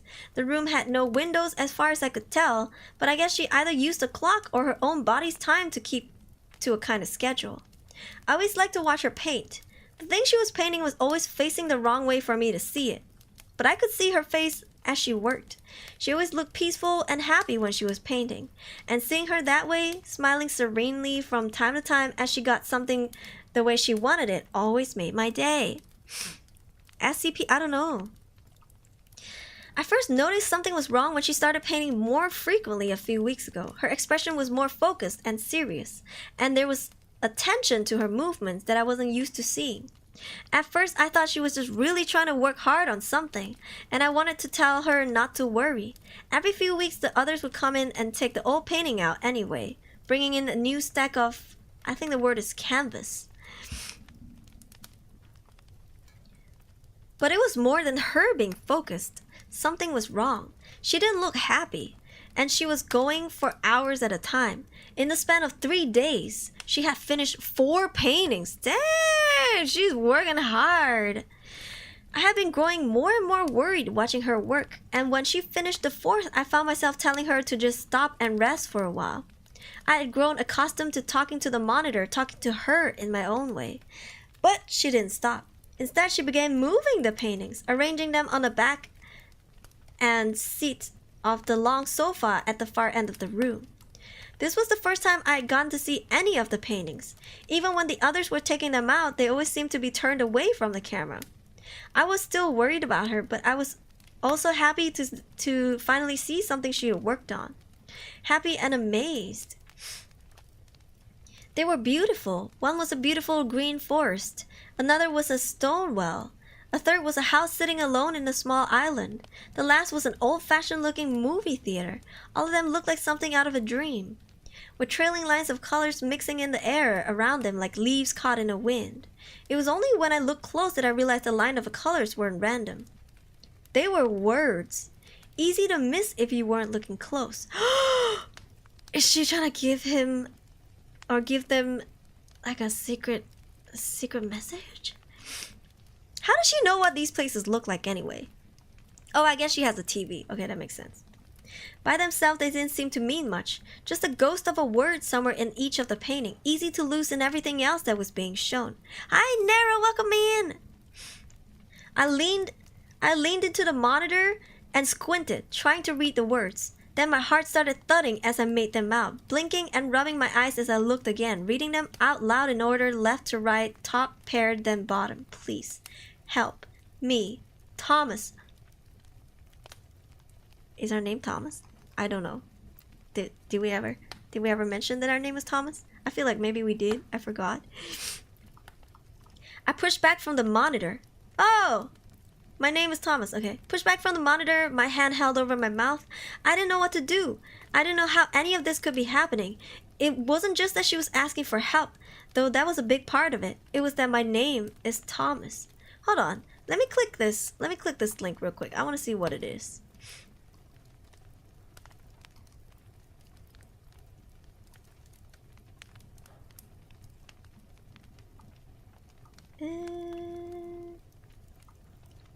Okay, it's just their own profile.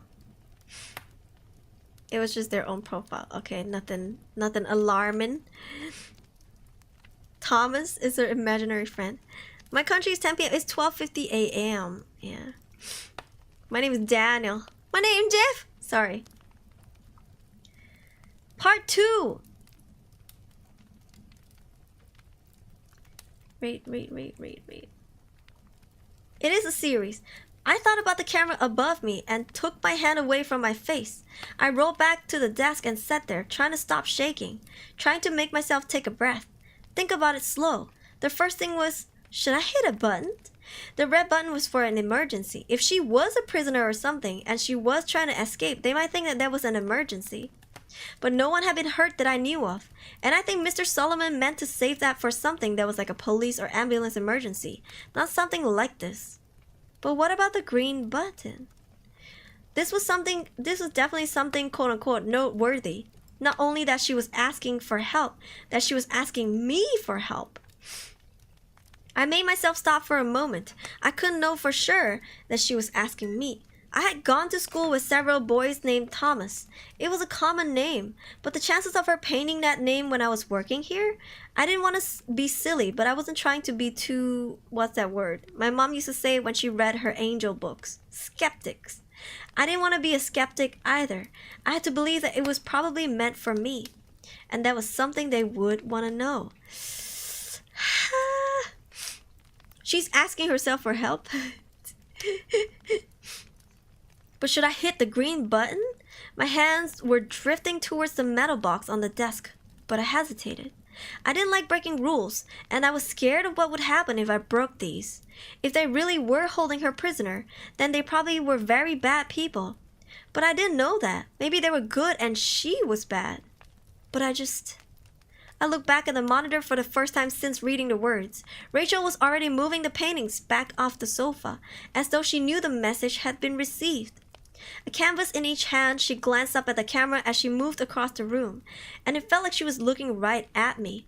My chest tightened as my hands moved away from the buttons. No, I didn't think she was bad. I had watched her for years. I felt like I knew her and would know if she was bad.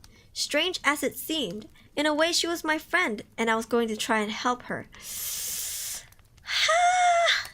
I spent the rest of my shift trying to act normal and think of what to do. I knew whoever else was watching might have noticed the paintings or seen how I acted.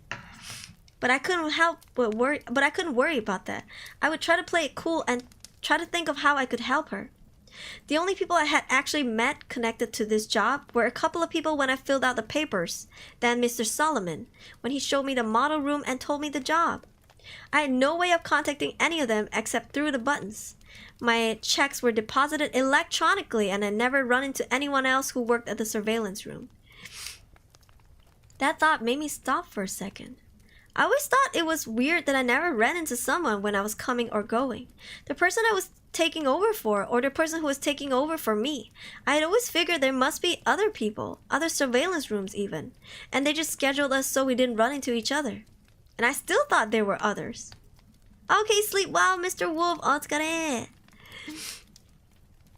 Thank you for coming. Part of why I thought that was because it seemed like I wasn't the only person who used my surveillance room. The water cooler, the toilet paper, the soap, they all seemed to go down faster than I think I was using it by myself. If that was true, maybe I could figure out who they were, and maybe they would be safer to talk to than whoever that I work for. I got off work at 8 that night, and instead of grabbing some food and going home, I drove my car around the block and then parked down the street from the building where I worked. Nothing had changed when I drove around for a minute. No new cars had parked or anything, and if I was right, they didn't send anyone to replace me until they were sure I was gone anyhow. So I sat and waited. I was tired and the streets were pretty empty and boring, but I was too excited and scared to fall asleep. Every time a car passed by or someone walked by the sidewalk, I tensed. I kept imagining an SUV or van pulling up behind me, men getting out and pulling me from my car, taking me somewhere like they had Rachel to kill or torture me. Half a dozen times I almost cranked up and drove away, but every time I would think of her alone in that room, she had no one but me to help her, and I had to try. 2 hours later, a fat balding man parked and started heading for the building. As soon as I saw that he was able to unlock the door and enter, I opened my car door to go talk to him. Then I stopped. I needed to be smart. I didn't know where they were, but I was sure that there were hidden cameras in the locker room and outside of the building. If I go running in there and confront that guy, they'll know for sure that I'm up to something. sighing with frustration. I shut the door back and waited until his shift was over. I considered telling him like in the movies, but I was scared that I would just lose him or he would call someone for help. So I waited until he was walking back to his car after a 6-hour shift. Hopefully far enough away that the cameras just wouldn't see. Oh, Jesus. Avery Scarlett, thank you for the raid. Welcome in, Raiders. What were you streaming? Let me give you a shout out. You were playing Honkai Star Rail? Was it fun? Thank you for the raid. Oh, Jesus, sorry. I wanted to give you a shout out. But I accidentally clicked it. Thank you so much. Welcome in, Raiders. My name is Aruri. I'm a wind-up doll VTuber. I'm also streaming on YouTube. Let me click. I wanted to copy the link, but I clicked it. I'm also streaming on YouTube. So yeah, guys, go check out Avery. It was fun. I'm glad you have fun. I'm reading horror stories. Sorry, this is not the story that I was reading. I'm reading horror stories, and currently we're on part 2 of this story. Yeah, we're on Reddit No Sleep. Yeah. Constantly giving me trust issues on Honkai Star Rail? Really? I played the game like 3 times and I stopped. Yeah, not my kind of game. But I know lots of people love it. How come it gave you like trust issues? What was happening? We're playing like Among Us. Hey yo, but thank you so much for the raid. Hey, hope you had a good stream. Feel free to rest if you must. Yeah, and if you want to chill here with us, feel free. We're reading some creepy, spoopy stories. TLDR for this story. This guy took a job that didn't have too much to do. All he had to do was sit in a room and stare at this CCTV that showed a room with this girl in it. She doesn't have much. She has a TV, a sofa, a bed. Usually she paints on her canvas. And this guy, before he goes into the quote-unquote surveillance room, he has a locker room where he had to drop everything off. He can't bring anything else in or anything out. So yeah, that's the rule for him. And he had to, every hour he had to write down something that's notable. And he has 2 buttons, one red and one green. The red one is for emergencies only, whatever that means. And the green one was for if he saw anything interesting, then he should press the button. And it can't just be anything mundanely interesting. It gotta be like pretty goddamn interesting, like, whoa, what was that? And press that button. Panaconi, you get stares. What is Panaconi, guys? Do you guys trust anyone in Panaconi? Does Aruri also stream on Twitch? Yes, I do, Amar. I stream on Twitch as well. I'm currently streaming on Twitch too. Trust Sparkle. Ooh, Sparkle. That's such a cute name. Yeah, so there we are. But this guy is growing attached to this girl. And when this girl did a painting, she showed the camera and it said, "Please help me, Thomas," which is this guy's name. And at this point, this guy didn't know that the girl... Actually, he didn't think that she could see him or anything, or how she knew his name, but he's determined to save her because he thinks that she's there against her own free will. Yeah. My chair keeps wheeling backwards because I've been sitting, pushing myself backwards. Hold on. Okay, so let's see. Let's see. I waited until he was walking back to his car after a 6-hour shift, hopefully far enough that the cameras wouldn't see. And then I met the man I came to know as Charles Jefferies. Hey man, can I talk to you for a minute? His back was to me, and he just waved his hand absently without looking up. Sorry, I don't have any money. Have a good... He froze as he glanced back at me while talking. Oh God, no, you need to get out of here, kid. We aren't allowed to talk. I could tell he was scared, but I couldn't risk letting him go yet, not after all of this. I stepped up and pushed the door back shut as he was trying to get into his car. So you know who I am. I tried to not sound mean, but I could hear how mad I was in my voice. He yanked at the door again, but I was still holding it, and I was stronger than he was. After a second, weaker thug, he turned around, his face strained and tired looking. Yeah, I know who you are. You work here just like me, and I'm telling you, we aren't supposed to be talking. We aren't supposed to meet ever. I frowned. Mr. Solomon never told me that. He never said it was one of the rules.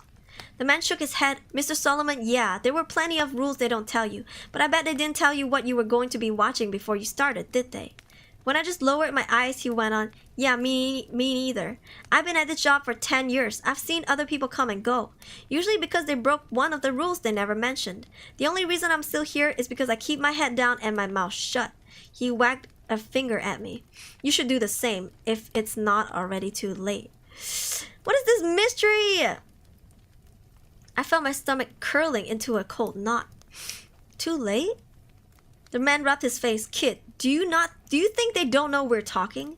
Do you think anything happens that they don't know about? He looked back towards the building, a look of sadness and fear in his eyes. Hell, for all I know, you've already killed us both. Shaking his head, he pushed me back and started opening the door. Either way, I'm done risking it. You need to stop asking questions and just do your job. It's a lot healthier. What does that mean?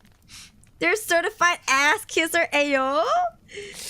What the hell? What is this mystery? What job did this guy get into? I want to know. World Eater Goddess free? He has not. He has not yet. Oh God. With that, he got into his car and shut the door. I didn't try to stop him this time, even though I had already been worried about what he was telling me. Hearing it confirmed was paralyzing. What exactly was my plan? He probably didn't know any more than I did, and even if he did, what could I do with anything he told me? I walked back to my car with a heavy heart. I was still afraid, but more than that, I was sad and ashamed. I wanted to help Rachel, but I wasn't sure how. By the way, he named the girl Rachel just for shits and giggles. I don't know, he just needed to give her a name. I wasn't giving up, but as I drove back to my apartment, I couldn't think of what I should do next. This wasn't a movie, I wasn't a hero, and the only ideas I had left were either to go to the police, who might actually be controlled by whoever I worked for, or try to get proof of her being held prisoner myself. As I parked my car and walked into my apartment building, I made a decision. Unless I thought of something better overnight, I would do both ideas. Tomorrow I would break the rule about carrying anything in. I'd use my phone to record a video of the surveillance room and Rachel and how she was trapped somewhere, and of me telling everyone else I knew. And I would email it to every newspaper, website, and internet channel I could think of. And then I'd go to the police and give them a copy too, if I could make it that long without getting caught. Maybe if I did all that, even if they got me, someone would help Rachel. I was filled with worry and dread at the idea of being hurt or killed. A part of me kept saying I should just do as I was told and hope that it all went away. But I couldn't live with myself if I did that. Even if I messed up, I felt like I had to try. I was so preoccupied that I didn't hear the person coming up behind me as I unlocked my apartment door. Thomas? I turned around and felt my legs weaken as I stumbled back against my door. I had to be dreaming or crazy. I grabbed the doorknob for support as I looked at the woman in front of me. It couldn't be her, but somehow it was. Rachel? I fucking got chills! Who the fuck is she? What? So is she trapped or is she not, brother? Part 3. Give it to me. Give it to me right now. My job is to watch a woman trapped in a room. Part 3. What the hell? Rachel. And before Rachel is a ghost? But she's out. The ghost is out. Who let the ghost out? Who? She hesitated a moment before breaking into a smile. Is that what you call me? I like it. My name is actually Melanie, though. I felt my face reddening. Of course, her name wasn't actually Rachel. That was just something I made up in my head. Still, my embarrassment couldn't keep up with my confusion and joy. Is it really you? Let's go! He's getting some tonight. She nodded. Yeah, it's me. What's going on? Rachel, Melanie, grunted as I stepped forward and started hugging her. Laughing, she hugged me back for a moment, but then she whispered in my ear, Thomas, we need to talk, and not out here. Can we go inside? He's dead. He's dead, guys. I broke away and nodded, wiping at my eyes as I tried to finish unlocking the door with a shaking hand. My heart was pounding, and I felt like I was in a strange and wonderful dream. But when we had gotten inside and sat down on my living room sofa, I forced myself to focus on the biggest question I had. How? Melanie had still been smiling as we sat down, but now she looked worried and sad. Thomas, that's what I'm here to tell you. Things aren't like you think they are. They never have been. Tell me! What is going on? Now kiss. This is the start of a really long professional porno. I frowned, a new line of fear cutting through my happy haze. What do you mean? She held the bridge of her nose for a moment, looking down like she was trying to figure out how to say whatever it was she had to say. Thomas, you're a part of a psychological experiment. I've been a part of it for longer than you as one of the actors, and I still don't know all the details. I'm pretty sure it's run by some government agency, and I know they're investing a lot of money and time into it. But for whatever reasons, I'm not so sure. She's a paid actress, bro. Johnny Sins. Is it a simulation? She's a paid actress. Thank you for the follow, Marchan. Hey, thank you for the follow on Twitch too, Amar. Hey. I realized I was wringing my hands. No, that wasn't right. It couldn't be right. There was some kind of trick. Melanie went on. What I do know is that you're being watched as a long-term subject. They have constructed this whole scenario where you do a secret job watching someone, me, who looks like they might be trapped. They give you instructions and a way of making choices. You've got buttons or something you can choose between, right? I nodded weakly, my tongue thick in my throat. Yeah, a red one and a green one. She sighed and nodded. I think they're testing how much you'll obey, what choices you'll make based off of your morals, your intelligence, and your fear. It's interesting, or at least I thought so when I first joined up 6 years ago. They never officially given me many details, just the overall gist, but people talk. The other actors and me, sometimes we hear things and we gossip. She smiled sadly. That's what caused me to start feeling bad. What? I interrupted. Other actors? Melanie's eyes widened. Oh yeah, sorry. I think they still call him Mr. Solomon? And there are others too. When I just stared at her, she went on. Anyway, for a long time it was just a normal job, right? I spent 6 hours a day acting like I'm this trapped girl, mainly faking painting or watching TV, you know, boring stuff. I couldn't help but interrupt again, hating the hurt trembling in my voice. You faked the painting?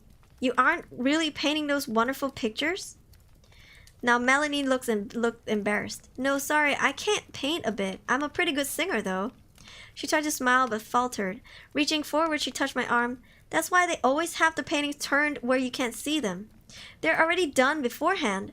All you ever see is some blank canvases, and well, when they want me to show you something. Her expression darkened as she went on. You were the experiment all along. That's why I had to break the rules and contact you. When I started doing this hidden message mind game bullshit, I got worried. Worried you would take this too serious, that you could get hurt or even hurt yourself. As soon as you left your shift tonight, I talked to one of the guys in the video department. They told me about how you had reacted, showed me how you were still parked down the street from the building. I drove over. The bedroom set is in a building outside of town. I saw you sitting in your car and I almost approached you then, but I was scared of getting caught and fired. So I parked and waited until I could follow you somewhere else and let you know I was okay. She blinked back tears. I'm ashamed to say I almost left a couple of times. I don't want to lose this job, and I tried to tell myself you would be okay after a day or two. I could get them to change the script enough that you felt like I was okay and wouldn't worry too much.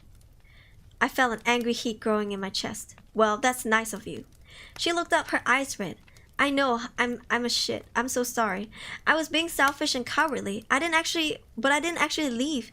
And then when I saw Charlie leaving the building and saw you running over to talk to him, I knew they were escalating it even further. Charlie? Melanie rolled her eyes in frustration. Shit, yeah, sorry. Charlie Jeffries. He's another actor. In an earlier version of the experiment, he actually played Mr. Solomon. But they decided he wasn't scary enough, so now he's usually in one of the suits. He's actually done that for your version a lot. You just can't recognize him under all of the getup they wear. Was this fucking The Truman Show or something? I kept curling and uncurling my hands on my lap. It was all too much. I felt like a pinball going between anger and relief and embarrassment and confusion. So, all of that stuff he told me, That was all just to scare me? See how I'd react?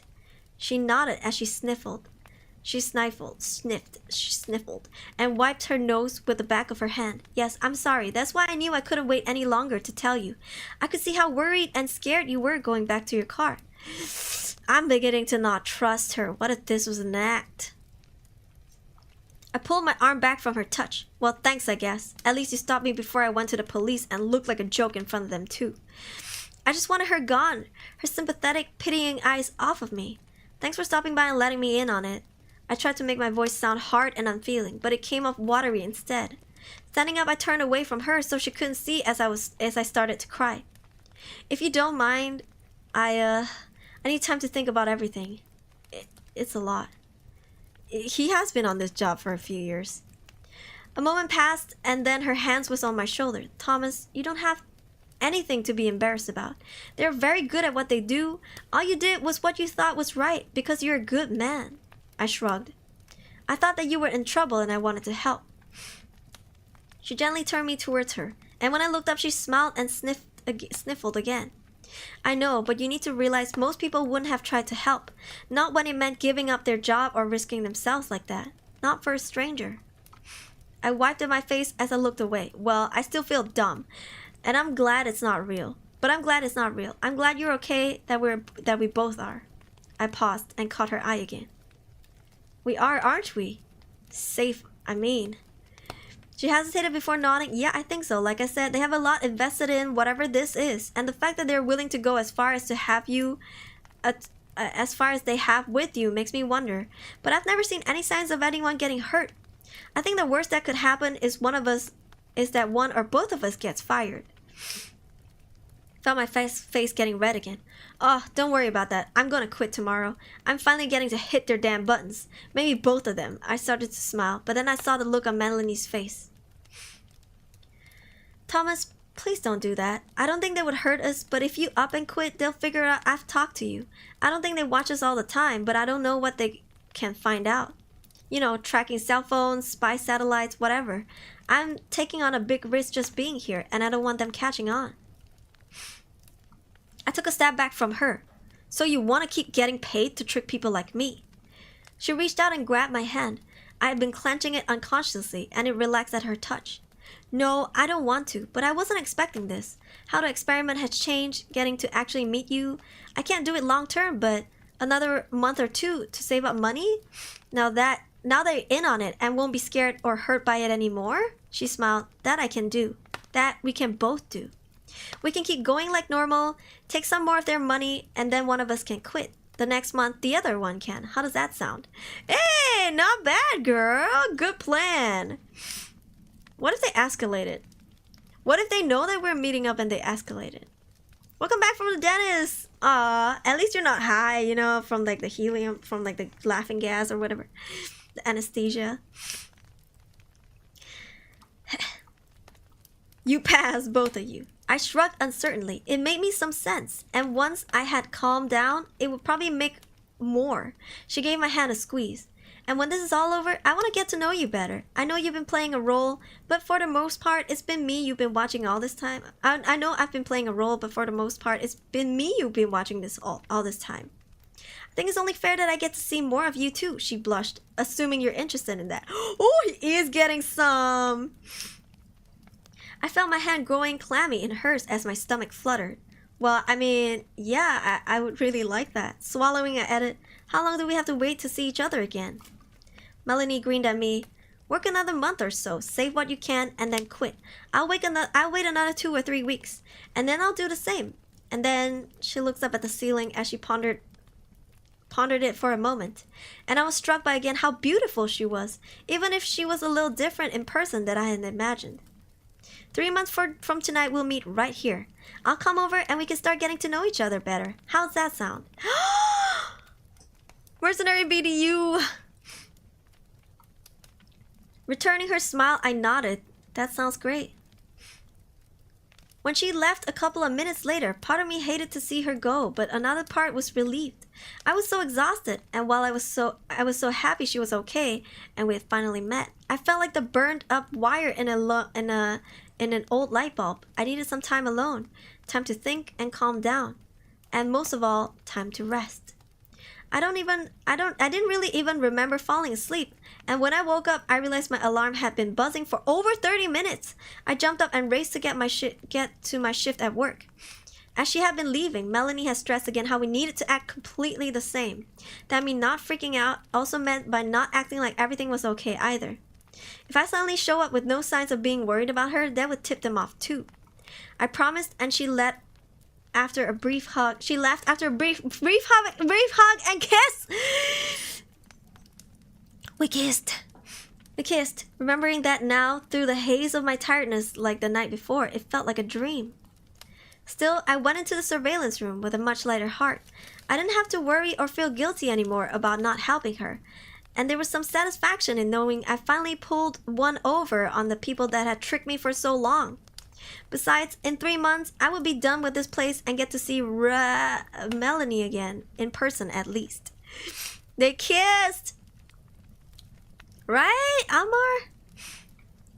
To go back to the 21st. Damn. Because I got to watch her on the video feed as soon as I came into work. She was asleep when I first got there, and I found myself wondering if she was as tired as I still felt. When she woke up later and started reading a book, I find myself beginning to smile and had to stop myself. I should still be worried acting, not smiling like I had a crush. I had to do better so Melanie didn't get into trouble. Yo, you know what? I have a feeling I'm on the right track too, Elker. An hour or so later, she started working on another one of her paintings. Watching her work, I was amazed at how real it all looked. It was hard to see everything from my angle, but I would have sworn that she had paint on those brushes. She had paint on those brushes and was really painting whatever that was on the canvas. I found myself feeling proud of her. She was really a great actress. Not only didn't I see her giving any clues that we had met or talked, but she really did seem different in the room than she had in my apartment. I suppose that was what she meant by playing a role. Why is my internet dying? Ha! Is the Twitch stream still on? I think my internet disconnected for a second. Hold on. Can you hear me? Twitch? Is Twitch good? Are you guys good on Twitch?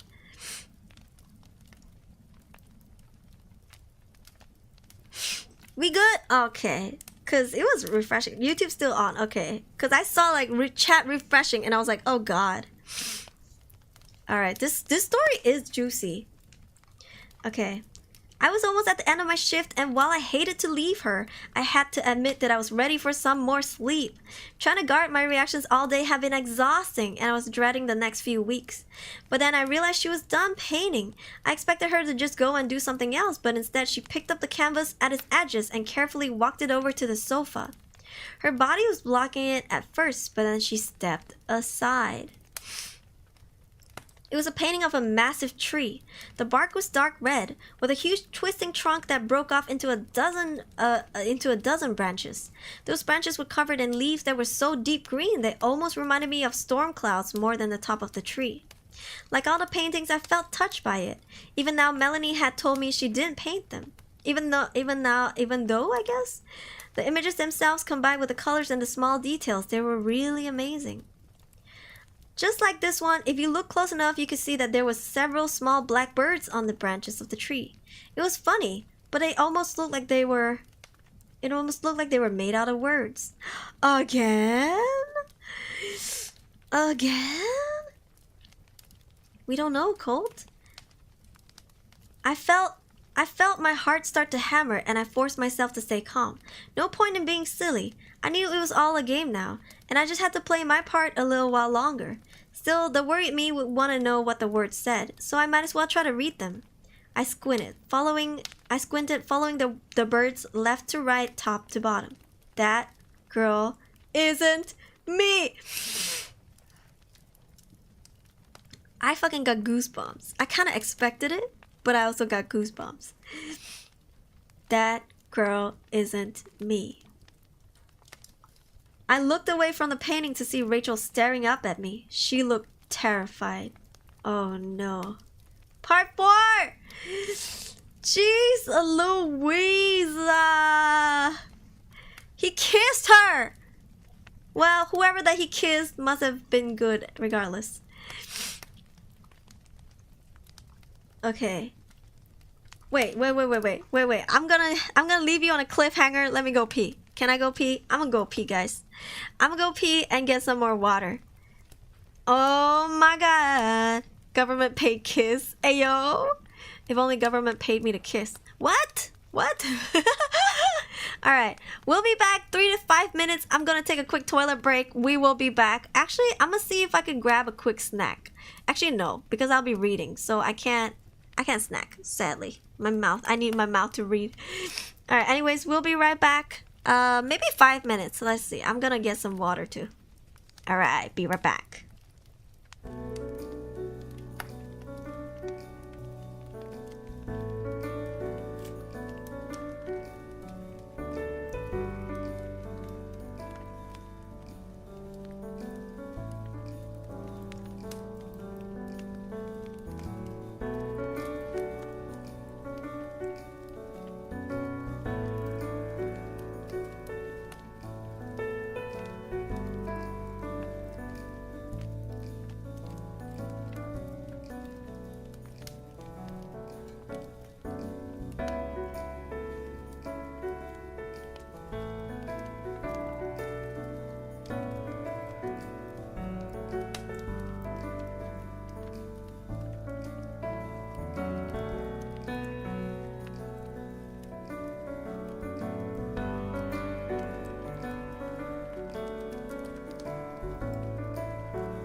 Hello, I am back.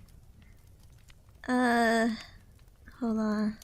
Sorry that took a while. I was waiting for the Twitch ads to finish running. I don't know why it's taking so long. Hold on. Anyways, you guys should be back from Twitch now, I think. If you're still watching the ad, don't worry. I will not read the story yet. I'll give it another minute. But yeah, welcome in. You're eating chunky slices with butter. That sounds delicious. You're making me hungry. Also, I know it's getting really late for some of y'all. It's even 1:30 a.m. for me here in Malaysia. If you have to go to rest, don't push yourself to stay awake. It is a weekday tomorrow, I get it. So feel free to watch the VOD later. The stream will still be up on YouTube. If you want to watch on Twitch, it'll be up for 7 days on Twitch and permanently, I guess, on YouTube. So don't push yourself too hard, okay? I know we wanna get the live reaction of the story, but I try to finish this. This is like freaking part 4. Like, goddamn, this story is so long. Yeah. Captain Diggs said, I'm doing 24-hour no sleep to fix my sleep schedule. Welcome in. Let's go. This is Reddit no sleep. So you have me to accompany you for now because I'm not sleepy yet. Welcome back. Thank you. 1:29 p.m. Are you allowed to eat something after you get your teeth done? I'm not sure. Maybe you should drink something to stay hydrated. Yeah. Thanks, Connie. Thank you, guys. I'm hungry, but that's okay. You also need to fix your sleep schedule. I would say that, but I'm a content creator and I have to work at ungodly hours. So yeah. Also, if you've dropped a like, feel free on YouTube. If you dropped a like, feel free to drop a vote as well if you feel like, just for shits and giggles. We're like 1 away from like 69%. 69%. You slept. You just woke up, Zaloa. You mean because weren't you here at the start of stream? You slept for only 4.5 hours. Well, I guess it's better than nothing, innit? Yeah. Nice. Are we gonna be here till 5 a.m.? Probably not. Probably not. It is 1:30, so maybe I'll be here for another hour or so. How do you drop a vote? Do you see a poll, like with 2 choices at the top of the live chat? Yeah, just click on one of them. Not 5. How about 4? You want me to be here? You want me to be here for that long? I slept during the talk after the Medan one. Oh, okay. Zoloa, you just woke up, right? So this story is... Okay, I'll give you a quick rundown. This guy got a job, a really good paying job, and he doesn't have much to do. All he needs to do is go into this room, a surveillance room, right? And his job is to monitor this girl in the CCTV. I'll tell you about the CCTV later. He also every hour has to put in the log, once every hour, if anything interesting happens. And then he has 2 buttons, one red, one green. The red button is only for emergency only. If he sees something weird on the CCTV that is emergency, you need like instantly people from the outside, quote unquote, to come in and help the girl, the woman in the room, he presses that. And if he sees anything very interesting, something noteworthy, then he presses the green button. So far, he's been working there for a couple of years. He has not pressed a single one. Yeah. Log on Twitch that went back to 2021. How did I miss that? I did? I don't remember. Did I? I don't remember. Yeah. Okay, and in the CCTV, there is a girl in the room. The CCTV is at the top corner of the room, so it can see almost everything. And in the CCTV, there is usually a girl, and she has a TV, she has a couch and a bed, and she usually does painting for a few hours a day. Yeah. Okay, Ria's Grammy. Oh, it's got it. Sleep well. Thank you so much. Thank you. Now, here's the interesting thing. Oh, okay. Before that, so before he goes into the quote-unquote surveillance room, he has to go through a locker room. And at the locker room, he needs to drop everything off. Everything on him, he needs to change into the work outfit. He cannot bring anything into the surveillance room or bring anything out. Okay? Yeah.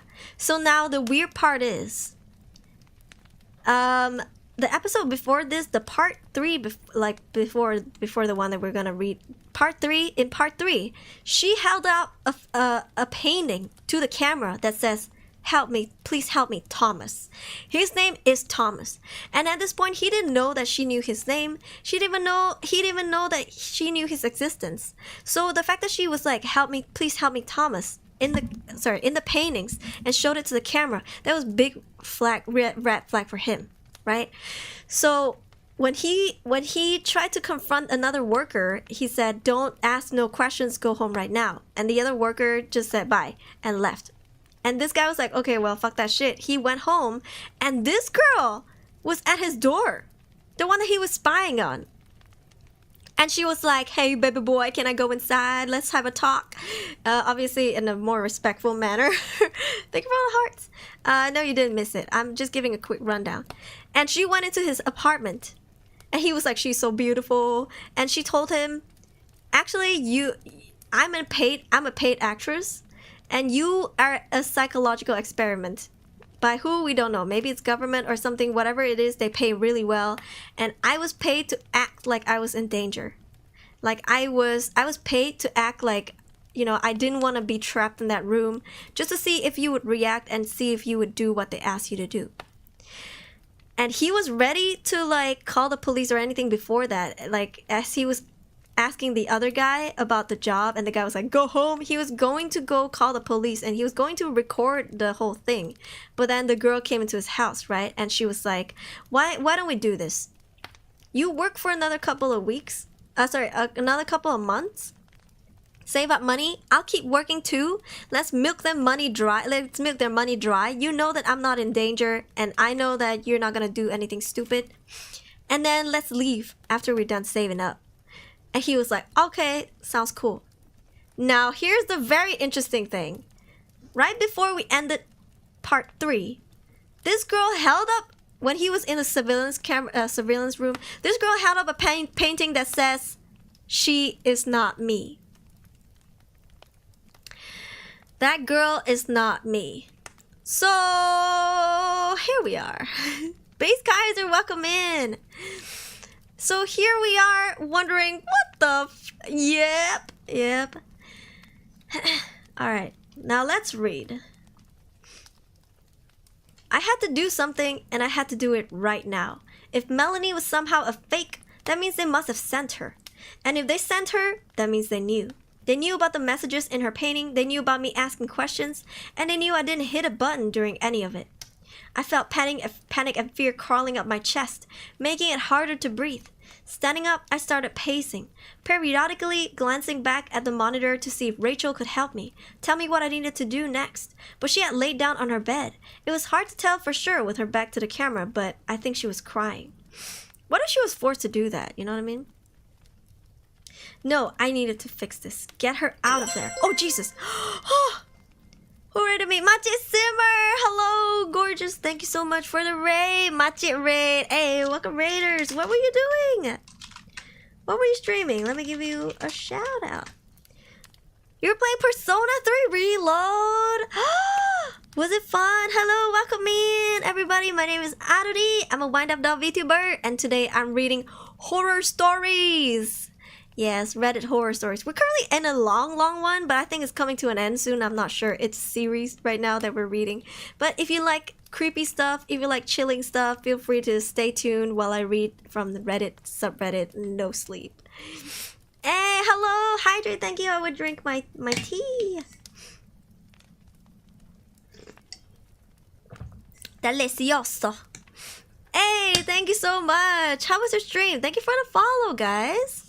I'm also streaming on YouTube if you want to come check me out. I just did a Malay song cover from a song called Pastikan by Siti Nurhaliza. So if you want to check it out, here's the link. Shameless plug. It's a short song cover, so it's like less than 1 minute. The song is less than 1 minute if you want to check it out. But yeah. Thought that the viewers needed a good scare. You should. Maybe you won't get the story yet because I just gave the TLDR and I'm not about to give it again. Maybe you can piece the story together. Yeah, but after this we're gonna read more creepy stories, so stay tuned. Thank you, Rishijo. A real raid. Wrong one. Hola, Minaru-kun. Yeah, love your new song cover. I hope it was a full song cover. Full song covers are too expensive for me. I guess I could try to make like a scuff one, maybe karaoke version, but I currently don't have the funding to like hire anybody for like mixing or music video stuff, but we'll see. Maybe sometime in the far future, yeah? Yeah. Imagine getting raided by Machi. Yeah, she raided me. Thank you for stream. Aruri, I'm gonna go sleep. Enjoy the stream today. Thank you so much, Asishwar. I hope you had a good time and see you again next time. Sleep well. Don't worry about it. The VOD is still up for you to watch after. Yeah, sweet dreams. Oh, it's got it. Classic song. Yeah, feel free to check it out. Okay. I'm going to keep reading the story. I needed to fix this, get her out of here, and if I didn't have a better plan, I'd just go with the one I already had.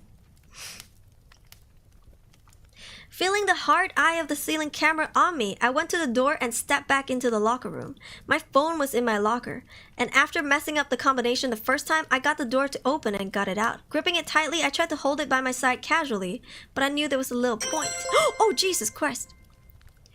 I hate it! Hello. Ryu Sejong, thank you for the race. You know, that's the right one. Kiwami. Oh my goodness, hold on a minute. Did y'all play games together or something? How come y'all doing lots of raids together? What were you streaming? Ready or not? Kiwami, thank you for the raid as well. Thank you. What were you guys doing? Yes? You and Kiwami. What were you guys doing? Yeah, oh, you also playing Ready or Not. Why didn't I think of that? Of course, you just said you did something together. Ah, I need to wait before I can give another shout out. Thank you for the raid. Welcome, Raiders. My name is Aruri. I'm a wind-up.vtuber, currently reading horror stories on Reddit. Yeah, feel free to join us. If you don't understand this one because we're halfway through, feel free to chill for a bit and then we'll read a new one soon. Yeah. All are welcome, exactly. Thank you. Alright, Kiwami, I'll give you the other Twitch shout out in a bit because it says I can't. I gotta wait a minute and 38 seconds. Ooh. Yeah. Alright. I tried to hold it by my side casually, but I knew there was a point. If they knew everything, I wasn't going to be able to hide anything. I just had to try and be fast, get some kind of message out to people that could help Rachel before they got to me. I opened the camera on the phone as I re-entered the surveillance room and hit record. I made a small beeping noise. Oh, Jesus! Oh, hello! Rikimaru Nior! Oh my goodness! Thank you for the raid! Tolo raid! Welcome in, Raiders! I'm sorry, I just got bombarded with raids. I can't give the Twitch shout out yet, but I will give you the Nightbot shout out. You're also playing Ready or Not! Tolo raid! Welcome in, my name is Aruri. Thank you for the follow! Thank you for the follow, guys. We're reading horror stories on Reddit. Yeah. So many raids today. It's because they're all streaming together. Except for Machi Simmer. But yeah, feel free to rest if you must. Don't worry about it. Or if you want to chill, leave me on in the background. Feel free to as well. Sleep well, Machi Simmer. Otsukare. Otsukare. Sleep well. Sweet dreams. Machi, bring her whole family. The whole kampong is here. By the way, if you guys want to, shameless plug, but if you guys want to listen to my short song cover on YouTube, I covered a Malay song. It was short. That means it's less than a minute. Feel free to listen to it here. Hey, thank you very much. Sorry, where was I? Right, I was reading the story. Here comes the exciting part, I guess. It made a small beeping sound, a beeping noise, and once I was sure it was recording, I turned the camera on myself. Hi, my name is Thomas Calhoun, and my job is watching a woman trapped in a room. This is not a joke or a movie or whatever. This is real. For 3 years, my job is to sit in this room. I move the camera slowly around the room, taking in the door to the bathroom, the water cooler, the desk with the monitors, keyboards, and a button box, and watch a video feed of a woman locked up in a bedroom somewhere. I stepped closer to the desk and make sure the monitor was showing Rachel was clear and in focus. I didn't know this woman was a prisoner at first, or I tricked myself into thinking she wasn't because the money was good. Either way, I know she is now. She's in danger, and so am I. Thank you for all the hearts! After lingering on videos of her for a few more seconds to make sure every detail could be seen, I turned the camera back on myself. I had to hurry, or the video might be too big to send quickly. I was trying to stay calm, but I felt myself tearing up as I went on, and I did my best to keep my words clear. Please help her. I don't know where she is, I don't know who has her, because I don't know who I really work for, but they are bad people and she's not safe. Where's my light flickering? Uh-oh, yabbit. My bedroom light is flickering. Yabbit.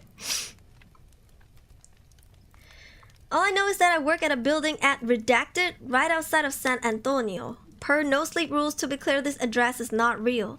I only know the names of 2 other people connected to this place, the man who hired me, Mr. Solomon, and a man who might have a job like mine, Charlie Jeffers. No, Jeffries, I think.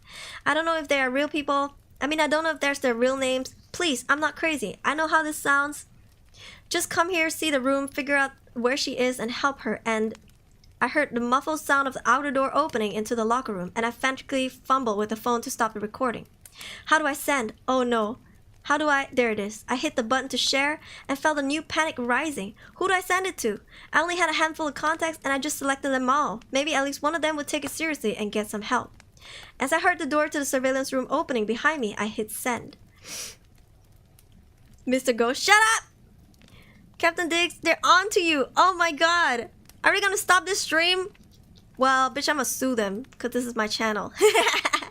This is my channel, my content. I own my copyrights, okay? Lamau. Not connected to data service or Wi-Fi. Please send again when connected. What? No. I turned to see Mr. Solomon entering the room. He was flanked by 2 large men in dark suits that looked like bodyguards or something. Raising a finger, he wagged it at me.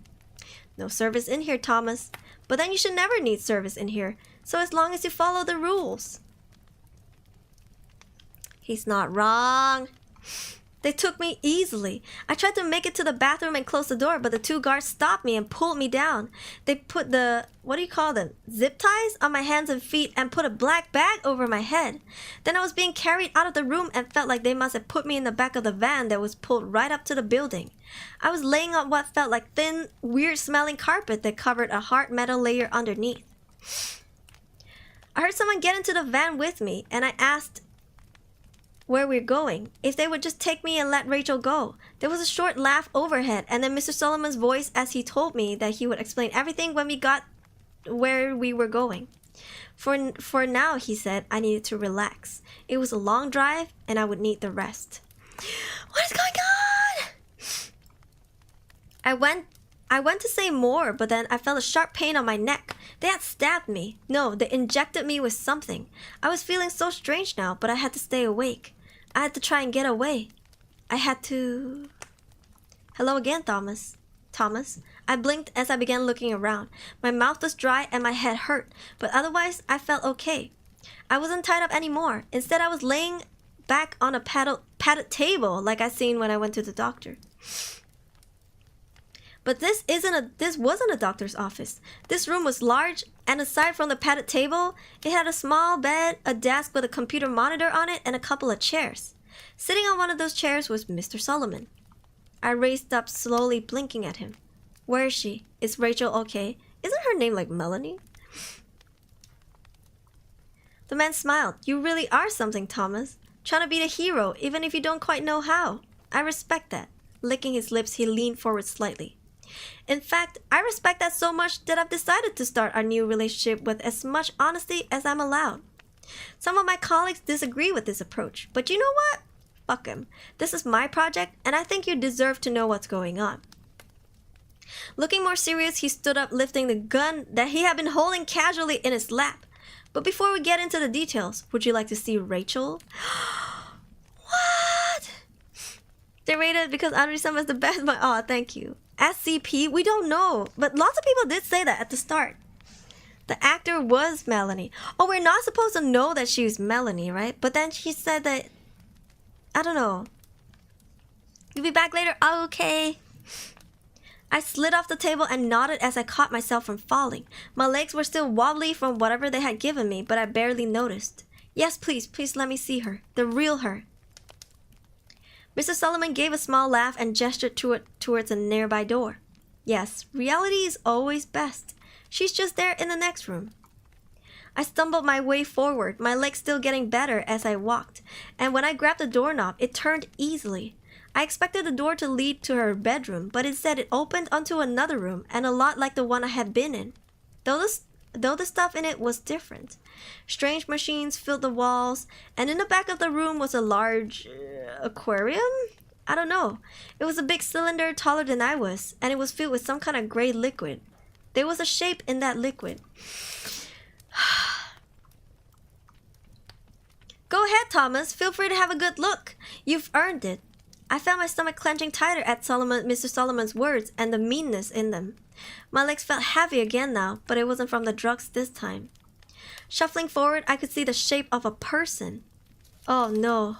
Or that was at least a body, because it was clear just looking at it that the person was dead. It was very well preserved, but I could see how the skin hung wrong and it bloated in spots. Oh God, no.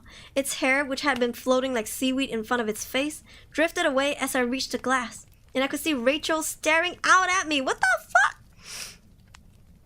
Murderer! I turned on Solomon and started to run towards him when he shot me. Suddenly, I was on the ground convulsing as he stepped closer. Don't worry, Thomas. I won't kill you. Just make you unable to move much for a bit. I heard more footfalls as my body began to still. Get him up. Take him back to the other room. I could barely feel anything as I was carried back to the padded table and propped up into a sitting position. This time I was strapped down, but I guess it was more so I didn't fall off, because I couldn't move anything other than my head, and even that just a little. I could hardly see at all for crying, but I recognized the blurry shape of Solomon sitting back down in front of me. He was shot! Before you ask, well, when you were able to ask anything again, yes, that is Rachel. Not a fake Rachel, not a dummy, and not some kind of trick. As I said, the time for tricks is past. Now it's time for truth. Frowning slightly, he went on, Thomas, I understand that showing you her body that way might seem very cruel. You may hate me for it right now. I would understand it if you did. But you call me a murderer? And at least in this specific context, I think that is unfair. Because I didn't kill Rachel. In truth, I've been with this aspect of the project for 7 years. This aspect? He gestured back to the door behind him, and Rachel had been dead for over 8. I felt my eyes widen as though they belonged to someone else's body. It was more lies, more tricks, all of it. Oh God, it had to be. Do you know what remote viewing is? He rolled his eyes. Sorry, right, you can't talk right now. I'll just assume that you don't. Remote viewing is a broad term for the ability to see things that are far away from you physically. To know things you shouldn't be able to know through your normal 5 senses. Some describe it as a psychic ability, though there are several schools of it as to how and why it works. This is giving me Beyond Two Souls. Yeah. Past videos. Ooh. But how does she know that his name is Thomas? Psychic ghost. His eyes fixed on mine intently. Because it does work, Thomas. Various governments and private organizations have studied it for a very long time. And while publicly it was always ridiculed as pseudoscience and foolish superstition, the reality is that some people have the innate ability. And that means it comes naturally to somehow see other places. You see, Rachel was one of those people. She came into the program when she was 17, having been identified via a front-facing screening process that was ran as a psychological test that paid subjects well at a time that paid subjects well at a time when Rachel was looking to make some money. 3 months after being identified as a good candidate, she was taken, and after the initial adjustment period, she became a largely compliant asset that quickly rose to the top of our talent pool. This is beyond too soul. Someone folded his hand on his knee. I know you care for her, Thomas, so I think this is worth sharing. Rachel was never treated badly other than her confinement and the occasional test that was mildly unpleasant. No, we all treasured her. She was enormously talented not just as a remote viewer, but as an artist. That's how she could convey what she saw, you understand. She would enter into an almost trance-like state when she painted, and when she was done, she would have given us a painting of images and words that provided, well, it was very valuable information, he chuckled. If you ever wondered, that's why there was always such care that the paintings were never shown to the camera.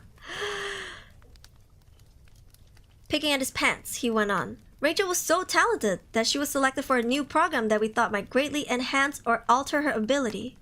We introduced something foreign into her body. At first, nothing seemed to change.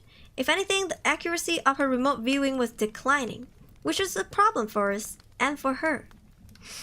But then we realized that we were reading the new paintings wrong. She was able to see more clearly than ever. She was just no longer bound to only current events. Now her sight transcended time. He paused, and I only realized he was enjoying telling the story. The bastard was having a good time. Pausing to make it more dramatic. I would fucking kill him. While this made some of her paintings less immediately useful, they became much more valuable as we were able to decipher them. For a time, it looked as though everything was working better than we had ever hoped. His lip thinned, and then one day, she showed a painting to the camera. It said, "Please help me, Thomas." This immediately sent up all kinds of red flags. She knew not to show paintings to the camera, and now she was trying to communicate with someone? We didn't disrupt her routine, but an intensive investigation began into who she was talking to. Was it one of her handlers? One of the technicians? Someone from her past life? But nothing checked out. Leaning back in his chair, a look of pride grew on Solomon's face as he continued. I was the one that first suggested the idea that she was, intentionally or not, knowingly or not, seeing and talking to someone in the future. I was still an outside consultant at the time, but by that point, we had more strange behaviors from her, including that second message painting. That girl isn't me. My theory made some sense, but it very quickly ran into a greater obstacle. The introduction of the foreign material had not been as seamless as we hoped, despite her having been stable for almost 3 years since it was implanted. Whether it was due to her increasing emotional upset and stress, or simply the passage of time, she suddenly began to deteriorate. Her work became more erratic and hard to understand as her body began to decline. We were monitoring her health closely, but it didn't matter. 5 days after she painted That Girl Isn't Me, she suddenly went into a cardiac arrest and died. Somewhat inexplicably, we were unable to resuscitate her. The man sighed. This was a great loss, and it required adjustment of my theory. Based on everything we knew, it still made sense that she was talking to someone. Someone with access to the camera feed, and very likely someone named Thomas. If Thomas was viewing that camera footage in the future, as I believed, then he must be working for us in the future. He gave me a thin smile, and whether you believe that the future is set in stone or not, I'm all for giving it a helping hand. Huh? Yeah, apparently the videos that he saw was from 8 years ago. Alright, let's see. 7 years ago, I began the Thomas Project. Over the course of that time, I've overseen the screening and hiring of 43 men named Thomas at several different sites, all with one very specific job: to watch the video of Rachel from just before her implant to the time of her death. I tried to speak, but my mouth still wouldn't work. I wanted to say that he was lying and that it didn't make sense, that it was another trick, but I think I wanted to hear it more for myself. Because I didn't think he was lying. I didn't think it was a trick. And I thought I was starting to understand. The point wasn't really them watching the videos, of course. It was how they reacted to watching the videos. What they did and how that matched up with what Rachel had done in response in the past. 30% quit after the first day. 38% hit either the red or the green button after the first message asking for help and saying their name. 22% attempted to contact the authorities before reaching the stage where Melanie was introduced. He shook his head slightly. I wish I could take credit for her introduction, but it wasn't my suggestion. We assumed from the "that girl isn't me" message that there was a double of Rachel introduced to you at some point. Perhaps to kill you, or dissuade you, or find out what you knew. But it took a few tries until we felt like it was well refined. And as I pointed out, only 27% made it that far. And all of them failed the next test. He pointed at me. We're in a test. Her name. Oh shit. She is called Rachel, isn't it? Oh fuck, I just got goosebumps.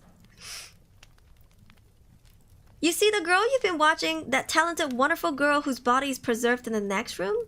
Her name was Rachel Donovan. I've always wondered if Rachel was merely seeing you, or if there was some kind of connection between the two of you. When you called Melanie Rachel, I knew that we had finally found the right Thomas. The distant point of the light that our Rachel was looking at across space and time. I swallowed thickly and I found I could feel my tongue, if only a little. Slurring badly, I pushed out a single word. Why? Solomon looked surprised. I'd have thought that'd be clear by now. You're our only remaining link to one of the greatest treasures. Perhaps you have a similar ability. Or it may be that she forged the link purely through her own talent and will. But either way, you are important and you have more work to do. He stood up and moved over to the table where he turned on the monitor. As it came to life, I saw it and I saw a frozen image of Rachel's room. A tape paused where I had left off watching. Turning back to me, the man looked solemn. You have to watch the rest of it, because Rachel painted you more pictures before she died, and we have to know what they mean. Ha! I'm not paid enough for this. You better raise my pay. $1,000 per minute. $1,000 per minute. If I'm so precious to you, you better pay me $1,000 per minute, and that's a discount. What the hell, brother? Okay. He couldn't save her, but we need to know what's going on. Final part. Give me a house, give me a car, give me a sexy woman as beautiful as Rachel. Give me that Melanie. Who the fuck is Melanie, by the way? I spent the next 5 days watching Rachel die. From the outside, just watching the monitor, it didn't seem that different from what I had been watching for the past 3 years. Rachel slept, she watched TV, she read, and she painted. But there were signs if you're looking for them. She seemed tired and tense, and she had taken to sleeping more. And occasionally, just every once in a while, she would glance up at the camera, at me. It was just then that I could see the fear and sadness in her eyes. Inside, I felt like a burned out house collapsing in on itself. At first I refused to watch, to do anything they wanted me to do. Solomon didn't get mad at me, but just shrugged. He said while cooperation was preferred and could go a long way towards making my stay with them more comfortable, it was not required. Me too, Aruri wants the GF, goddamn. Thank you, Ferdinand Graf. She's a boss in Elden Ring. 8 years too late. That is so sad. That's like some Kimi no Nawa shit, you know? If he was right, Solomon said with a thin smile, things would play out as they were meant to, regardless of what I wanted, or what I chose. Either way, he added, the video was about to start back playing and would not stop for another 5 days. Whether I want to spend that time getting to see her again was entirely up to me. I tried not to watch it, but a part of me knew from the start that I was going to. Maybe I would find some clue that they were lying about her being dead, or Rachel could give me some advice or warning about what I needed to do next. I didn't know. What I know is that I couldn't miss the chance to see her again. And despite knowing in my heart that she was dead and everything on the video happened a long time ago, I still felt like by watching, I was with her somehow. Is this what you guys feel when a VTuber graduates? Because I feel like that's kind of how I felt when I watched my past life videos. Because like, I'm like, dude, everything was in the past, but by watching some of my old videos, I feel like I was still in that community somehow. Yeah. It's more depressive. You know what's the good thing? If your VTuber was in an agency, chances are when she graduates, she's coming back. And let me give you a tip on how to find them. For example, if A is your Oshi, and she hangs out with B, C, D, E a lot. After she graduates, keep an eye out on B, C, D, E's friend group. If there's a new face that they're hyping up, or like a new VTuber, fresh new account with a lot of VTuber friends, you know that's a reincarnation. It's the same feeling. It's easy to find them. Yeah. And maybe people sound different because sometimes you do have to voice act in an agency because, you know, they pay you to do a role, right? But after that, I don't know. It's hard to change singing voices, I feel like. You may be able to change talking voices, but singing voices, your vocal cords, if you practice enough, they're solidified. Yeah. I found my VTuber when they went into an agency and after they left it. Let's go. YouTube kind of spoils it sometimes. Yeah, or that, you know? Yeah. I think a lot of my viewers haven't found me yet, which is kind of sad. But I'm here. And I'm not legally allowed to say who I was for 2 years because I have 2 years left to my NDA. I know most of my Oshi's alternate persona. Yeah, that's good. Were you in an agency? I was in an agency 2 years ago. Yeah. 2020. Yeah. 2022. Wow. 2020, when the fuck did I debut? 2020, right? 2021. Oh god, I forgot. It's been too long. When did I debut? 2021, right? Yeah, I debuted 2021 May 8th in that agency. And I graduated 2022. And then later that year, I became Aruri. Note it down, note it down. How old are you? In my past life or this life? This life, I'm negative 2 years old. Lore accurate. My Holo TV, no. I was close with my Holo TV. Like I said from yesterday's stream, I've been known these girls since my past life. And we've been very close. Yeah. Like, Lily was my first ever VTuber friend. Lily and Zen. In real life, you're not allowed to ask me that, bro. I'm not gonna tell you how old I am. I'm old enough. Actually, I'm a little older than most of you guys. You finally found them through VTuber News. I've been here before, so it might be because of that. Your voice does sound familiar. Let's just say my Kohais graduated not long ago. I had 2. I was Gen 1. The one and only Gen 1. There's no other Gen mates for me. And I had 2 Gen 2s. But the agency's now, like, done. I just came with a velocity rate and just stuck here. The boys did react to some of my old song covers. Yeah, standalone reaction. It wasn't like in one of those, you know, like compilation reactions. So if you scroll back enough, maybe you'll see. My Holo, no. But I was close with them. Yeah. You're from 2000? Indonesian or Malaysian company? Malaysian. Yeah. The agency's Malaysian and it was backed up by a really big company. I'm not gonna say anymore. I don't want to get in trouble. Life is not an isekai. You don't always creep your memories into your past life. That is true. Root contract feature. It is an NDA. I see where they're coming from, but I have 2 years to be able to actually literally say who I was before. Like, name drop. But now I can't. Now I can just, I don't know, chill out. New viewer, welcome in. That's okay. Find it really hard to answer your question. Don't know your first VTuber I'm watching. No worries. Yeah. But I used to be an agency VTuber. And I myself, like I'm not even talking about the viewers, right? I myself, it was really hard for me to watch my old videos because I miss her.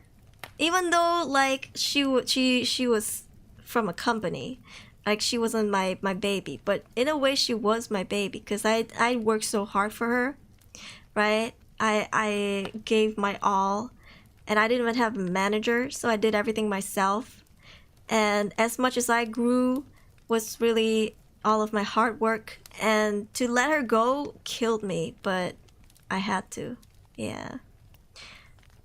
Super big company indeed. Yeah, I'm sure if you live in Asia, you definitely have endorsed in that big ass company that's backing up the VTuber agency. Yeah. Yeah. Yep. Can I get some info? Yeah. I think I know Malaysia doesn't have that much agency. Yeah, just think like there's only one Gen 1, right? Graduated 2022. Okay? And then Gen 2, the two of them graduated earlier this year. Is it earlier this year? Yeah, earlier this year. Right? Yeah. Wait, what? Really? Was it earlier this year? Or was it last year? I don't remember. Imran, I'm not gonna answer that question. I'm also not gonna deny the question. Figure it out. You'll figure it out. When did? And then, yeah, I miss her. I miss the girl. I miss the girl a lot. Yeah. They graduated in March, so earlier this year. Unfortunate. Forbidden knowledge. Nah. I mean, if you know, you know. It's lots of people talk about it. Yeah, because all of my song covers are on there. there's I don't know. I don't really post covers here and stuff, and it's kind of sad that I can't use her songs like that I used to do as portfolio. But I don't know. Maybe in 2 years. This is between us. Oh, so this and that. Are we gonna do a past life re-debut? No, I don't own the IP. Yeah, unfortunately, everything is owned by the company. So when I left, I gave everything back. I don't have the logins anymore. Yeah. This year. So, yeah, I guess I'm just out of the, just chilling. You're curious? I don't know. Maybe someone who wants to drop a song cover from that channel in the Discord server. I will not say anything because that's just you recommending a good song cover to somebody else, right? I'm not gonna say nothing about it. But connect the dots. Yeah. Also look at my TikTok. Sometimes, okay, let me give you a generalization of like how to find your Oshi's new life. See who they follow. See what their likes are, like on Twitter or on TikTok or whatever, or on like, I don't know, social media. See what their likes are about. If they only have like 2 things that they've ever liked, you can probably link your connections to it.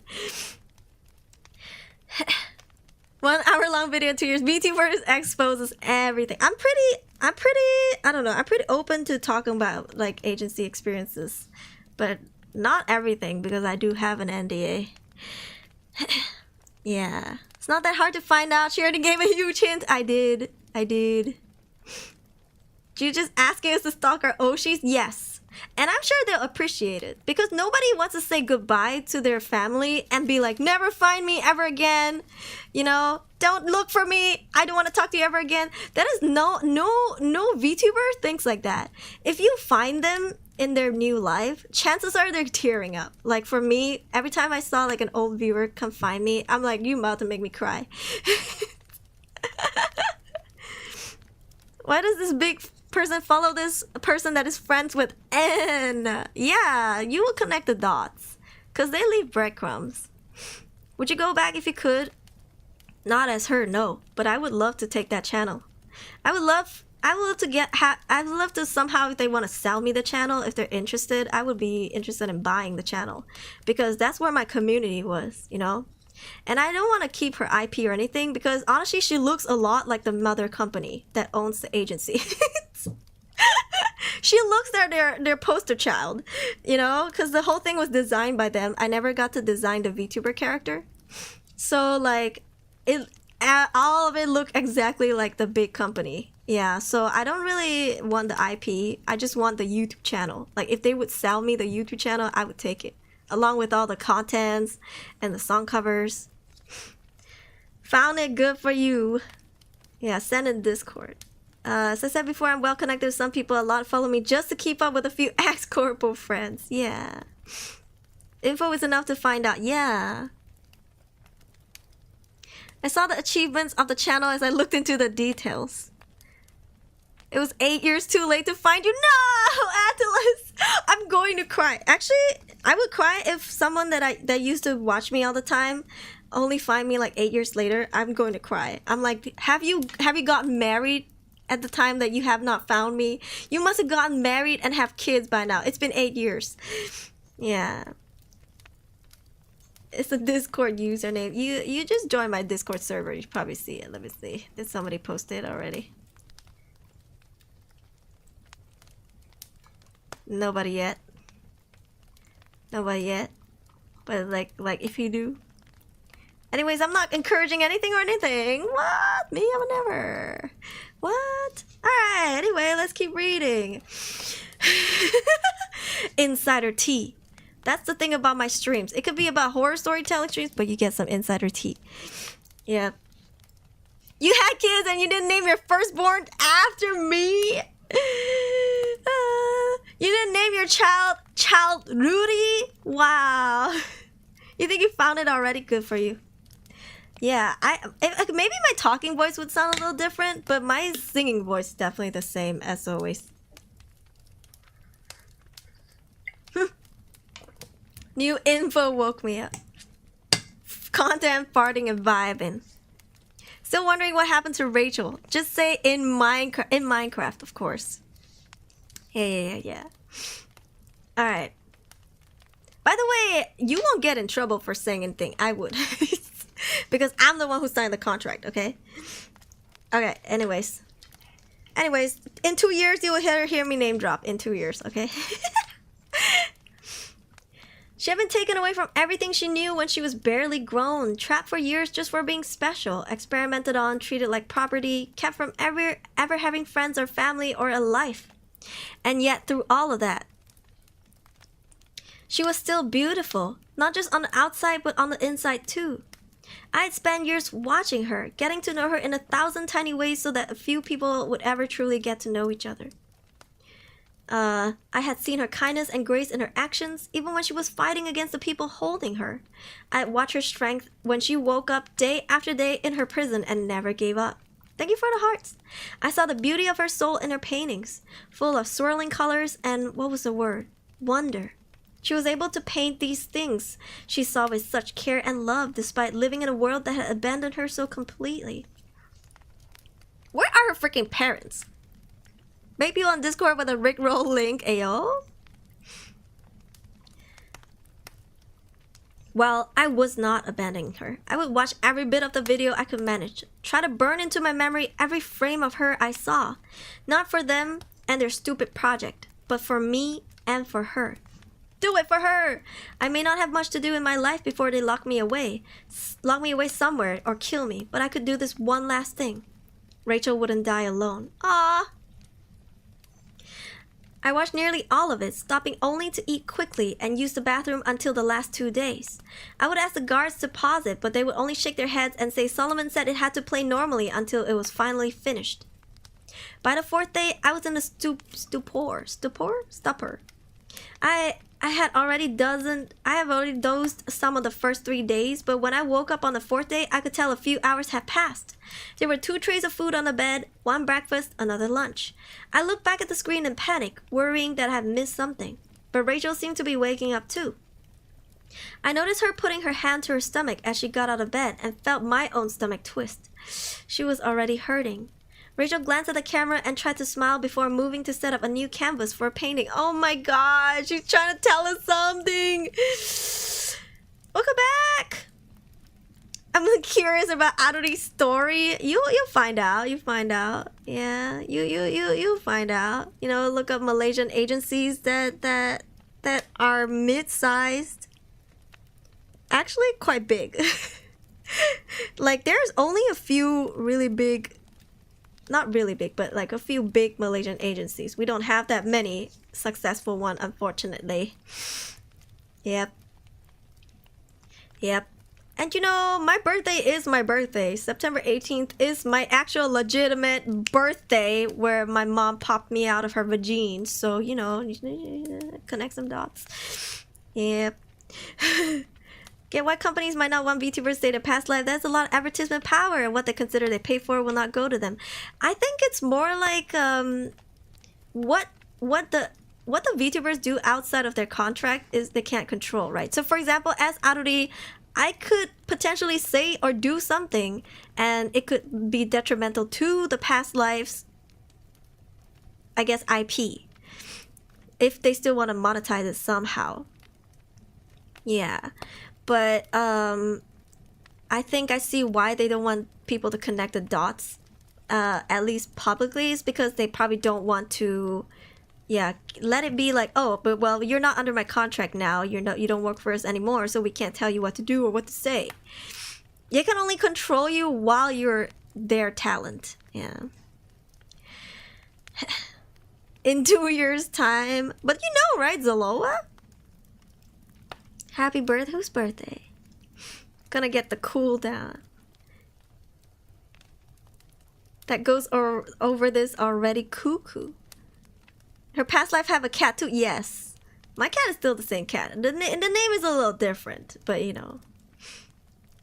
Mahalo should get things to big success, but actually can't survive. It's a lot of money to run an agency. Yeah, especially if you're not in the US target, because their currency is bigger. If you only like focus on, I guess, Southeast Asia, you're gonna bleed a lot of money, because it's sad to say, but the realistic thing is, like, local and Southeast Asians just don't donate as much because, I don't know, money is harder to come by, I guess. So that's why if a Malaysian agency is smart, they would try to target overseas companies. Yeah. Oh, sorry, overseas viewers. So it's easy to earn like $10 as opposed to like 10 ringgit, you know? Yeah. For about 10 minutes, nice to meet you again. I cried so much. Jesus, don't watch that one. You're the actor, yet can't confirm you played the role. Yeah, I think Doki challenged that. Yeah. Is the chat allowed to just drop the name here? Yes, but I will not comment on it. I would just skim through it, but you know what I mean? Cat name got changed. The character's name got changed. Yeah. Start a business, also a lot of money. That's true. They had their own office as well, and they had staffs too. You know, they hired managers and stuff. I didn't have a manager, so I don't know. I did everything myself. Anyways, continue. They need to eat also. True. This was the second of 3 paintings she did in those last days. The first she had been on the inside the inside of an old-fashioned movie theater from the viewpoint of someone sitting in the back row. On the movie screen was just the image of a sledgehammer propped against a brick wall. I didn't understand what it meant, and I just found myself scanning the picture for some message or other clue. Eventually, I found what might be one, though I didn't understand it either. So, second of 3 paintings she did in the last 3 days. The first one had been an inside of the old-fashioned movie theater, a viewpoint of someone sitting in a back row. So, someone sitting in a back row of an old-fashioned movie theater. And the second movie screen was just the image of a sledgehammer propped against a brick wall. She's trying to tell him that there's a sledgehammer somewhere, maybe. I didn't understand what it meant. I found myself scanning the picture for some message or clue. Eventually, I found what might be one, though I didn't understand it either. I'm not gonna comment. By the way, if you're scared of anything, just post the name and just delete it. My head is blocking your chat anyways. It's not like they can see the fastest chat that's coming out. You know what I mean? Like, my hair in my head is blocking half of the chat, so like they can't even see it if they watch the VOD. Yeah. Anyways. Rachel must have come to understand that they knew what she was doing with the paintings and didn't want to stop her, because these last three she set up much closer to the camera. I was still squinting and studying the picture closely when I realized the flipped up seats in the next row had brass number plates along the front edges of the seats. They were upside down from the viewpoint of the painting. The angle was good enough that once I noticed them, I was able to read them. Wow, what is this, like a password? Yeah. The whole thing was an experiment, people just watching somewhere. Even this, you think? Hey, focus on the story. Only if you want to. 2432689. I didn't understand any of it, but I committed it all to memory, focusing all my attention on the painting until she finally took it away. Even that early on, I could tell painting was taking a lot out of her now. And like I had for so long, I found myself talking to her, telling her to go rest before I remember her body in the next room. I almost stopped then, but no, maybe she could tell I was talking to her, or maybe she could. Or maybe she couldn't tell I was talking to her, maybe she could. Either way, me talking to her couldn't hurt, and it made me feel a little less lonely and sad as I watched her. If she can see into the future, she can hear you talking to her, right? Right? Everyone got more interested in my story. Don't worry, like they won't do anything to viewers. I mean, if anything, if it helps you or anything, it's all over 4chan. If you want to look up, just type Aruri, I guess, and scroll back.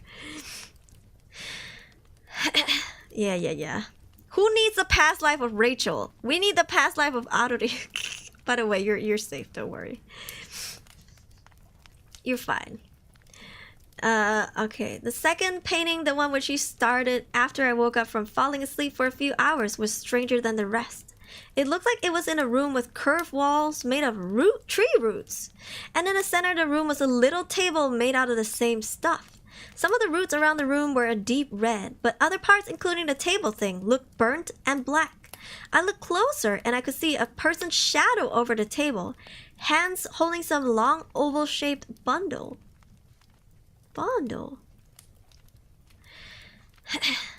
Did you get to see the name, Samarth? Past Life of Aruri, the movie. 69A. Nice. I studied it for a long time, going over it again and again in my mind after she took it away. I couldn't make sense of it, of any of it. I wasn't smart enough and I was failing her. Aw. Rachel slept for a long time after that painting. Then she got up on the 5th, her last day, and immediately started working again. This time she was painting faster, and while I saw her wince occasionally, she never lost her look of determination as she slashed lines and colors across the canvas. When she was done, Rachel picked up the painting and turned it towards the camera, giving me a small, tired smile as she was blocked from view. It was looking out from the front porch of a house somewhere. It was out in the country, and the morning view of the yard and the land were beyond wonderful. But closer up, the painting was of two hands, holding onto each other tightly. Their interlocked fingers seemed to glow red and orange in the light of the rising sun. I found myself crying as I looked at it. Why is she so cryptic? Huh? Why can't they just like... Why can't she just like painted words on it? Someone sent the name. I don't know. I didn't see. I just see message retracted, message retracted, message retracted. GG. Part of it was because I didn't know what it meant, and I felt a growing sense of desperation at the thought that Rachel's last works might be wasted on me. Part was because I already knew it had been 5 days, and I could sense I was close to the end, to her end. But there was something more than all of that too. More to it than all of that too. The last painting, even with everything else in my head and my heart pulling me down, gave me hope. Hope of what? I didn't know. But I started to think that maybe the only message Rachel had for me in the last painting was that somehow, somewhere, everything would be okay. Outside the edge of the painting, I could see motion in the room. People hurriedly coming in with some sort of chemical equipment. And then the monitor went black. Yeah, bet. Just write the message, Rachel. Stop beating around the bush. She just keep drawing bushes. You've done well, Thomas. Very, very well. For the last 5 days of video, we had charted 1,047 micro variations in Rachel's behavior that we believe might correspond to your behavior, your reactions, and your emotional states while watching the video. Like before, the two of you remain in sync as though you were in the same room. It really is remarkable. I was staring at Solomon. I listened to what he said, but I didn't care. I just wanted it over. Whatever this was, I just wanted it over. Clearing his throat, he went on, "That's why we decided to move the implant from Rachel's body to your own. That's one of the many reasons we preserved her soul. The foreign body was still showing signs of life all this time, but just barely. And we were afraid to attempt removal. Our hope is that given your connections to Rachel, it will accept you, perhaps even thrive in you more than it ever did our girl." No. She gone? She dead. She been dead. She dead for 8 years. Bro, we are the lab right now. I was suddenly on my feet, and it was only the raising of Solomon's gun that stopped me from attacking him. Don't you fucking talk about her like that. Like any of you gave a shit about her. I'll fucking kill you. Solomon's face darkened slightly as his lip thinned. No, you won't. But if idle threats make you feel better, go ahead. It will only make things harder, not easier. Feeling a stab of panic fear, I sat back down.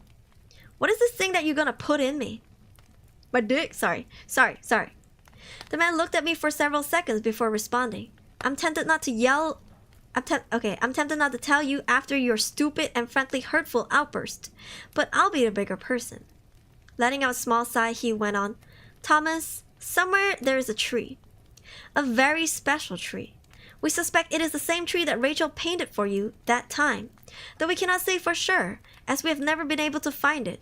It is either hidden away very well or is able to hide itself from those it wishes. What the fuck? Apa? Inner Kirito came in like, bro. Alright. I just looked at him, trying to kill him by just wanting it to be so. In any case, we have the next best thing, an ancient clipping from the tree, secured at great cost and sacrifice, and studied for a long time without much success. We have, however, in recent years given advice that this clipping could be grown in the right soil. We thought that soil was Rachel, and while it did develop further inside of her, she died before the necessary growth was finished. They put a plant in her? What? Is he gonna gain superpowers? I think he's about to turn into a tree. You know what's funny? Imagine like someone tell you you can't swallow watermelon seeds because you have watermelon growing inside of you. This is the same thing. She became Groot.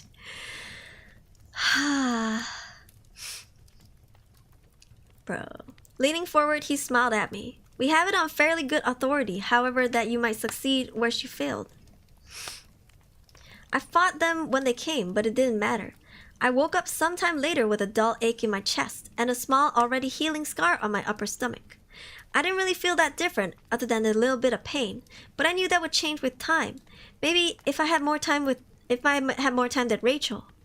Or maybe I had less. It didn't matter, Wait, who was that? There was some kind of soft voice coming from... where? It wasn't in this room. It was in my head. I felt a thrill of excitement. Maybe this was Rachel's voice. She had somehow stayed in the tree thing they had put inside me? ? But no, I've never heard of Rachel's voice, but I sensed that this wasn't it. The voice was too delicate to be heard or understood, and it reminded me of music coming from a distant room that you felt in the back of your mind without realizing it. It was a melody, a kind of song, but it wasn't Rachel's song. I realized with a shiver that it was the song of the thing inside of me. Bro, what? At first I was afraid, but that didn't last long. It wasn't trying to hurt me. It was trapped in here just like I was. But it started to sing. It was time for us to be free. I stood up and walked to the door, and as I did, the lights went out. The door in front of me clicked, and when I reached out and turned the knob in the dark, it opened easily. How is this possible? And if it could do this, why hadn't it helped Rachel to get out? There was no answer, but there was also no time. I could already hear boots around the corner as the glow from flashlights began to light up in the far end of the hall. They would drag me back in there, chain me up, or take this thing back out of me before we could get away. If I was ever going to get out, it had to be now. The voice was singing again, pushing me to go further into the dark, to run until we were safe. So I listened and I ran. You know how scary it is to run in the dark? Because you don't know if you're gonna trip on something. You don't know if you're gonna fall over and or run into something face first, right? Hey, focus! Focus! Every door unlocked for me. Every turn kept me barely out of sight. The people looking for me were barking orders over a radio, asking someone what was the holdup on the generator kicking on. Whatever the response, the hallway stayed dark as I drifted through them, blind but not falling, lost but not being found. Run, Forrest, run! It's hard because imagine trying running in the dark. Your feet are gonna hold back. You know, you're gonna shuffle. Yeah. She's about to turn to fauna from Hollow EN. When I reached the final door, I opened it into a bright afternoon. My lungs burned a little at the first flash. Unrecycled air I had breathed in a week. Blinking, I waited for the voice to tell me where to go, but it had fallen silent. I closed the door as panic began to rise in my chest. All this, and I would get caught because I didn't know where to go. I was outside a plain brown building in the middle of nowhere. There was a road going off into the right, and to the left there was Rachel's forest from her first painting to me. Rachel!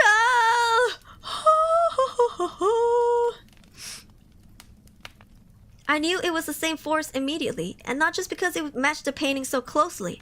I had some strange sense that it felt like a kind of magnetism, or how birds know which way to fly. Looking around for a second, I felt like I was being pulled when I looked again at those woods. This is right. Somehow I knew this was the way I needed to go. Show me the way, Rachel! Also, you know what? The channel's not going anywhere. If you find out about it, it's fine. Just bookmark it or something. Go back to it. You know what I mean? So I went. I had made it to the edge of the forest when I heard the noises of men coming outside the building. I thought about hiding, but I knew it was a bad idea. They would just catch me. And I felt a drive to go deeper into the woods. I plunged ahead, running at close to a reckless speed, but never tripping or stumbling as I went. I would occasionally hear a noise behind me as I spread out to search, but the sounds grew far fainter as I ran. Excuse me, I almost thought that I had lost them for good when I heard a short cough that was quickly muffled off to my left. Someone had gone close without me knowing it. Panicking, I looked for any places I could hide.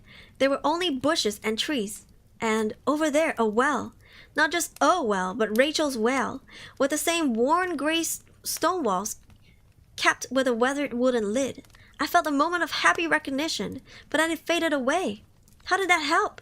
They checked the well if they found it, and I didn't have any way to get down in it without getting hurt or stuck. Then an idea struck me. Crouching low and staying to the bush, I moved to the well and gingerly pushed off the lid. At first it resisted, but when I pushed it a bit harder, the wooden circle slid aside enough that you could clearly see someone moved it. Glancing around, I eased back into the bushes as I heard soft footfalls approaching. We need to check this out. Thanks for the story. Okay, Cole. Thank you so much for dropping by. It was nice to see you. Hey, otsukare.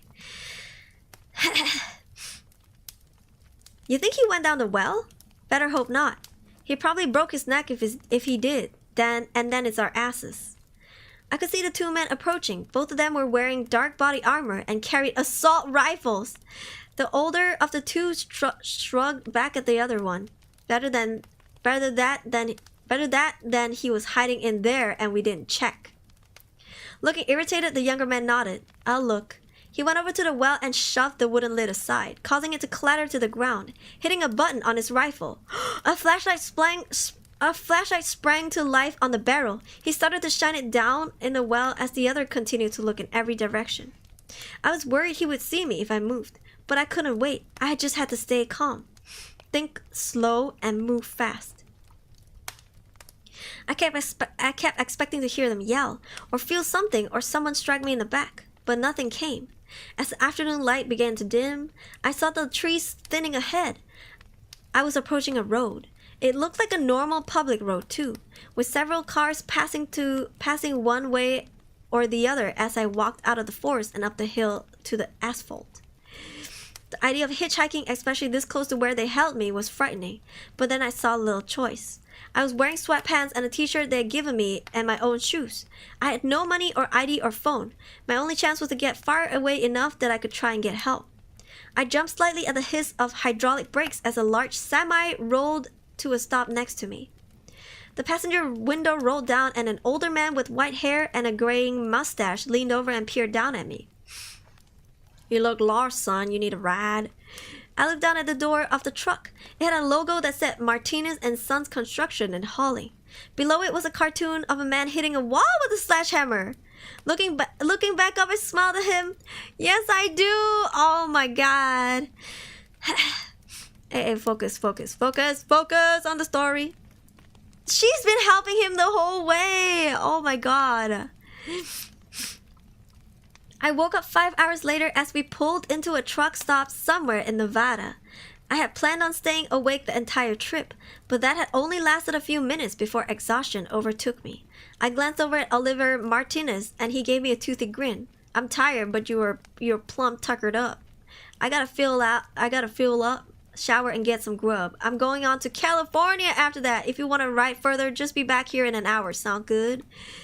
I nodded and thanked him again for the ride as I got out. I felt groggy from sleeping, but otherwise okay. I just needed to decide whether this was a good spot to ask for help, or if I should ride with Martinez further. He seemed like a very nice guy, and he would probably try to help if he could, but I wanted to avoid putting more people in danger if I could help it. Looking around, I saw that we were in a fairly nice little town. I decided I would go look around for a few minutes and then decide what to do. I was only 3 blocks down the street when I saw the flickering lights in the distance. It was a movie theater!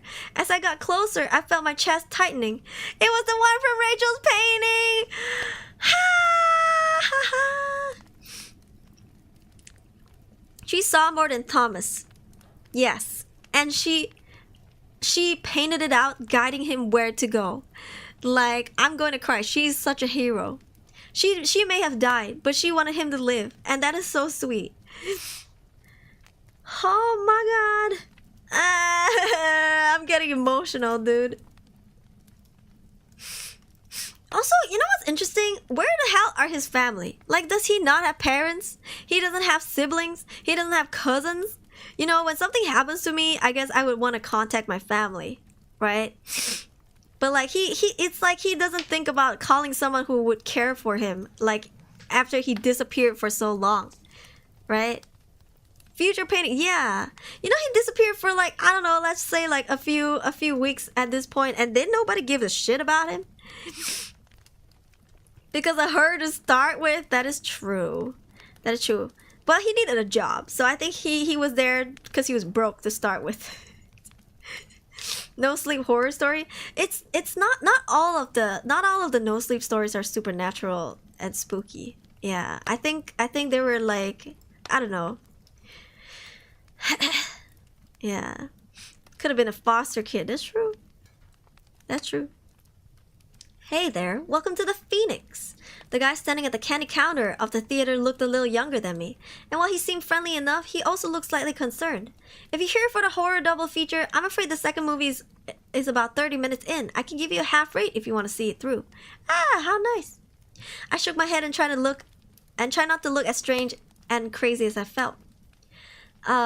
No, that's okay. I recognize this place from a picture of a friend of mine painted, so I came in to ask if you knew anything about her. He raised his eyebrows and shrugged. Okay, weird. He smiled and added, weird but interesting.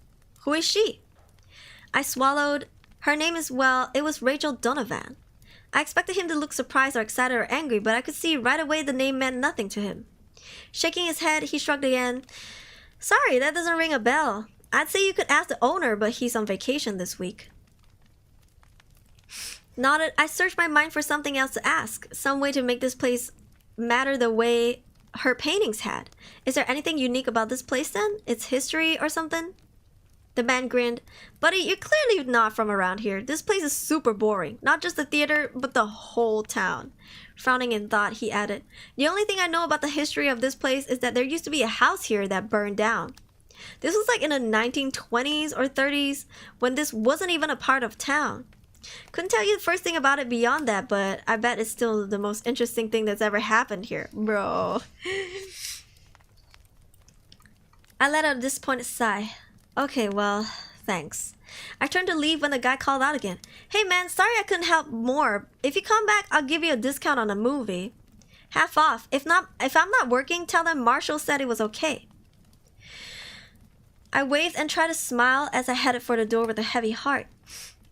Why did you leave me here, Rachel? Well, what's here that will help? Thank you for all the hearts. We don't know, Fabian. I was outside again, staring up at the theater's bright, blinking signs as though they were going to give me some kind of secret signal, when I noticed movement out the corner of my eye. There was an alley that ran alongside the theater and went behind it to something. Whatever that was back there, the light of a distant security lamp cast shadows along the wall of the alley. And those shadows were moving. Instead of feeling afraid, I felt excited as I stared down the alley. Rachel had led me here, and I just had to trust that there was a reason for it. Keep looking until I... The shadows were made by leaves blowing in some wind I couldn't feel. As I got to the far end of the alley, I saw that there was a small backyard behind the theater surrounded by a chain link fence, and on the other side of the fence was the tree from Rachel's painting, with its deep red twisting bark and a foam of green leaves waving to and fro in the night air. I felt a surge of warmth in my chest, and the distant singing began again. This was the place, the special tree that could not be found unless it wanted you to find it. It sat at the edge of a small overgrown lot surrounded on all sides by building and yards, somehow forgotten than whatever this land had once been divided up. And despite its location, I had a strong sense that I was the first to see it in a very long time.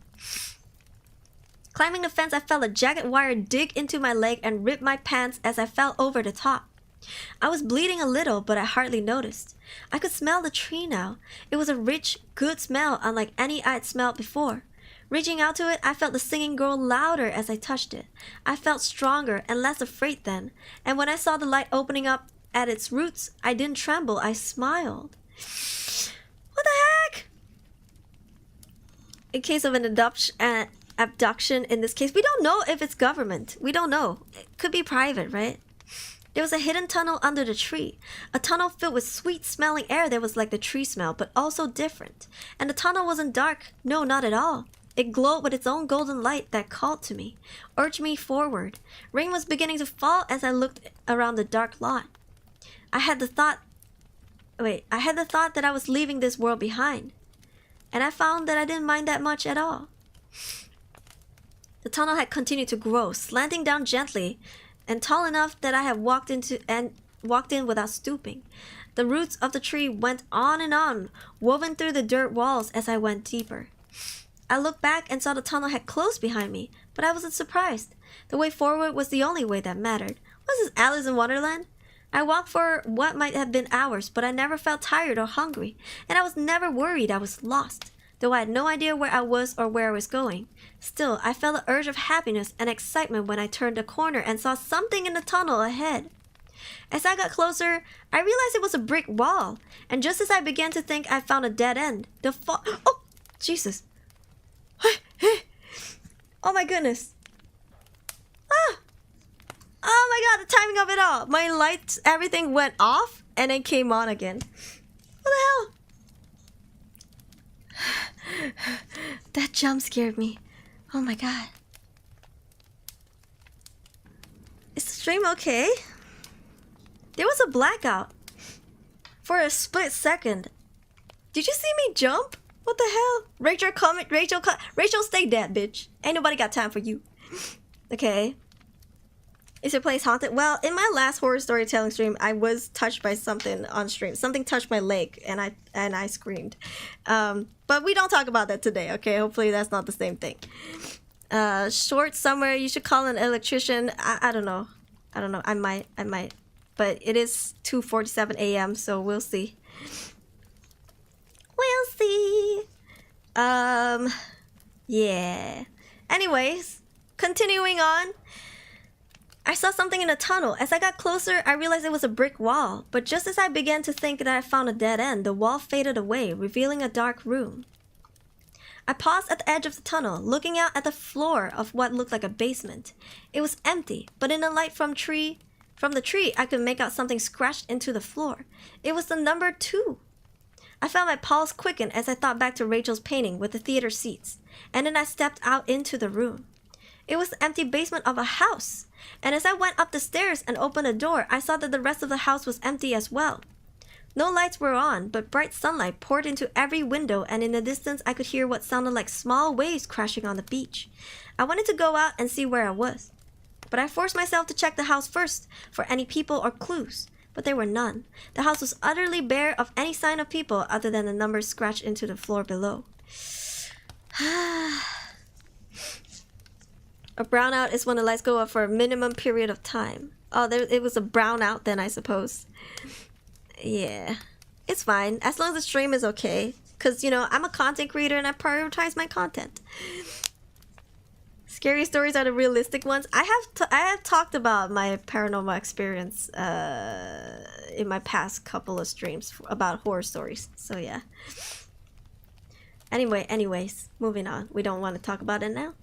My nose tingled with salty air as I stepped outside. The house was near a beach on what I soon figured out was a small deserted island, and I realized with little surprise that I recognized the house from Rachel's painting. As I stepped off the porch, I saw no signs of people, but I wasn't entirely alone, because sitting some distance from the house was the tree. I knew it couldn't be the same tree as in the abandoned lot, but at the same time I knew that it was, or at least a different part of the same tree that made the tunnels and appeared in my old world and whatever this place was. What is going on? Huh? Yeah. Haunted by a chicken. It was a poultry, guys. Oh my gosh, Sean. Also, I wish I could eat 70 chicken nuggets right now.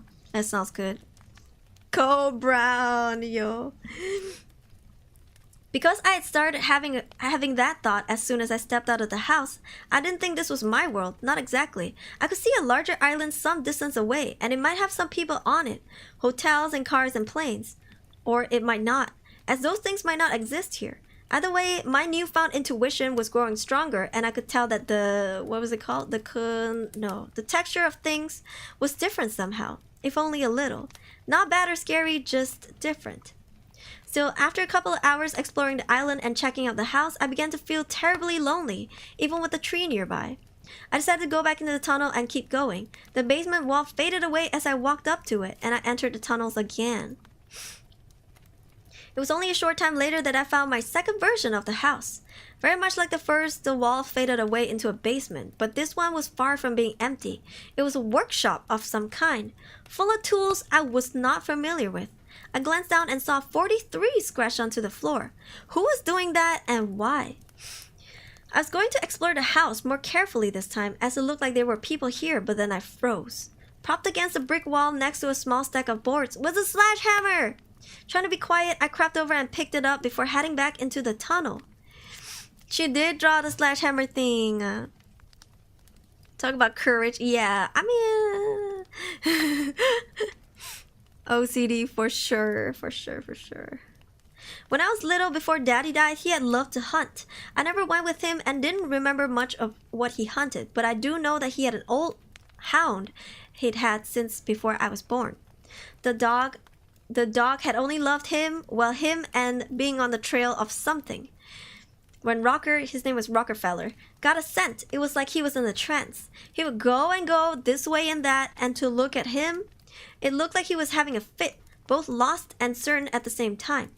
Whatever Rocker knew or didn't know, he always found what he was looking for.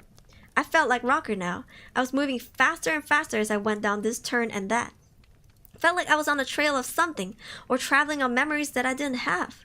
Gripping on the sledgehammer tightly, I could hear the rising hum of the distant music in my head as I turned to the last corner. And then it felt silent. There was another brick wall, as I approached, it fell away. It was another basement room, but this one was much smaller. It contained a table, a closed chest, and an old metal bed that had been broken apart. At the far brick wall, a woman was using one of the metal legs from the bed to attack the wall and whatever lay behind it. I felt my head begin to swim as I looked at her from behind, and she turned to look at me, eyes wide with surprise and fear. I felt the sledgehammer slip from my grip as I stumbled back against the now solid wall. I could barely breathe at all, but I managed to get out a single word. Rachel?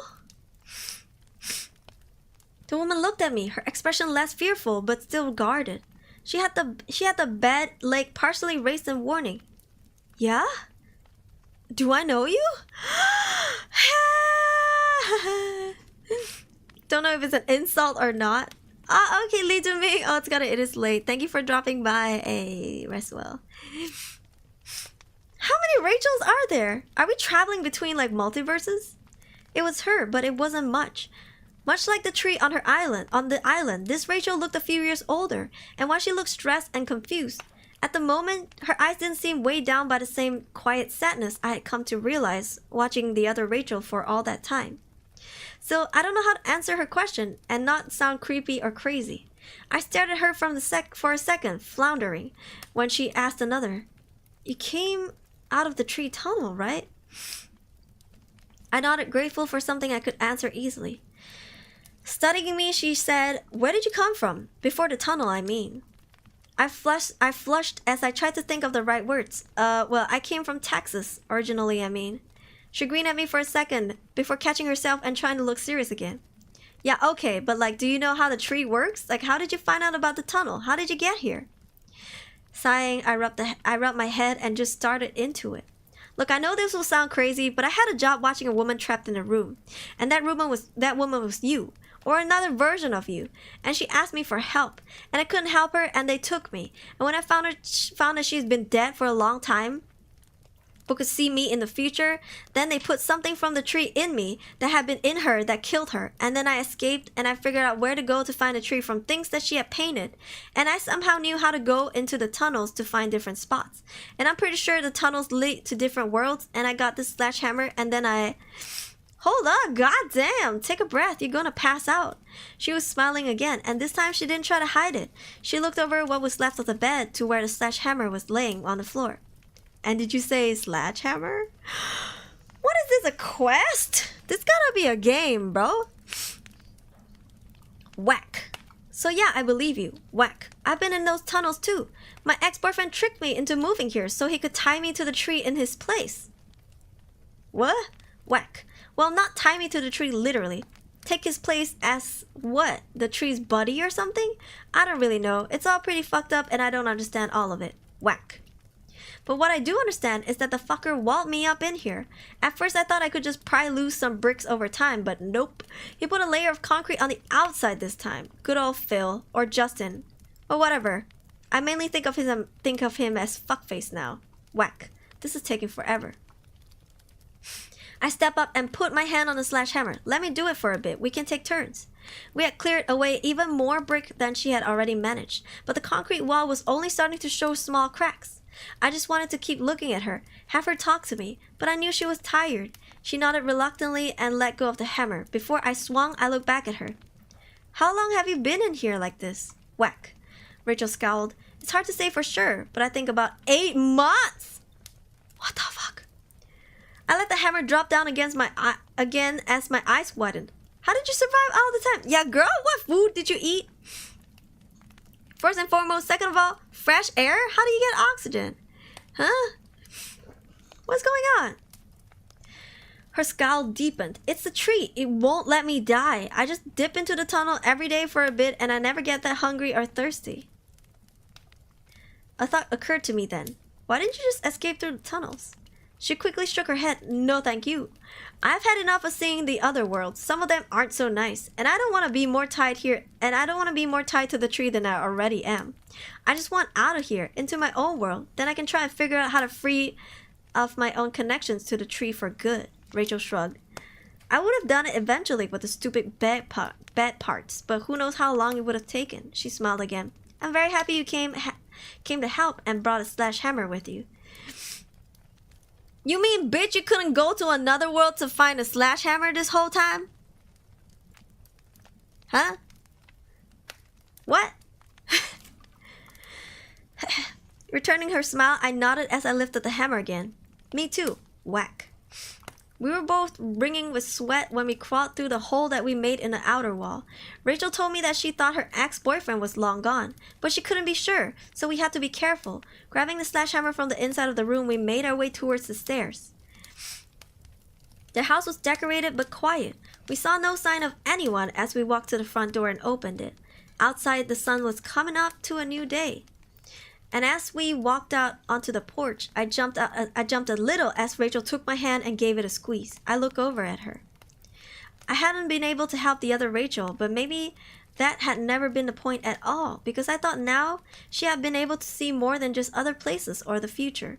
She had been able to see in other worlds and possibilities.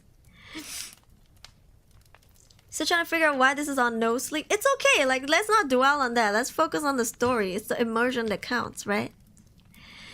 Sonata Yuki, welcome in. Makan angin, bro. Like this one, where another version of her was trapped and needed help. A place where I wouldn't be hunted and she could be free. In the end, even when she knew she was dying, Rachel had been determined to help us be together and happy. The morning sun painted beautiful colors on Rachel's face, and looking into her eyes, I saw how much she was like the woman I had watched and cared about and tried to save. The woman who, in the end, had saved me instead. I wanted to tell Rachel so many things, ask her so many questions, but all that could come later. Squeezing her hand back, I walked with her away from the house. For now, this was enough. What? For now, this was enough. You have a delivery schedule, the ghost tree. Wait, what? Huh? Is this it? Is it enough? You wrote a whole thing for me to... Please do not read this post until finished with the My Job is Watching series. Oh, okay. You have a delivery schedule, the ghost tree. Oh, this is another story.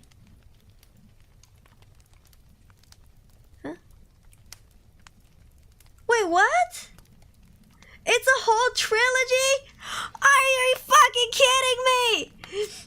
There's two more? Two more? Thank you for reading my post. I love telling stories. I love writing them. If you didn't click the link where Rachel speaks the first time, please go back and do so. Have been a long time coming. Not only does it show somewhat a happy ending for the two characters I care about, it gives me a chance to do something I often wish for, that I really enjoy, and have more story. If you haven't read... Okay. If you haven't read Come Live in the Ashes of My Heart before, you have an entirely separate but connected story to read along with My Job. If you have read it before, you now have a new way of looking at it, finding out what happens after Phil... Okay. Oh, Phil! There's a story about Phil. Either way, my hope is that it is an expansive story that you enjoy and didn't see coming. Until then. Explain the first one and read the rest. What the fuck? This is the first one, this is the second one, this is the third one. So the Phil who sealed her in. Phil who sealed Rachel in. There's a story about him too. Bro, this is a lot to read. What a mess. I wish it had been more clearer. You know what I mean? From the very start. Then I could have read it like chronologically.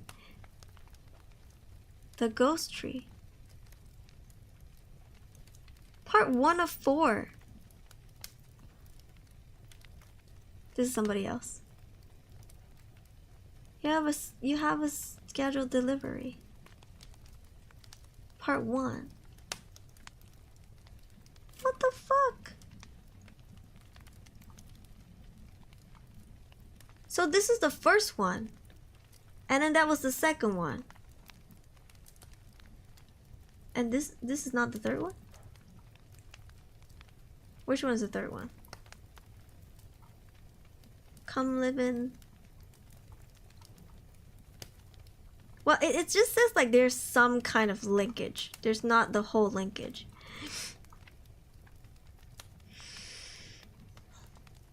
You now have a new way of looking at it. Bro. Yeah, I think the ghost tree is not connected. Right? Or is it? It is! It is connected, the ghost tree. Wait, no, this is something else. This one? Wait, this is something else. And then this one. What happened after he met Rachel? I don't know chronologically. Take care, don't get so. Oh, let me accept you right now. Thank you, Kai. Jeez Louise. Good thing we're all dumb. This is all connected, but only vaguely though, he said. Like some kind of connection. What, are you guys up for more? I've been streaming for 6 hours. Honestly, I'm not tired at all. Do you guys want to read the backstory? When will Netflix find this? This is just not as good. I don't know. The start was good, and then the whole tree thing just starts to fall off. Does the hammer have their own story too? I want to hear about the truck driver. That was a Chad. Yes? This is not it. Hold on. This is the ghost tree. Part 1 of 6, bros. This is part 1 of 4. I think I'm gonna read another story, guys. If you want, okay, I'm gonna drop you the link. Bookmark this. Amar, thank you for joining the membership. Welcome to the membership. You're now a crankhead. Hey, now you can bully me with emotes. All right. This is the first story that we should have read. I wish it was clearer. And then this is the last one. So the one we read was the second story. I'm gonna read this in my own free time. Yeah. We're gonna read till sunrise. Ended up in Elden Ring. She went to freaking. You know where she went to? She went to freaking Narnia. She yeeted herself into Narnia, bro. The immersion was there though. I just feel like when they started to add the whole tree thing, it started falling off. I wish they had cut it cleaner. You know? Like the whole tree thing, that was a little too much. Yeah. Sing mode for 5 minutes. Aruri's gonna start her part-time job, which is Thief Simulator. Gatekeeper to have his own story, made sure to chop down, turn to a wardrobe. The wardrobe to Narnia. Oh, it's got a Fabian. Thank you so much for dropping by. Alright. What is a crankhead? A crankhead. Sorry, if you don't know what the hell I'm doing sing mode. Someone claims sing mode on Twitch, which means I have to like sing whatever I say. Anyway, starting from now. A crankhead is a YouTube membership. Just like the crank on my head, the key on my head, because I'm a wind-up doll Vtuber. Do you see? That is the key. And if you join the membership, you will have access to a lot of YouTube videos that are memberships only on my channel. Also emotes. Stop bullying me with the dinosaur. Time separation. Ha. All right. Do you want to read the next story? It is called I'm a Search and Rescue Officer for the U.S. Forest Service, and I have some stories to tell. Best monthly winner 2015. 9 years ago. Spooky. Wait, I can try to sing a spooky song. Wait.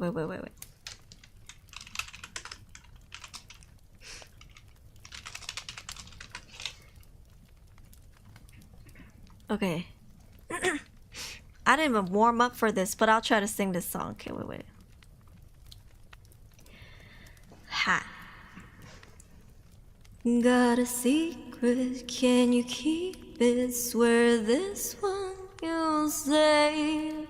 Better lock it in your pocket, taking this one to the grave. If I show you, then I know you won't tell what I said. 'Cause two can't keep a secret if one of them is dead.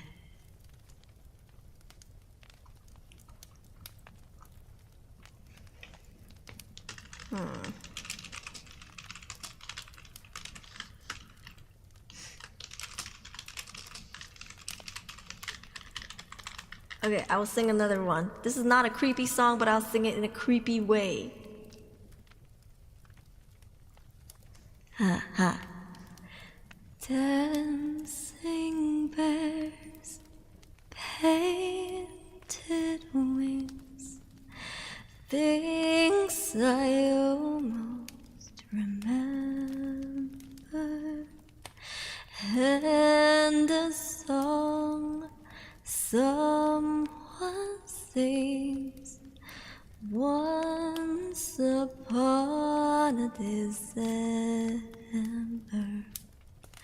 Someone holds me safe and warm. Horses prance through a silver storm.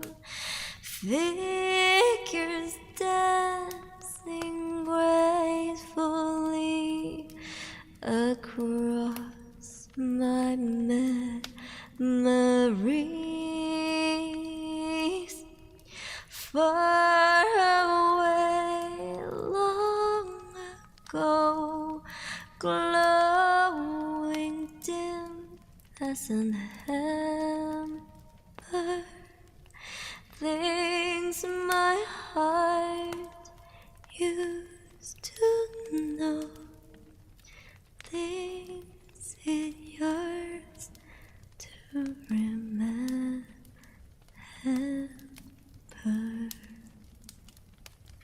Done. Hey, that was called Once Upon a December by Liz Calloway from Anastasia. Alright. 2015 was 9 years ago. Jesus Christ.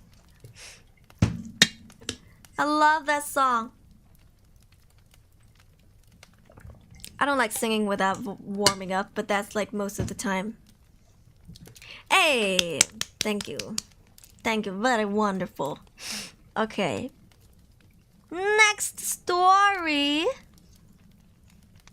Tell me before you start reading. Problems? We're about to read the story now. Creepy version.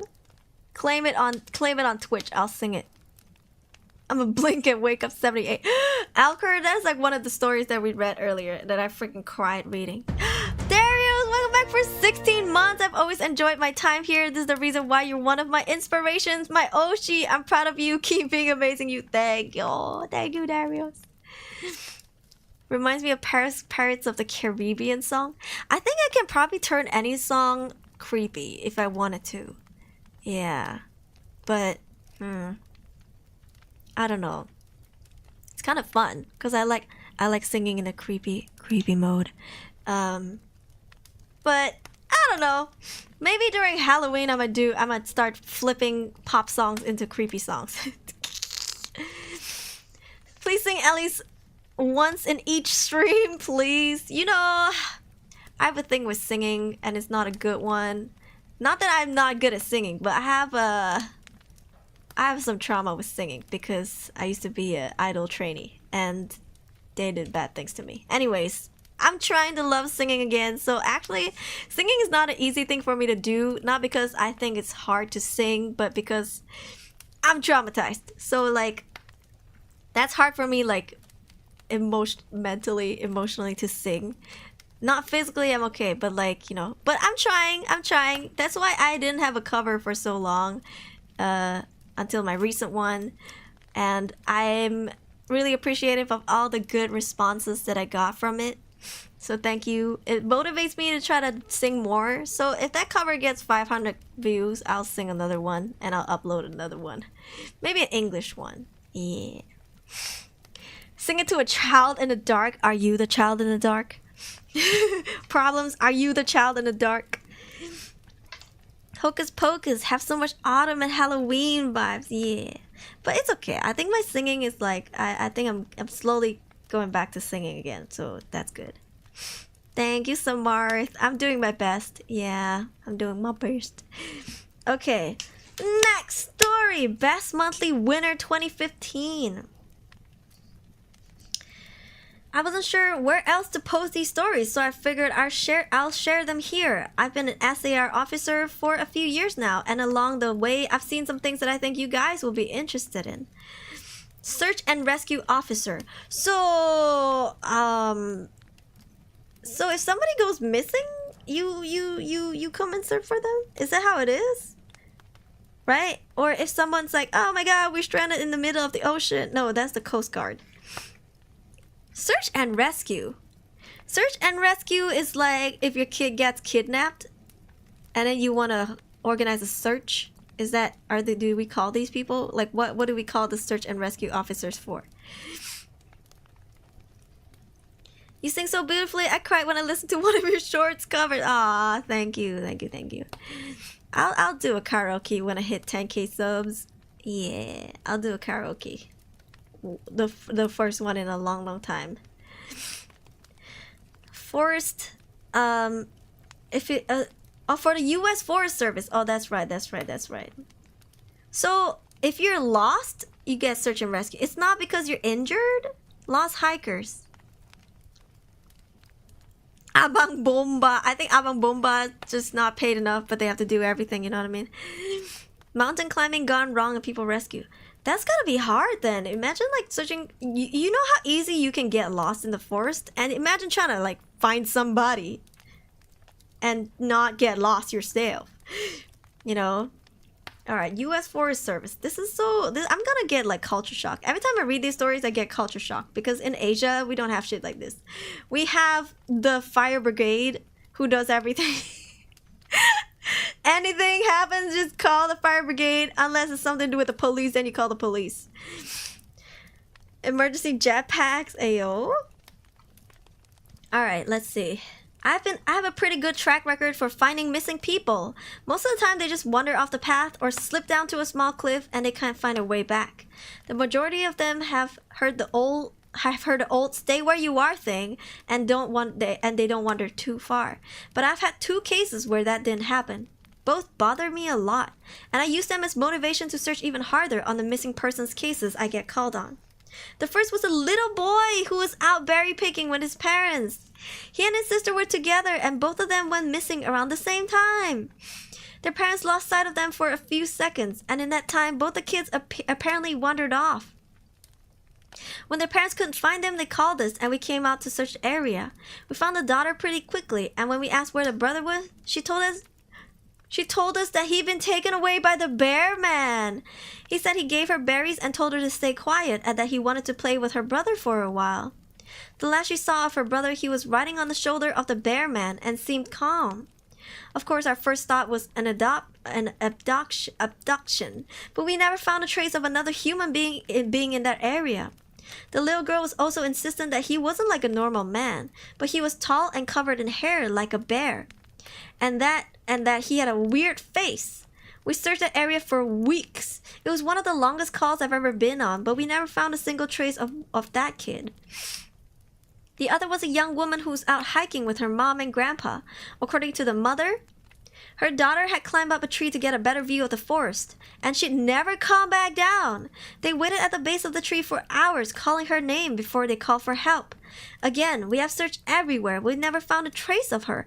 I have no idea where she could have possibly gone because neither her or grandpa saw her coming down. What the heck? This is a doozy. Oh yeah, Undead Rabbit? Well, now you're watching another one. Welcome in. Bigfoot. Beer man or bear man? Bear daddy. Ooh. We don't know if it's the same bear man for these two cases, right? A few times I've been out on my own searching with a canine, and they've tried to lead me straight up cliffs, not hills, not even rock faces, straight sheer cliffs with no possible handholds. It's always baffling, and in those cases we usually find a person on the other side of the cliff or miles away from where the canine has led us. I'm sure there's an explanation, but it's sort of strange. One particularly sad case involving the recovery of a body. A 9-year-old girl fell down an embankment and got impaled on a dead tree at the base. It was a complete freak accident, but I'll never forget the sound of her mother made when we told her what happened. She saw the body bag being loaded into the ambulance, and she let out the most haunting, heartbroken wail I've ever heard. It was like her whole life was crashing down around her, and a part of her had died with her daughter. I heard from another SAR officer that she killed herself a few weeks after it happened. She couldn't live with the loss of her daughter. Oh my god. Thank you for the hearts. I was teamed up with another SAR officer because we received reports of bears in the area. We were looking for a guy who hadn't come home from a climbing trip when he was supposed to, and we ended up having to do some serious climbing to get to where we figured he'd be. We found him trapped in a small crevice with a broken leg. It was not pleasant. He'd been there for almost 2 days, and his leg was very obviously infected. We were able to get him to a chopper, and I heard from one of the EMT that the guy was absolutely inconsolable. He kept talking about how he'd been doing fine, and when he'd gotten to the top, a man had been there. He said the man had no climbing equipment, and he was wearing a parka and ski pants. He walked up to the guy, and when the guy turned around, he said he was no face. It was just blank. He freaked out and ended up trying to get off the mountain too fast, which is why he had fallen. He said he could hear the guy all night climbing down the mountain and letting out these horrible muffled screams. That story bothered the hell out of me. I'm glad I wasn't there to hear it. Woo! Can't even joke, dude. One of the scariest things I've ever happened to me involved the search of a young woman who'd gone separated from her hiking group. We were out until late at night because the dogs had picked up her scent.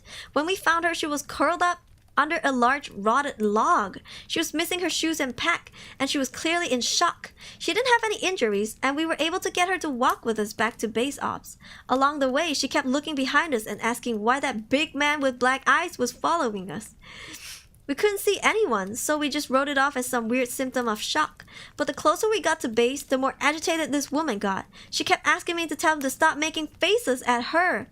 At one point, she stopped and turned around and started yelling into the forest, saying that she wanted him to leave her alone.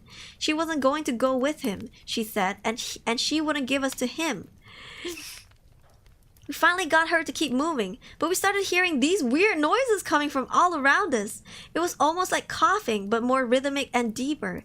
It was almost insect-like, and I don't know how else to describe it. When we were within sight of base ops, the woman turns to me and her eyes are about as wide as I can imagine a human could open them. She touches my shoulder and she says, "He says to tell you to speed up. He doesn't like looking at the scar on your neck." I have a very small scar at the base of my neck, but it's mostly hidden under my collar. I have no idea how this woman saw it. Right after she says it, I heard that weird coughing right in my ear, and I just about jumped out of my skin. I hustled her to ops, trying not to show how freaked out I was, but I have to say I was really happy when we left that area that night. What the fuck? Ha ha ha ha. This is not Rachel's story. Yeah, this is a random story. Get to the chopper! Jesus. This is the last one I'll tell, and it's probably the weirdest story I have. Now, I don't know if this is true in every SAR unit, but in mine, it's sort of an unspoken regular thing where we run into. You can try asking about it with other SAR officers, but even if they know what you're talking about, they probably won't say anything about it. We've been told not to talk about it by our superiors, and at this point, we've gotten all so used to it to the point where it doesn't even seem weird anymore. Hold on. Okay, on just about every case where we are really far from the wilderness, I'm talking 30 or 40 miles, at some point we'll find a staircase in the middle of... Oh yeah! I've heard of this! Oh my god, I heard of this! A staircase in the middle of the woods! It's almost like if you took the stairs in your house, cut them out, and put them in the forest. I asked about them the first time I saw some, and the other officer just told me not to worry about it, and that it was normal. Everyone I asked said the same thing. I wanted to go check him out, but I was told very emphatically that I should never go near any of them. I just sort of ignore them now when I run into them because it happens so frequently. Yeah! Nana, welcome in! Oh my god, I've heard of this! Have you guys heard of this? I have a lot more stories. Suppose if anyone is interested, I'll tell some of them tomorrow. If anyone has any theories about the stairs, or if you've seen them too, let me know. Oh, this is a part 2. Yeah. And that's real. It's strange to think that there are places in this world touched and forgotten by a man. We never know about them until we stumble upon them.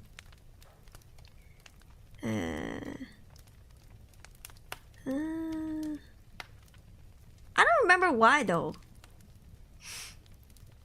I don't remember why there was the stairs. But I know there are lots of random stairs.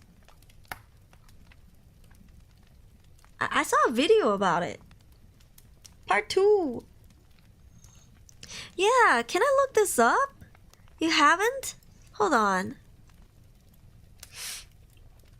Let me look this up real quick. Also, my lights are flickering again. My mom is asleep and my cat is outside.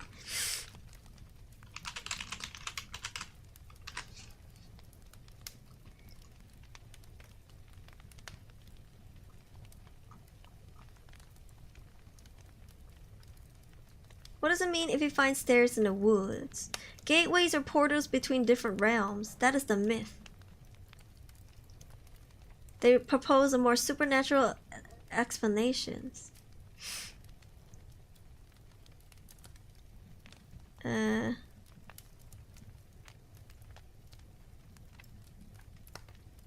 Some people say that some hiking trails and forests include stairs to help visitors navigate steep or challenging terrain. But this is just in the middle of the woods. Like, you don't see... It doesn't lead to anything. It doesn't help you get up to anywhere. Maybe it's a good landmark point. I don't know. Yeah. You mean in real life? Yes. I mean, I've never seen them before. I've heard of people talking about it. I've seen a video about it too. Yeah. Trees now. It's just stairs. Like, imagine a flight of stairs made out of concrete, leading up to nowhere. There's nothing on the other side. Just stairs there in the middle of nowhere. And there's lots of them. People keep finding them. Yeah. That's a foul because I'm falling in love with you. Oh, Lord. You know I have a boyfriend, right? You know? Lamau. Sorry, that was a poor joke. I love you too. Thank you. I do have a boyfriend, but that was a poor joke of one of those girls that like, oh my god, I have a boyfriend. Like thinking everybody trying to get with them. Is this even a story? It is a story. I think it's pretty eerie because you don't know where it leads to, right? We got lost to see higher. If there's anything they recognize for them to figure out which direction to head next. That is a good... I think it could be used as that. For me, I think like if you keep walking by the same stairs, you're like, oh, am I walking in circles? Because there's a landmark, right? Yeah, because trees, they could look pretty similar. But if you see a flight of stairs, you're like, okay... Yeah, we were here before. Construction. I know my woods don't have any. Well, have you gone deep enough? Don't, though, because I don't think you should. Miss, you drop your wallet. Miss? I have a boyfriend. Miss, you drop your wallet. Also, you ugly. Also, ma'am, you butt ugly. Don't flatter yourself. Oh, snap. Am I too mean? Maybe I'm too mean. Am I a bully? Maybe I am. Okay, let's read. This is probably the last post of the night. Okay. Let's read this. First off, I'll address a few things you guys have brought up. There have been an overwhelming amount of people mentioning the similarities between my stories and those of David Polleeds. I assure you I'm not trying to rip him off in any way. I've got nothing but respect for the guy. He's actually what inspired me to write this because I can verify a lot of things he talks about. We also have a lot of these strange missing person cases, and most of the time they aren't solved. Either that, or we find them in places that have no business in being. I personally haven't been on many calls like that, but I'll share a few that I've seen that, and a story that my friend told me that relates to this. Oh, here we go. There was a lot of feedback about the stairs, so I'll touch on that briefly here. Touch me too. What? Sorry. What? Get with ass. Get with ass. I'll also include a story. They come in a variety of shapes, sizes, styles, and conditions. Some are pretty dilapidated, just ruins, but others are brand new. I saw one set that looked like they came from a lighthouse. They were metal and spiral, almost old-fashioned. The stairs don't go up infinitely, or rather than I can see, but some sets are taller than the others. Like I said before, just imagine the stairs in your house as if someone cut and pasted them there in the middle of nowhere. I don't have any pictures. It's never really occurred to me to try after the first time, and I don't really feel like risking my job over it. I'll try again in the future, but I can't promise anything. Ayo. Lots of missing posters hanged in the trees in a circle. In a circle? Can you drop the link to those things in the Discord server? Maybe if there's a video, that would be even better. Yeah. A few people expressed confusion about the guy who ran into the man with no face. Just to clarify, when the climbers ascended and reached the top of this peak, he saw another man in a parka and ski pants. It was the man with no face. Sorry about the confusing wording of that story. I'll try to avoid that in the future. New stories. As far as missing persons go, I'd rather say that half of the calls I get are related to that. The others are rescue calls. The people who fall down cliffs and hurt themselves, get injured by fire. You wouldn't believe how often this happens. Mostly drunken kids. Get bitten or stung by animals or insects. We're a tight team, and we have veterans who are excellent at finding signs of lost people. Mad respect, y'all. That's why I make these cases where we've never find any traces of them so frustrating. One in particular was upsetting for all of us, and because we did find a trace of them, but it just led to more questions than answers. An older man had been hiking alone. Why the fuck would you do that? Don't go anywhere alone. On a well-established trail, but his wife called to say that he hadn't come home when he should have. Apparently, he had a history of seizures. She was worried that he hadn't taken his medication and suffered one on the trail. Before you ask, I have no idea why he thought it was okay to go out alone or why he didn't go with him.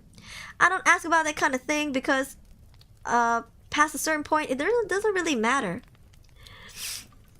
Someone is missing and it's my job to find them. We went out in a standard search formation, and it wasn't long before one of our vets found signs that the guy had gone off the trail. We grouped up and followed him, spreading out in a fan to make sure we were covering as much ground as possible. Suddenly, a call comes over the radio telling us all to head back to the vet's location. And we come right away, because this usually means this missing person's injured and we need a full team to help get them out safely. We meet back up and the vet is just standing at the base of a tree with his hands on the sides of his head. I ask my buddy what's going on, and he just points up to the branches of this tree. I almost couldn't believe what I was seeing, but there was a walking stick dangling from a tree branch at least 30 feet off the ground. The little strap thing on the handle had been looped around the branch, and it's just hanging there. There's no way the guy would have tossed it up that far, and we don't see any other signs that he's still in that area. We called up into the tree, but it's obvious no one's in it. We're just sort of left scratching our heads. We keep searching for the guy, but we never find him. We even bring our canines out, but they lose scent long before this tree. Eventually, the search is called off because there are other calls we have to attend to, and past a certain point, there's not much we can do. The guy's wife called us every day for months asking if we found her husband, and it was heartbreaking to hear her get more and more hopeless each time. I'm not sure why this call in particular was so upsetting, but I think it was just the sheer improbability of it. And the questions that were raised. How the hell did this guy's cane ended up there? Did someone kill him and toss that up there as some weird trophy? We did our best to find him. It was almost like a taunt. We still talk about that one from time to time. I'm thinking aliens too, Amar. Like freaking stairs that are like littered all around the forest. I think like the aliens suck up buildings and they're like, I don't need these stairs because we got better technology. Who needs stairs when you have elevators? So they just dump it in the middle of the forest. He became part with nature. I just dropped disturbing missing posters found in the woods in YouTube or Google. It's pretty old cases. There are a bunch of videos and articles on that matter. Missing posters found. Okay, I'll look that up next time. If I remember. Or you know what, Matikun, better yet, the reason why I asked you guys to put it on Discord is because I'm gonna forget after I'm done with the stream. Like, I've been streaming for 6 hours. I'm gonna forget everything that, like, you know, like you guys tell me to check. So the best way you can do it is to send it to me on Discord in the Discord server, or send in the comments. Yeah, just send in the comments. Links are not allowed in the comments, but you can just type this, the YouTube title. Just say it's a YouTube title or something. I'll look it up. Yeah. Because I'm forget. First of all, I'm forgetful to start with. So trying to get me to remember this is even worse. Alright. Missing kids are the most heartbreaking. Doesn't matter what circumstances they go missing under. It's never easy. And we've always dread the ones that we find deceased. It's not common, but it does happen. David Paulides talks a lot about the kids' SAR teams finding places they shouldn't be or couldn't be. I can honestly say I've heard about this kind of thing happening more than I've seen it, but I'll share one of the ones that I think about a lot that I witnessed personally. A mother and her 3 kids were out on a picnic in an area of the park that's a small lake. One is 6 and one is 5, and the other one is about 3. She's watching them all closely, according to her. She's never let them out of her sight at any moment. She never saw anyone else in that area either, which is important. She packed her stuff up and they start to head back to the parking area. Now this lake is about 2 miles into the woods, and it's on a very clearly established trail. It's almost impossible to get lost getting from the parking area to it, unless you're deliberately going off the path like an imbecile. Imbecile? How do you pronounce this word? I know it's an insult. Imbecile. Imbecile. Her kids are walking in front of her when she hears what sounds like someone coming up the path behind her. She turns around, and in the 4 or so seconds she's not looking, her 5-year-old son vanishes. She figures he stepped off the trail to pee or something. She asks the other 2 where he went. They both tell her that a man with a scary face came out of the woods next to them, took the kid's hand, and led him into the trees. In 4 seconds? The 2 remaining kids don't seem upset. In fact, they said later that it seems like they've been drugged. They're sort of spacey and fuzzy, so of course she freaks out, starts looking frantically in the area for her kid. She's screaming his name, and she says at one point she thinks she heard him answer her. What?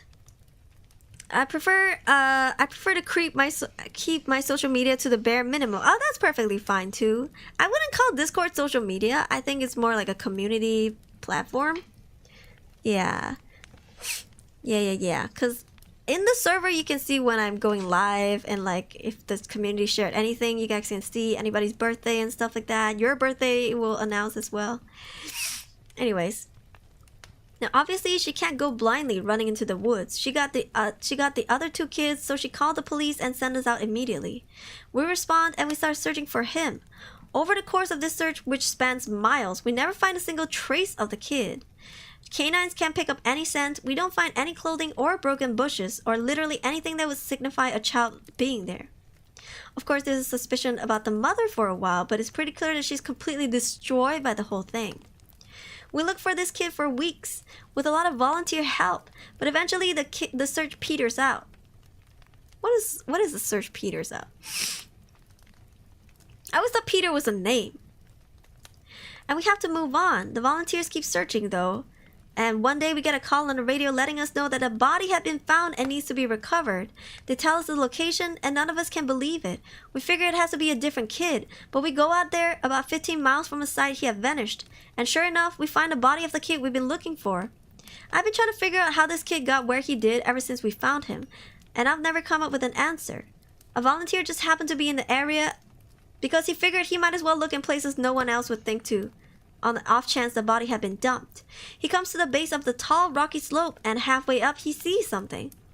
He looks through his binoculars, and sure enough, it's the body of a little boy, stuffed in a little opening in the rock.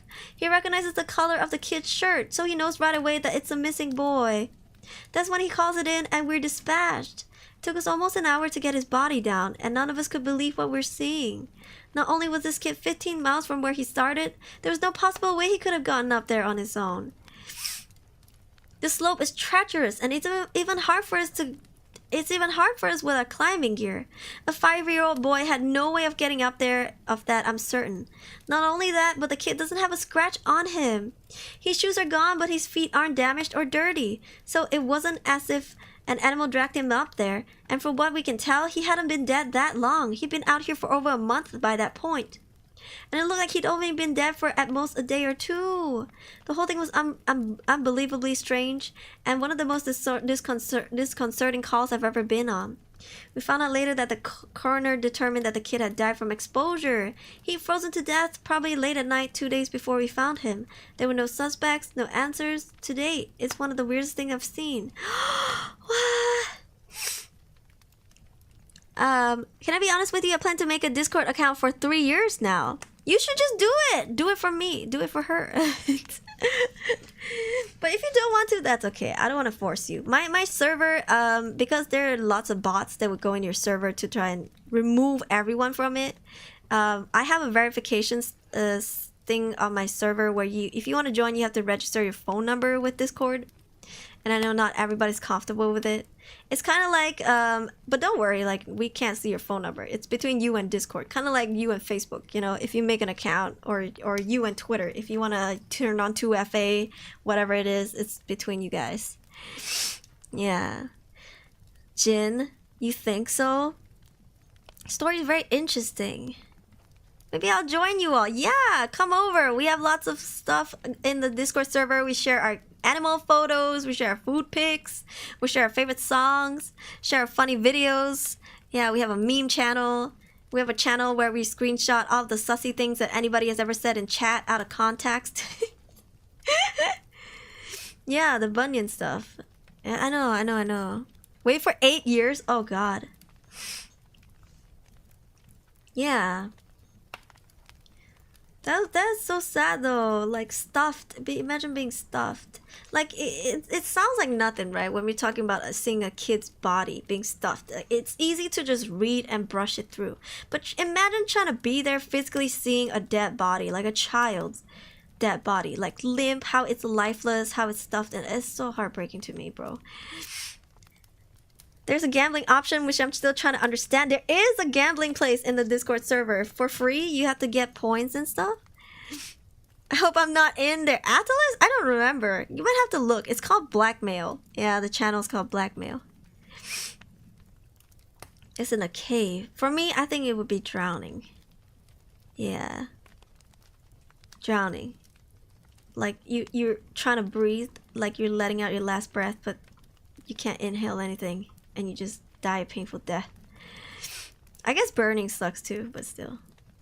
Drowning or starving? I pick starving. I almost died from starvation when I was an idle trainee. I passed out in my apartment a few times. I was rushed into the ER so many times for IV drip to the point where I'm literally like so numb to like getting needles put in me. Yeah. So respect your idols. One of my first jobs as a trainee was a search op for a 4-year-old kid that had gone separated from his mom. Are you alright? I'm okay. I'm not. I've left that. I've left the music industry. Yeah. I walked away. Yeah. But I was an idle trainee for a while, and you know, the dieting and yeah. And I'm not a small girl. Okay. For me, I'm not one of the girls that have really high metabolism, and I was born like bottom heavy. Like, I'm a curvy girl. I have a butt and titties, you know what I mean? So if I wear clothes that are not fitting, like waist fitting, it makes me look fat, when in truth I'm not, right? Because like, imagine having boobs and butt, and when you try to wear a t-shirt that is like too big, you look like a cylinder. Because the top is wide and the bottom is wide. Even though the middle is skinny, but unless you put a belt on it, you look chunky, right? So I was called fat a lot, and I had big thighs. Well, at the time, I had okay thighs. In Malaysia, it would be considered skinny. But to them, it was still fat. So they would pinch my fat and tell me I was too fat and, you know, make me go on crazy diets. Fuck them. Anyways, I've gotten over my eating disorder. I am living in a better life now. My mental health is better. So yeah, I'm okay. Big thigh safe, like, thank you. I'm into big girls myself. Okay, like, hell yeah, the love handles. Give me a little something. I love looking at thighs. I'm a thigh person. I'm a booty person. You know what I mean? I would give you hat pats and cake if I could. Thank you. I don't really